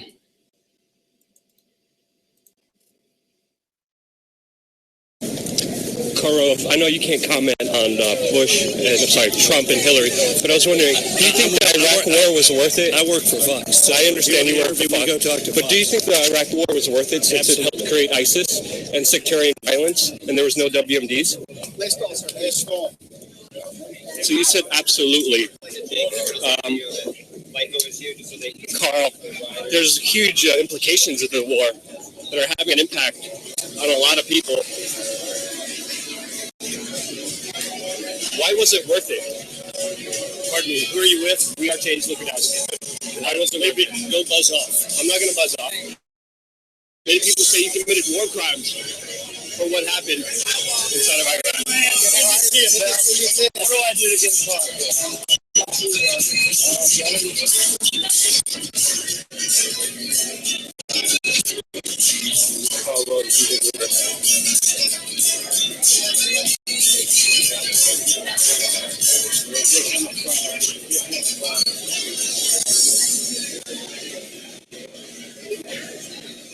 Then you just put in your address that you're going to.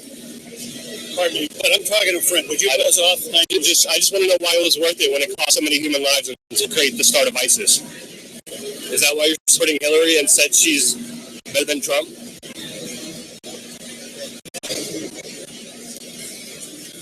I didn't really want to push it from there because Karl Rove is actually known for being a little punk and calling security and police officers on people who ask him tough questions like, why was the Iraq war worth it? Which is a horrible freaking statement to me.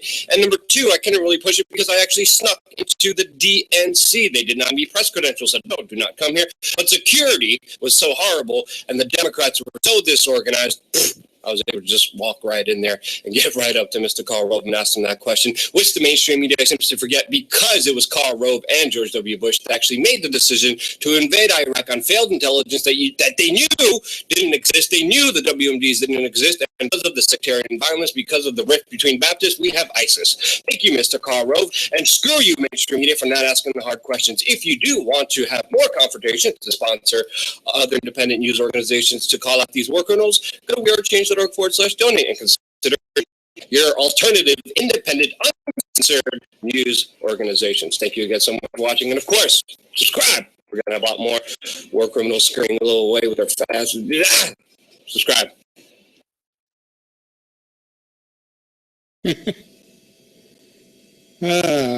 What a trip. What a trip. Let's see here. Wow. Man. Wow, man. Wow, man. Sheesh. I love this part. Yeah, I was done with it until I thought, I could get that picture done and up there. That would make it look nice. Glutton for punishment, I am. Yes, I want to close FileZilla. And I want to close this and that. All right. Next up, again, instead of just going crazy, we're going full crazy. William Mount, video titled Trump Strategy, Watch His Opponents Implode. And the moment I hear anything about beans, I will stop the video. Oh, it's 31 July 2016, and can you believe where the month is gone? So we're looking at Trump's strategy, and he's letting his opponent implode. We know the book candidates take their marching orders from the Jesuits. Look at their vice presidential candidates. Both are Jesuits to the core. And look at Donald Trump. Trump's candidate is military general. Hillary's vice presidential candidate on the board of many Muslim terrorist organizations and is a Jesuit. The Muslims are run by the Jesuits. Mohammed was funded by the who came from Rome. Trump went to a Jesuit college and swore loyalty to the Jesuits and began making billions. Glenn Beck worked in the same studio I did on 85th and Aurora, Channel 77 and 23, and he swore loyalty to the Jesuits and was paid $50 million a year the next day. He had his own TV program. They offered that to several people. They knew who I was, and they knew I would not accept the offer. All he has to do is lie. Alex Jones was Bill Hicks, jumped the guy from Behold a Pale Horse, renamed himself Alex Jones, and now gets a salary of $35 million from Skunkworks Productions, which is just north of here. It's owned by Lockheed Martin. Your tax dollars pay for both of them. And it's amazing because this morning they're recovering from their human sacrifice last night at the Bohemian Grove, Jones is not there to report who's there. Isn't that amazing? All of a sudden, an election here where the fascists are ready to take over, he's not reporting anything. Hillary's running mate is clearly a Jesuit. So the entire election is being called out of Rome by Lucifer through his Jesuit hitmen. So while Trump is making plans to, quote, rebuild, unquote, America in the image of the Jesuit, Hillary is literally screaming because her past is being laid wide open. Trump doesn't pay his bills very well. Hillary's out murdering presidents, UN officials, ambassadors, and purposely destroying America to bring about World War III and the elimination of 7 billion people. Here she is screaming. Hillary Clinton says Russia hacked the DNC computers. No, they didn't. Lucifer did and his buddies. Accuses Donald Trump of supporting Vladimir Putin. No, she's got horns on her head. This gal is the chief witch. She doesn't even fit in her white satin, nights in white satin. Oh, I can't even look at her for very long. She makes me sick. The cats run from that picture. I'm not kidding. This is not about Hillary versus Trump. This election is not about these two people. Mr. Rogers, the satanic symbol. George Bush Jr., the satanic symbol. Ahmadinejad of Iran, the guy who played Patch Adams. Ron Paul, the Pope, the head of the Catholic Church in the Philippines, the head of the Luciferian Church. Obama, Biden. There's George Bush Jr. I think that's Dick Cheney. Bill Clinton and his wife. George Bush Jr.'s wife. Another satanic symbol. If you look at these, you'll notice that they all have satanic symbols. The head of the Jesuits, Hans Kovlenbeck. The symbol of Lucifer, the sun, the Stargate, from whence he got thrown out of heaven. Lucifer. George Bush's daughter, he's proud of her, following Lucifer. Lucifer, Lucifer, Lucifer. The last pope who died. And then they put a second pope in his place who wore glasses and stood up straight. There they are. All worshiping Lucifer. This is not about Hillary versus Trump. This is about you and your relationship with God, or as the UFO community states it, the prime creator.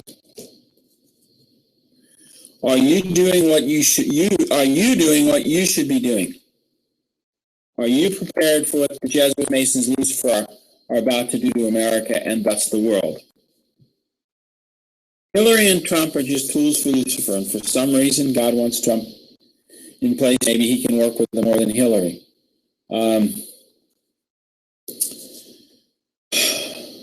Hillary and Trump are just tools for Lucifer and his destruction of freedom. And so we pray that we are liberated. So we pray that they are both liberated from the. So we pray for that. So we pray that they are both liberated from the control of Lucifer. The election and this election is really a call for you to wake up and buy food. It's time to get your life in order. With beans. Be prepared for what's coming. That's what this election is all about. It's exposing all of this.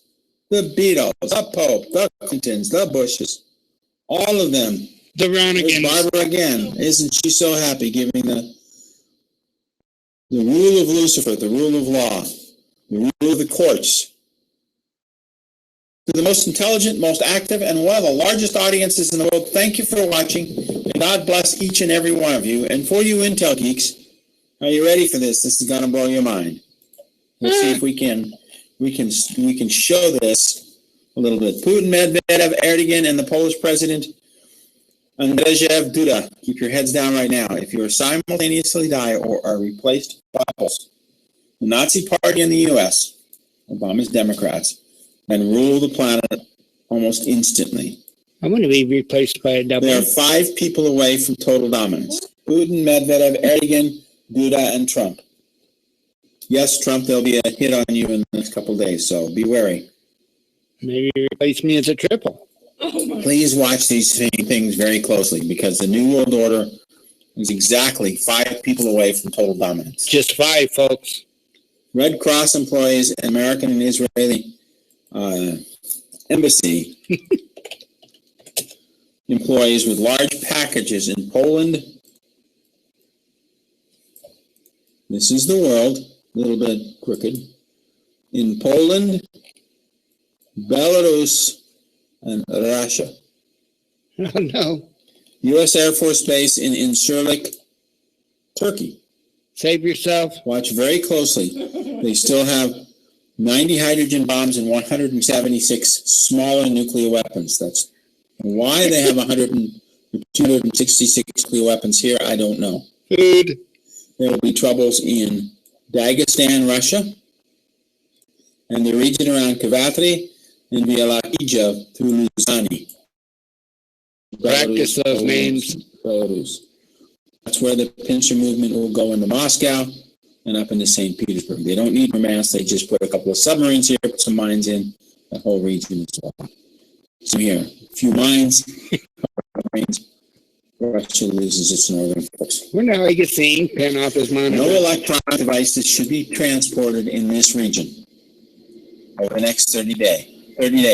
They warned Belarus is a primary target 19 August for the kickoff of World War III for the Nazis. Ukraine has already taken up to this region. This is where Turkey will head, at least until its second coup last night. And Russia, there's a port just north of Tarkasika, up in here. So let me explain the strategy. This is fascinating. The real kill is not China. They'll capitulate themselves. They're always having political problems. I mean, they suppress the people so much. While the United States is causing trouble here in the South Chinese Sea to get Bangsha Island and all the gold, Japan is militarizing this region. So Russia is militarizing this region. So this region is looked at. This region is looked at. China takes care of this region. That leaves this region wide open. Perfect planning, wouldn't you say? So a port just north of Tarkasika, that is the primary import of, shall we say, non-combatant weapons and huge amounts of cash headed over the train to Moscow, Murmansk, and perhaps Vladivostok. For the 1905-1906 war. So while the U.S. is stirring up trouble here and funding Japan up in here, that leaves that area wide open. Perfect planning, would you not say? Russia, you caught your pants down. So here, Japan is militarizing the Sakuk Spur, and the U.S. is doing dirty stuff down here. And in Japan, leaving that region wide open. Please pray that all these plots are stopped.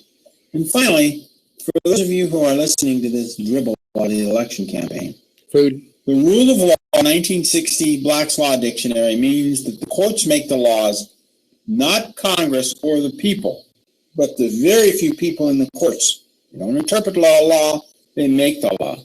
Thus, by following the rule of law, you are giving those in power the right to ignore the Constitution, because the courts are English maritime, with the fringe around the flag, the law of no nation, right, the Eisenhower 1956.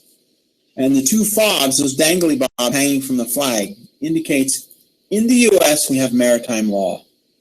English maritime law, which means when you walk into that court system, you're walking into a ship. Your name is capitalized or has large letters in it. My name has no capital letters in it.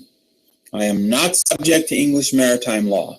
Not only am I a member of royalty, but as an American citizen, you are sovereign. There is no rule of law for an American citizen. Now, the courts are obviously fascist. They do whatever they want.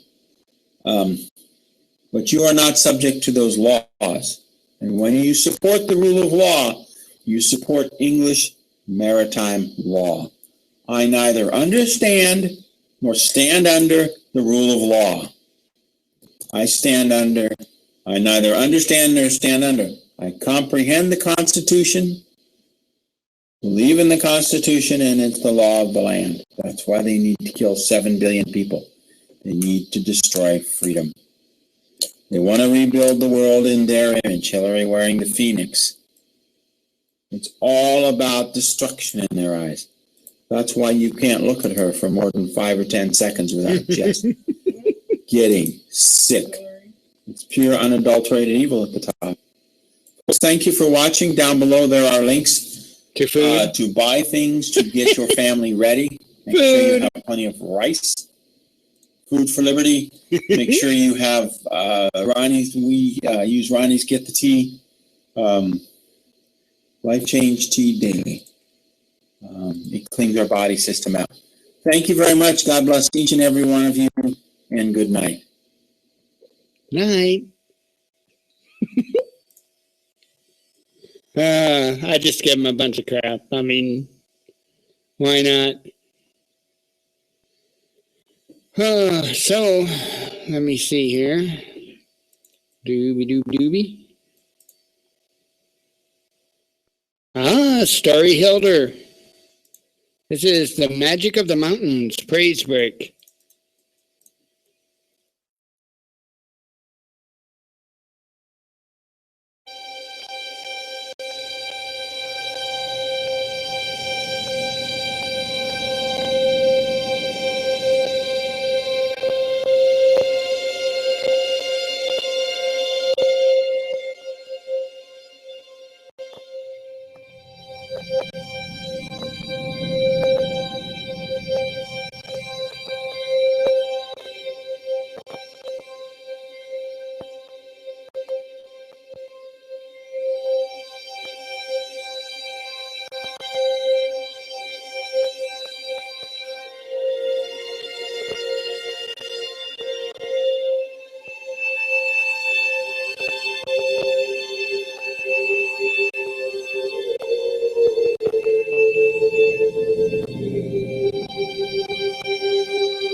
Wow, she just lives in an absolutely stunning place. That would be so awesome to live in them mountains. Yes, I'm playing with the site.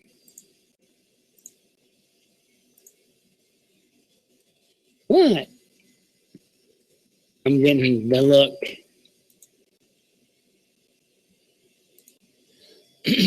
I'll tell you what, it's gonna look pretty cool.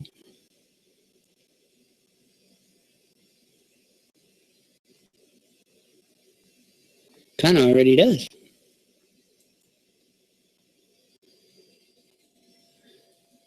All right.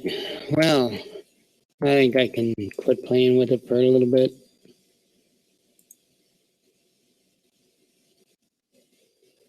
Yeah. A lot of options that you can do with it. And so that's kind of what I was doing, was just changing some of the options. Let me close out of it here, and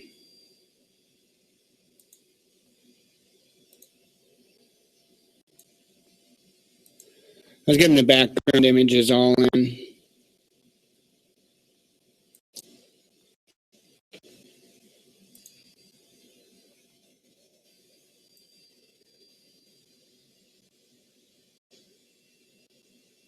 I'm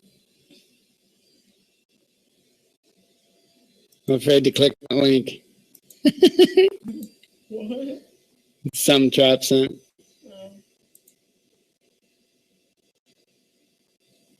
Let's see. Here we go. Photoshop lesson. How to design, create a vintage Swiss-style international typographic poster.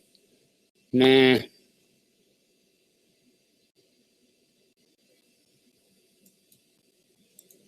Here's an interesting one to go along with everything that's been going on. Next News Network reporting dictator Erdogan wants absolute control of Turkish army following coup. Next News Network is sponsored in part by T.com, the powerful detox tea to support your health. Well, this next story, no doubt, is going to inflame the Turks that love coming to this channel to criticize my commentaries. Yes, the dictator Erdogan is now demanding absolute control of the Turkish army following the coup. Yes, this story comes to us courtesy of Darren Butler at Reuters, who reports that the Turkish President Erdogan wants the armed forces and national intelligence agency brought under the control of the presidency. Oh, that's exactly what happens in a dictatorship. Yes, the president assumes 100% control over all branches of government, and now he wants the military brought under his control as well. Now, that's according to a statement made by a parliamentary official on Thursday.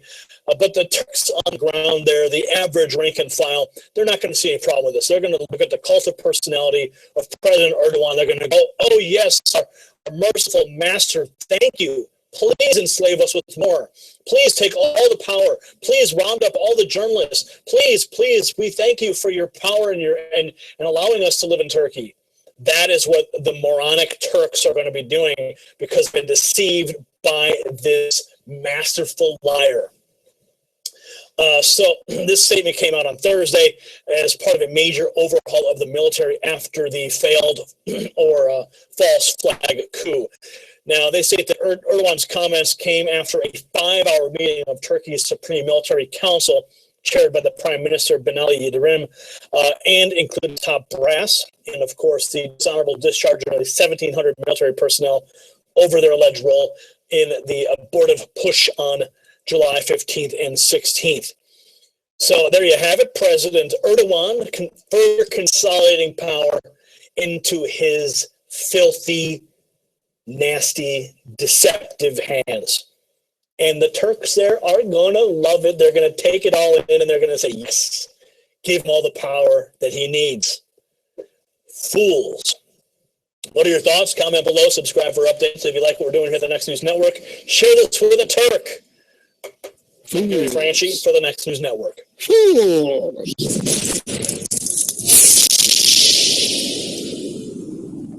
I'll get you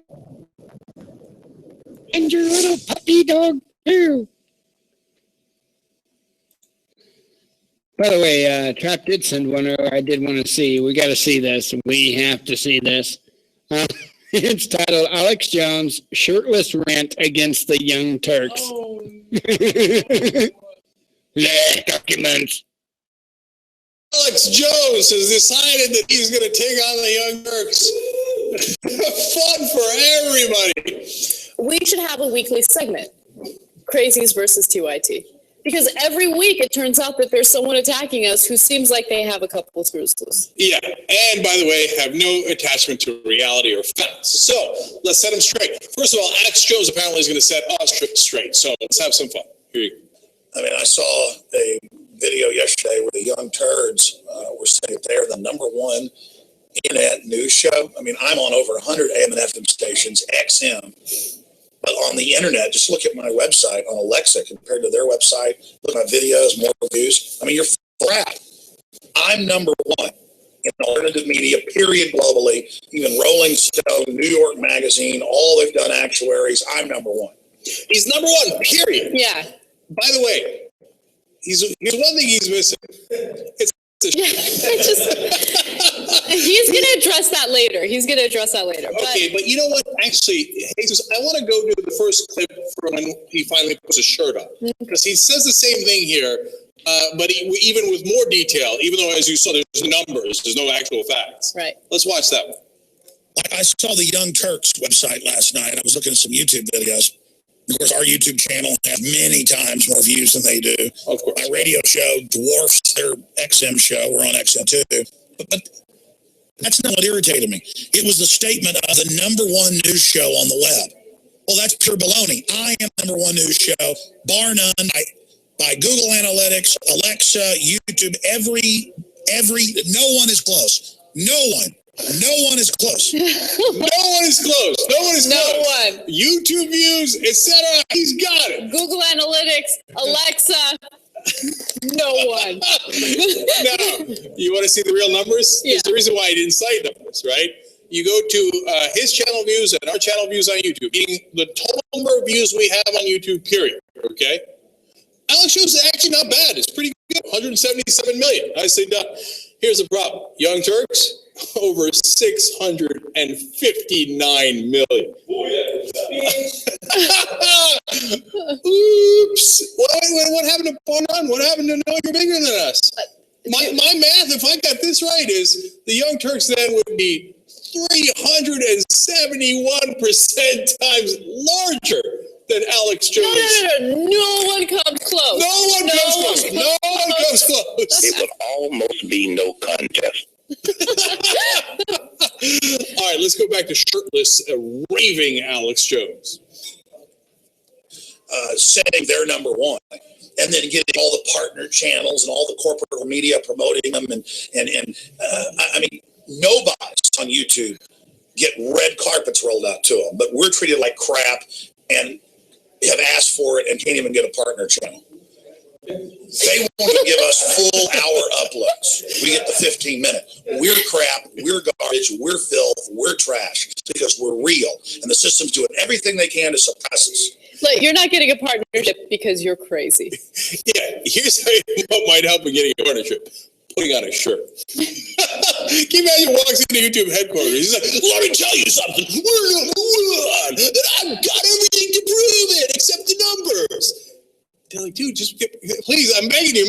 We'll take the meeting. Just put on a shirt. All right, let's get serious for a quick second. Look, this guy thinks everything that happens on this planet is a huge conspiracy. Totally. He thinks that there's a huge conspiracy against him by YouTube, right? So YouTube just recently, a few days ago, decided that they're going to get rid of all of these inactive accounts, right? So accounts where people no longer sign in, whatever, because they want to make sure that you have the genuine subscriber total, right? So there are no smoke and mirrors. Well, everybody got hit hard by this, right? Especially people who have like high subscriber counts. And apparently he claims that he lost 10,000 subscribers, and it's a huge conspiracy by YouTube against him and him only. Little does he know that YouTube has been warning us about this over and over and over again. Everyone saw it coming, except for Alex Jones, because there's a conspiracy against that guy. No, but Anna's 100% right. That's a perfect example of it, right? Because we lost 10,000 subscribers too. Now we have a lot more subscribers than Alex Jones, except that no one is close to Alex Jones. But go look at both of our YouTube channels. Don't trust us. Look at the actual facts, right?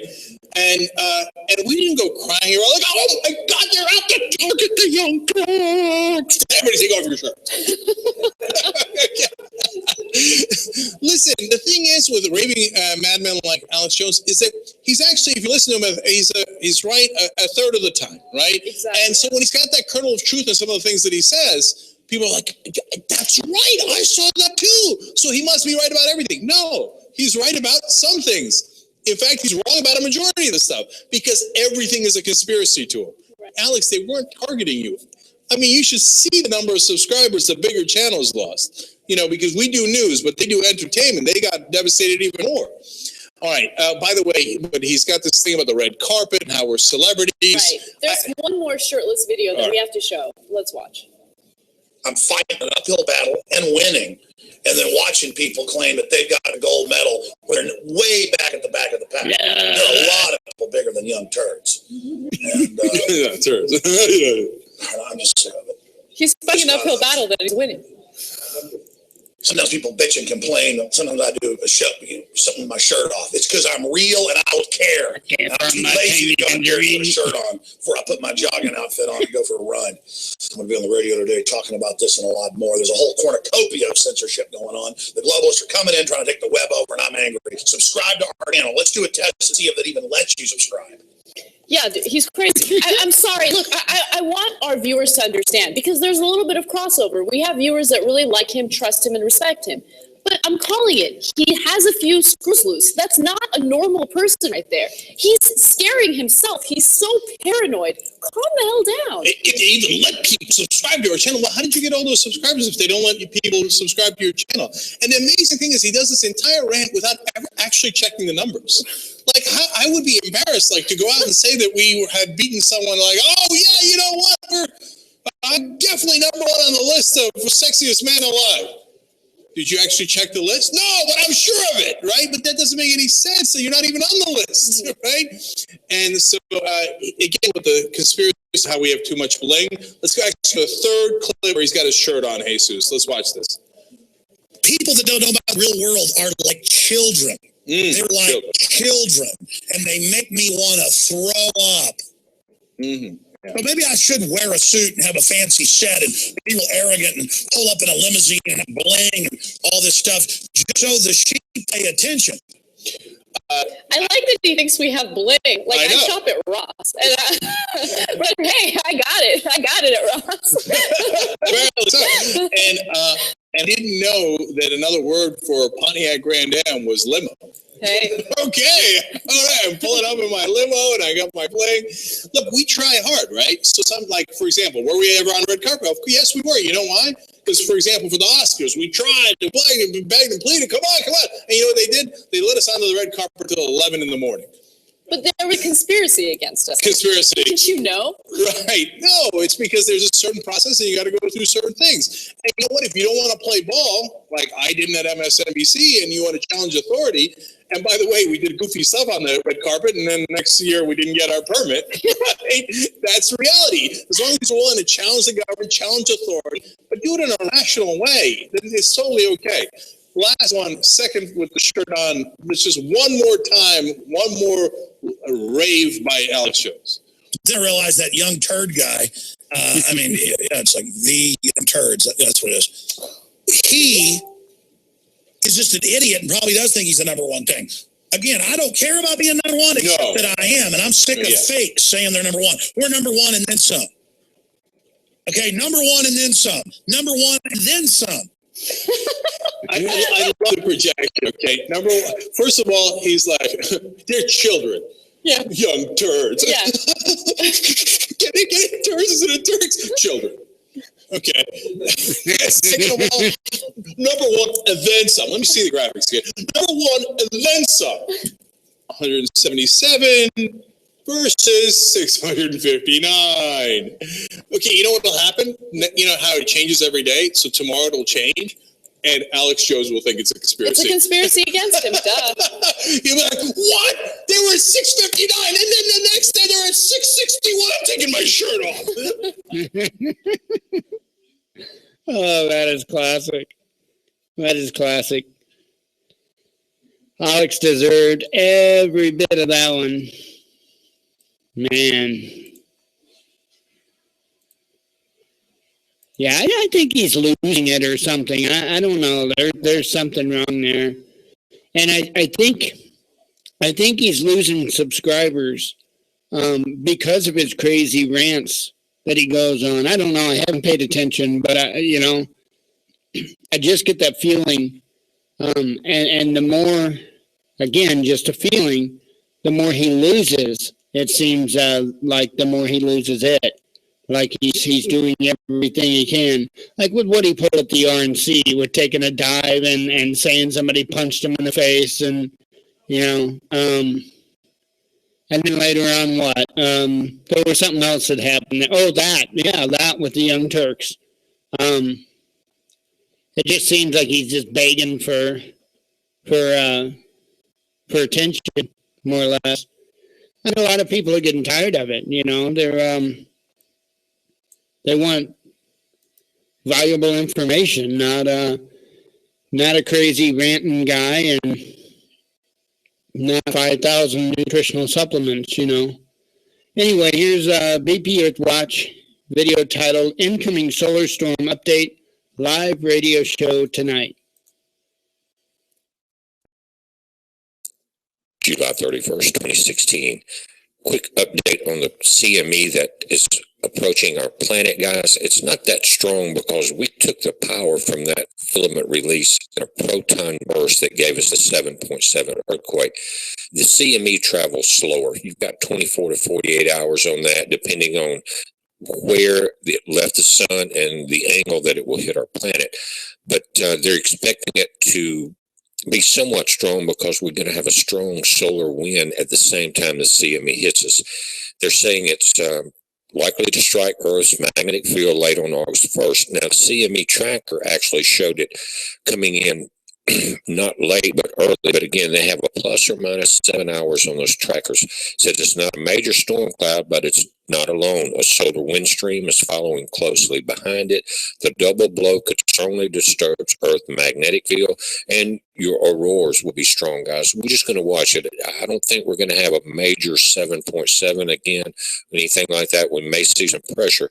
But one of the things that happened after that burst, and we saw it cross the ACE satellites not long after the filament release. This proton arc came across during the auroras. Now, this was taken in Grand Catch near Alberta, Canada.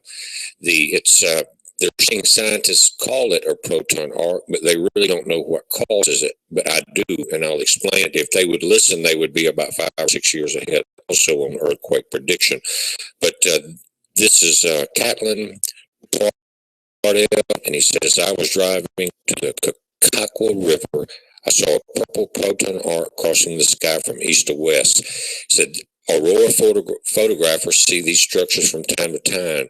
These tight ribbons of light, sometimes red, sometimes green, as they wither across the night sky. They are commonly called proton arcs, yet aurora scientists say they probably have nothing to do with protons. Guys, I believe they have everything to do with protons. His opinion, he says, is that, again, they're not sure what it is. But if you go back to the 28th, and you notice your timestamp at the very bottom, this arc crossed the ACE satellite, which is an early warning system to our planet. This is when I did the video, just before midnight. You see 100 hours UTC time there. That is called a proton burst.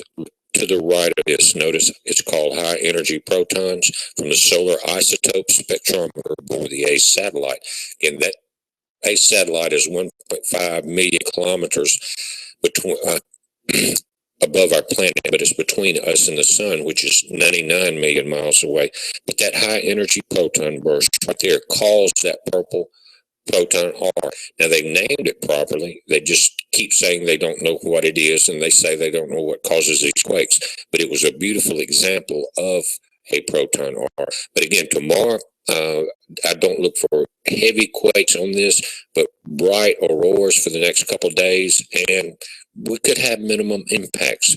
We will see, and we'll watch a magnetopause, and we're going to watch CERN, because every time these filaments start popping up on the solar surface, CERN starts running high power.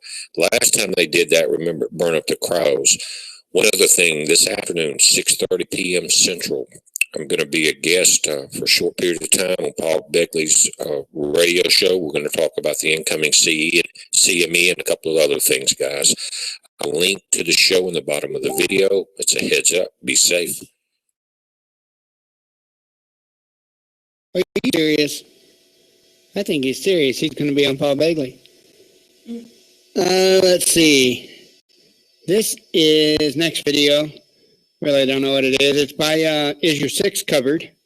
And it's titled Trick Shot for Blue 823 1000 Sub Giveaway.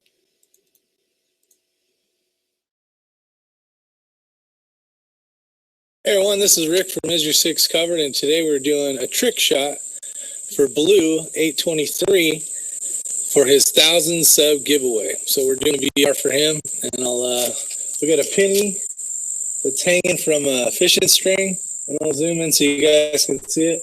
We're at 20 yards, so I'll zoom in and then we'll get cracking. I'll be using a pellet gun, actually a BB gun. It's a combination gun, but we'll see if we can hit it. All right, so let's zoom in here. And right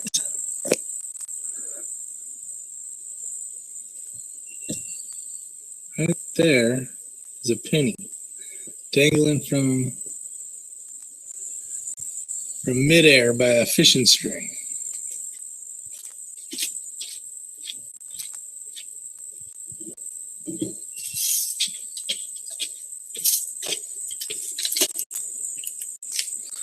I've got to put my glasses on.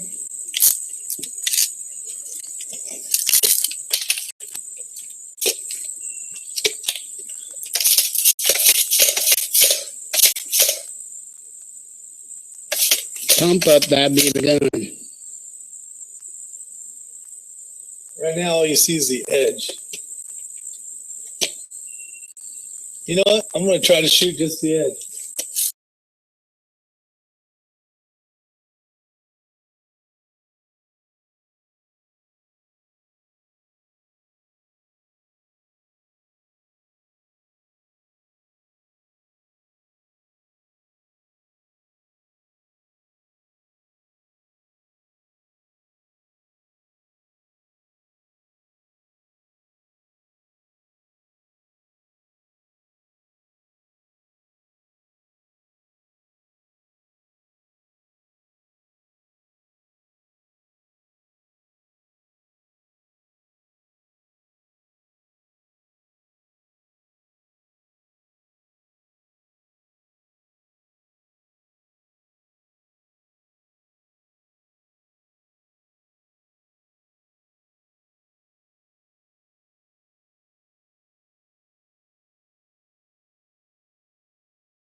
earlier, and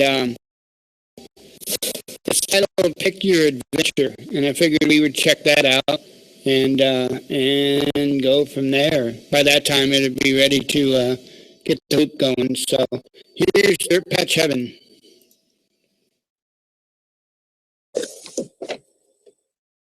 That in, Paige. That in unison. We're good. Hi, guys. I think you're up. Story talk. I just don't think anybody's here yet. No, I think it was said live. I don't know. Do you have the chat window open? The Q&A? Well, it will show right here first. Oh, gotcha. Okay, we have 2 viewers. Now I feel like I'm not just talking to an empty box. Right. Hi, guys. We're doing this on G+ again tonight because, you know, we have really bad internet service out here in the country. It's just not reliable for us to try and do it on our other more professional spot. It allows you to not have to go to G+. But I did link into the description this time. So any of you that want to go over to Google+ and join in the conversation, it's right there in the description this time. And we'll eventually get this figured out. Yeah, but it won't help us to figure it out because our internet is always going to be bad. Right, exactly. So today what I wanted to talk about was actually kind of spawned in my brain from listening to Living on a Dime last night. And they were talking about the reason that so many people get into debt, that there are, you know, valid reasons that some people get into debt, specifically medical expenses. Hey, Palmetto. And so there were a lot of people. There were a lot of people last night that I think took what Living on a Dime was saying and took it the wrong way, because they really encompass so many different things. But I think it's Mike is the husband's name on Dude on a Dime. I've watched him enough times I should know by now, but I'm pretty sure it's Mike. He was talking about how he used to work in television, and that he became very familiar with the advertisements and the way that the media and movies and any kind of advertisement is supposed to make us afraid of one thing or another. If you're not beautiful enough, you'll lose your husband. If you're not rich enough, your neighbor won't admire you. If you don't live in a certain neighborhood, you'll never be able to run for mayor. Whatever it is that you're being told that when you purchase it, it will fix your life in some amazing way. And if you don't purchase it, your life will be incomplete. And that really, really resonated with me. And I've never heard it said that way before. I've heard other things like your greed or your impatience or your whatever is the reason why you are in debt. But I think it really does come down to fear. And I just felt so much compassion for Mike. He tried to be really understanding and say, women really worry about their appearance. You can sell pretty much anything to a woman if you make her feel like she's not good enough and that somehow she will be a better mother, a better wife, a better neighbor if she has this one tool that will allow her to do it. And usually it's beauty. I think beauty and insecurities about your physical appearance have so much to do with that for women. And for men, I think it has to do with your virility. It has to do with your status and your stature for your wife. Is she really impressed with me? Does the world take me seriously? Can I provide for my family? All these things that we want these things around us to prove that we're successful. But they also took it to another, and along that line, it makes me think, you guys know that we sell things with our YouTube channel and stuff like that, with the Etsy store and everything. And it didn't make me want to sit back and think, I really need to be careful about the things that I tell people are important enough to purchase. Because we're preppers, and a lot of times preppers feed on fear. A lot of times we come at preparedness from a place of fear rather than just from a place of preparedness. Preparedness and fear are not the same thing. And, okay, not with the tongue anymore. No more with the tongue. Okay? I love you, but the noise in my ear, it's delicious. And I think everybody really, really resonated with the things that they said up to that point. Hey guys. Oh, it's Stephanie. Hey, Stephanie. Oh, And it's Jennifer. Hello. Okay, so I'm starting to feel like I'm being smothered.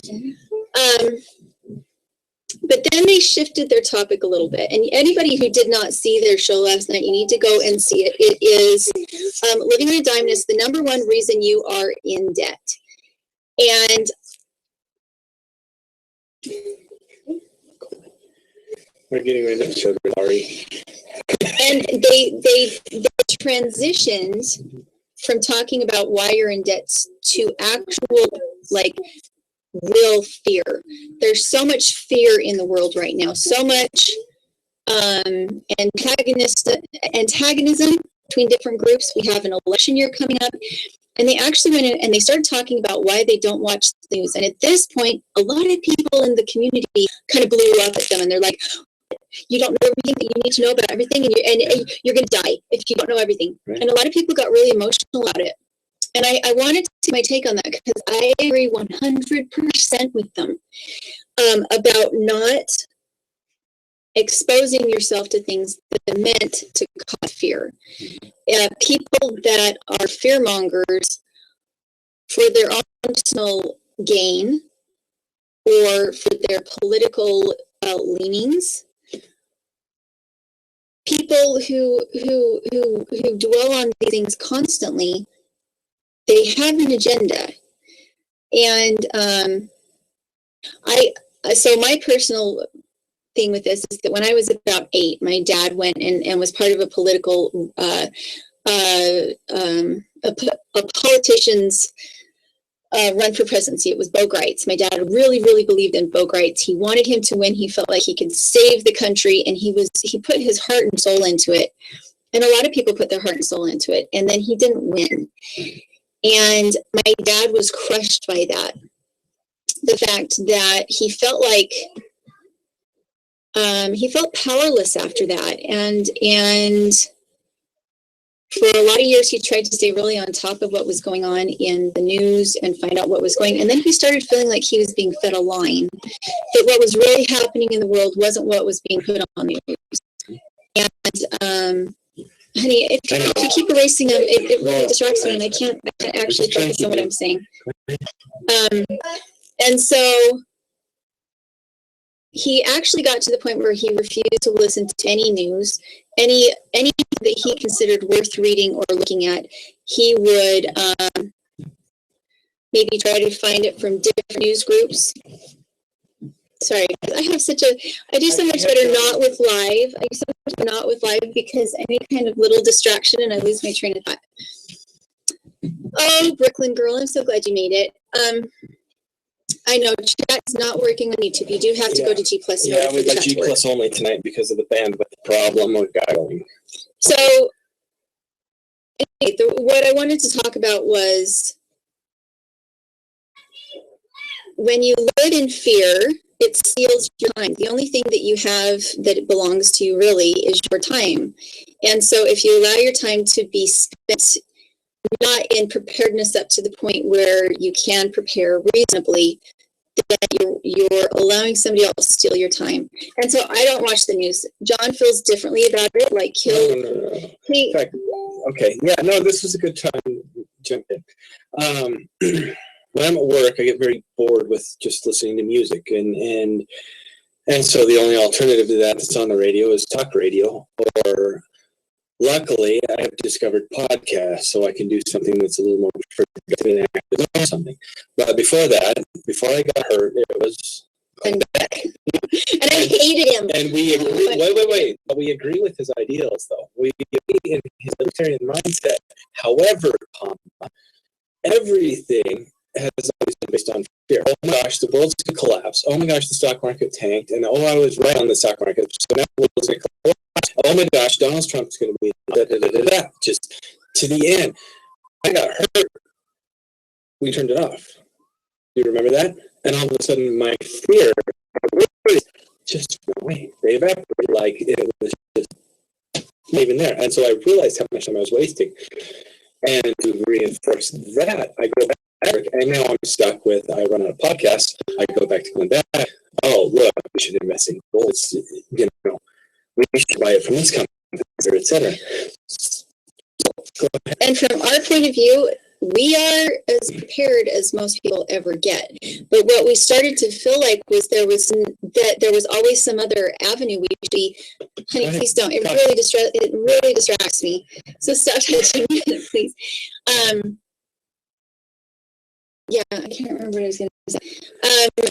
Fine, Brooklyn Girl. Yes, the one is Alex Jones. It was insane, some of the things he's talking about. Go ahead. You're right, but it will just scroll through, so just stop touching it because I can't handle the motion over here.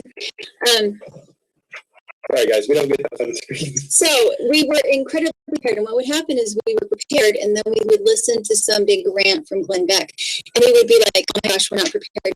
And what we ended up doing is we went and had like 3 years of food storage. We couldn't get through it fast. It was going bad. And instead of putting money into gold or paying off our mortgage, we didn't have any personal debt or anything. My school was paid off. We had the car paid off. We didn't own anything except for our home. Instead of paying our house off quickly, instead we would have these panic buys of things that were like, oh my gosh, we've got to have that because if we don't have that, we're all going to die. And we weren't purchasing things like through Glenn Beck website or anything. We were scared. And we got to the point where like, we can't go make these out. You know, we put all this savings there. Like, oh my gosh, we could spend it. We got to spend it now because the dollar's going to die tomorrow. So we actually did that a couple times. We'd have like $6,000 in savings.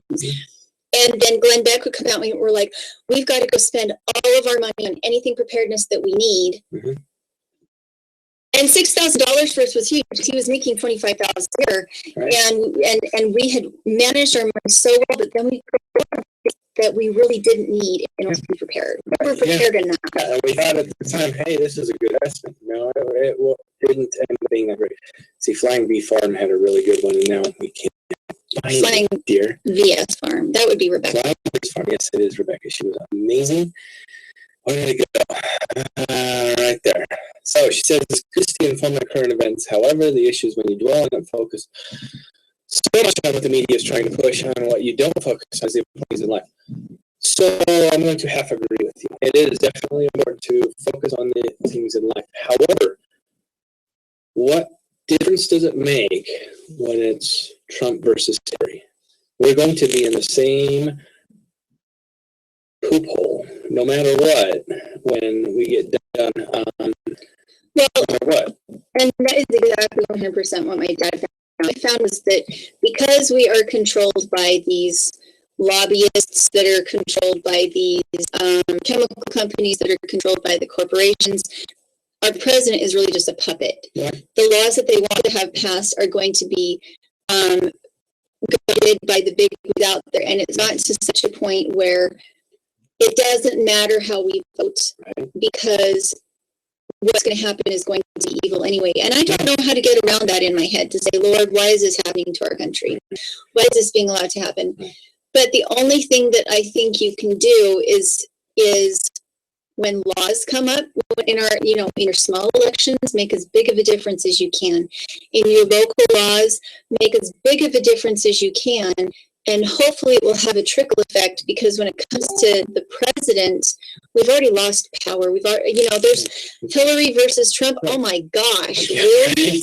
I mean, it's like they show our political people on Twitter instead of. Yeah. Well, and if anybody doubts that, I mean, if anybody actually, Tommy said this in this possible way a couple weeks ago from Off Grid Nation. He actually said, if you really think Trump is going to go and change up the system, he's killing it. He's making multi-million dollars in the system that we have now. Why would he ever want to change that? And everybody knows that Hillary is like in the system. So anyway, I do have a set of things for us to talk about today, but I did want to put out there, you should go watch the show Living on a Dime made last night, because they really just said it all, and I'm probably gonna go back and watch it another couple of times, because it really just preached it, and it was amazing. And Brooke really just summed it up right there. She just had to take a step back and say, whoa, chill, God's in control. And that's all we have is him. you know. Yeah. And so we can move on. Okay, so we have an RV series that is coming.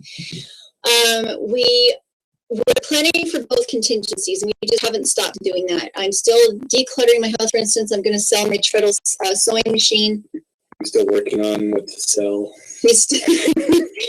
I keep saying, honey, a few. You gotta get rid of them. I'm like, okay. A few of your girls need to go to different homes.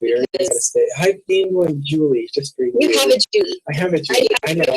Julie's. I mean, how awesome is that? Anyway, so we are downsizing extremely fast as I can. So I'm going to do a series on how to fit the most food storage in your RV and how possibly to RV with your livestock, which I think will be really good videos. I'm going to try and do it as a bug out vehicle in case of the fear mongering.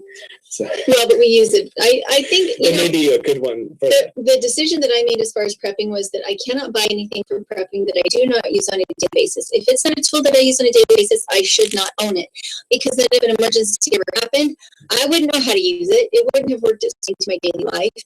And a lot of those tools are exceptionally expensive, you know, a few $100s. And so, you can buy cheaper Home Depot, and it's useful every day on a lot of those tools.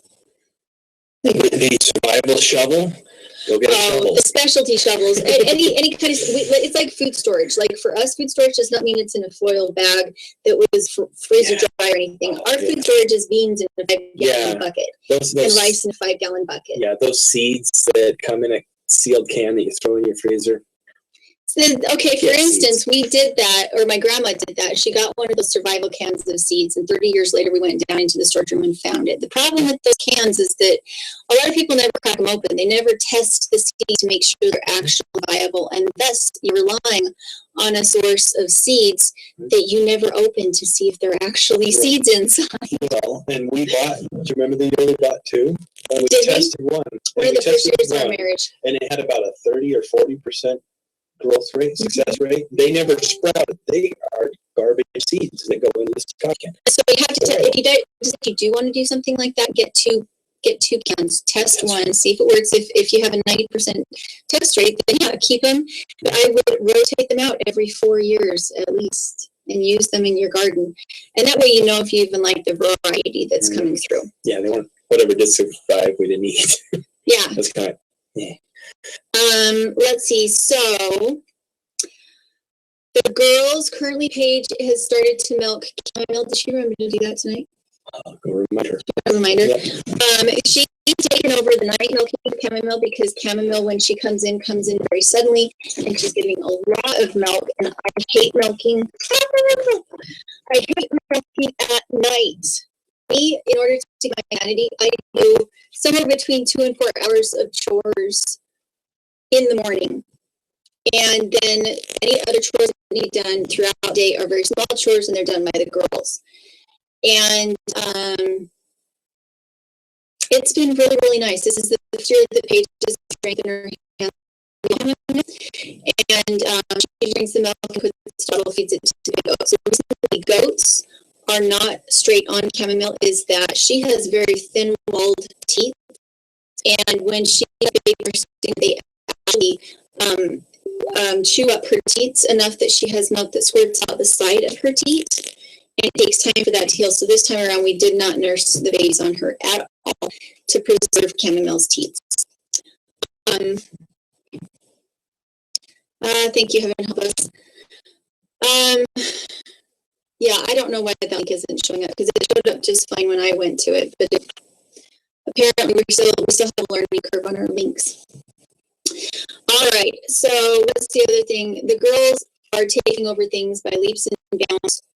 2 nights ago, Paige made the parsnip cake by herself, 100% by herself. It was delicious. She's 9 years old, making this somewhat complicated cake. And we took it to John's brother's house for dinner, and she was so proud of it, and I was so proud of her. And they just amazed me how much responsibility they're taking on, and how much like little adults they are. For instance, about every other week, we're doing 2 geese right now we don't have any loud ones. There for a bit we had 2 African geese, and they were so loud they honked at everything.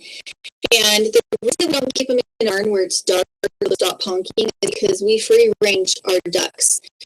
It does us absolutely no good to have the geese separated from the ducks in a barn where they won't honk, because if they're in the dark in a barn where they can't honk, then they can't protect ducks. And so what we actually ended up doing was butchering those 2 geese, put them in the freezer, and then waited for it to see if they also started to pick up aggression and dominance now that the herd had been thinned a little bit.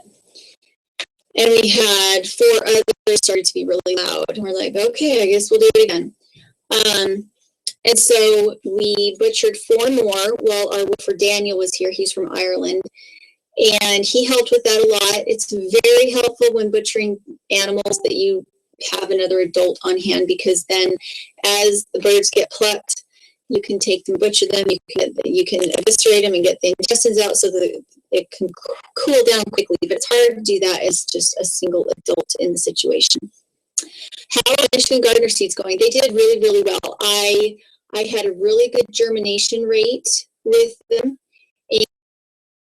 And I liked that they weren't expensive and that there were not a huge amount of seeds in each package, because for the most part, you don't need that many seeds in your garden. It doesn't take very many zucchini seeds to have a jumble of zucchini. Let's see. And so, with the last batch of geese that we did, so this year, this summer, just in the last 2 weeks, we butchered 6 geese, and the girls have been a huge help getting them. They're getting a lot better at it.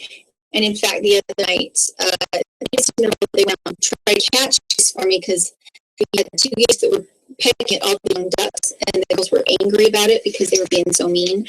And so they'd go and try and catch geese, and they'd be scared because they'd peck them, and so they'd try and corner them and pick them up. And every time I tell them, I don't want butcher geese today. I've got other things. Stop trying to make more geese.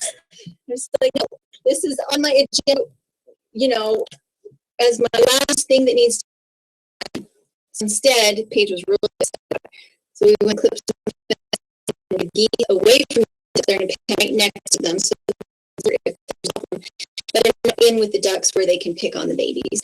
And since then, they have been as silent as the tomb. Why do we have goats in our house? Because we have children that we gave. Did you hear them? Am I imagining? No, you did. You got it right. I mean, here's the tiny. Do I leave the door open? Girl. I love live shows. They're so much fun. Okay, this home. I agree. Glenn Beck, he's so worried because I began to downsell my ability to prepare. Every week was anything going on, so I on my own and trust myself without influence like his. The fact that Glenn was getting news out and everything, but it does sell things for his business. He makes money. He creates fear. And while what he's talking about is real, he's not making it up. These things really are happening. And those things really are going to come to fruition in my day-to-day life. I'm not willing to sell my time. We're done selling our time and trading for our fear. Yeah. We're looking at a move as well. Have started the clutter thing to have a long way to go, though. I can't see. Yeah, that's why it's like this. It's like no, but actually talking about it. Redeeming. And that's the thing isn't it fun to move and just see how much stuff you don't need? It's so fun just to let go of so much stuff. Okay, so the girls have huge help with butchering. I still have not allowed them to actually do any of the killing of the animals. I feel like at that young an age, I don't want to instill in them disrespect. I want them to have respect for life and a deep understanding that we work very hard not to cause suffering for our animals when we dispatch them, that it's as quick, fast, and painless as possible. And I don't think at the age that they're at, they understand the gravity of the situation. And so, the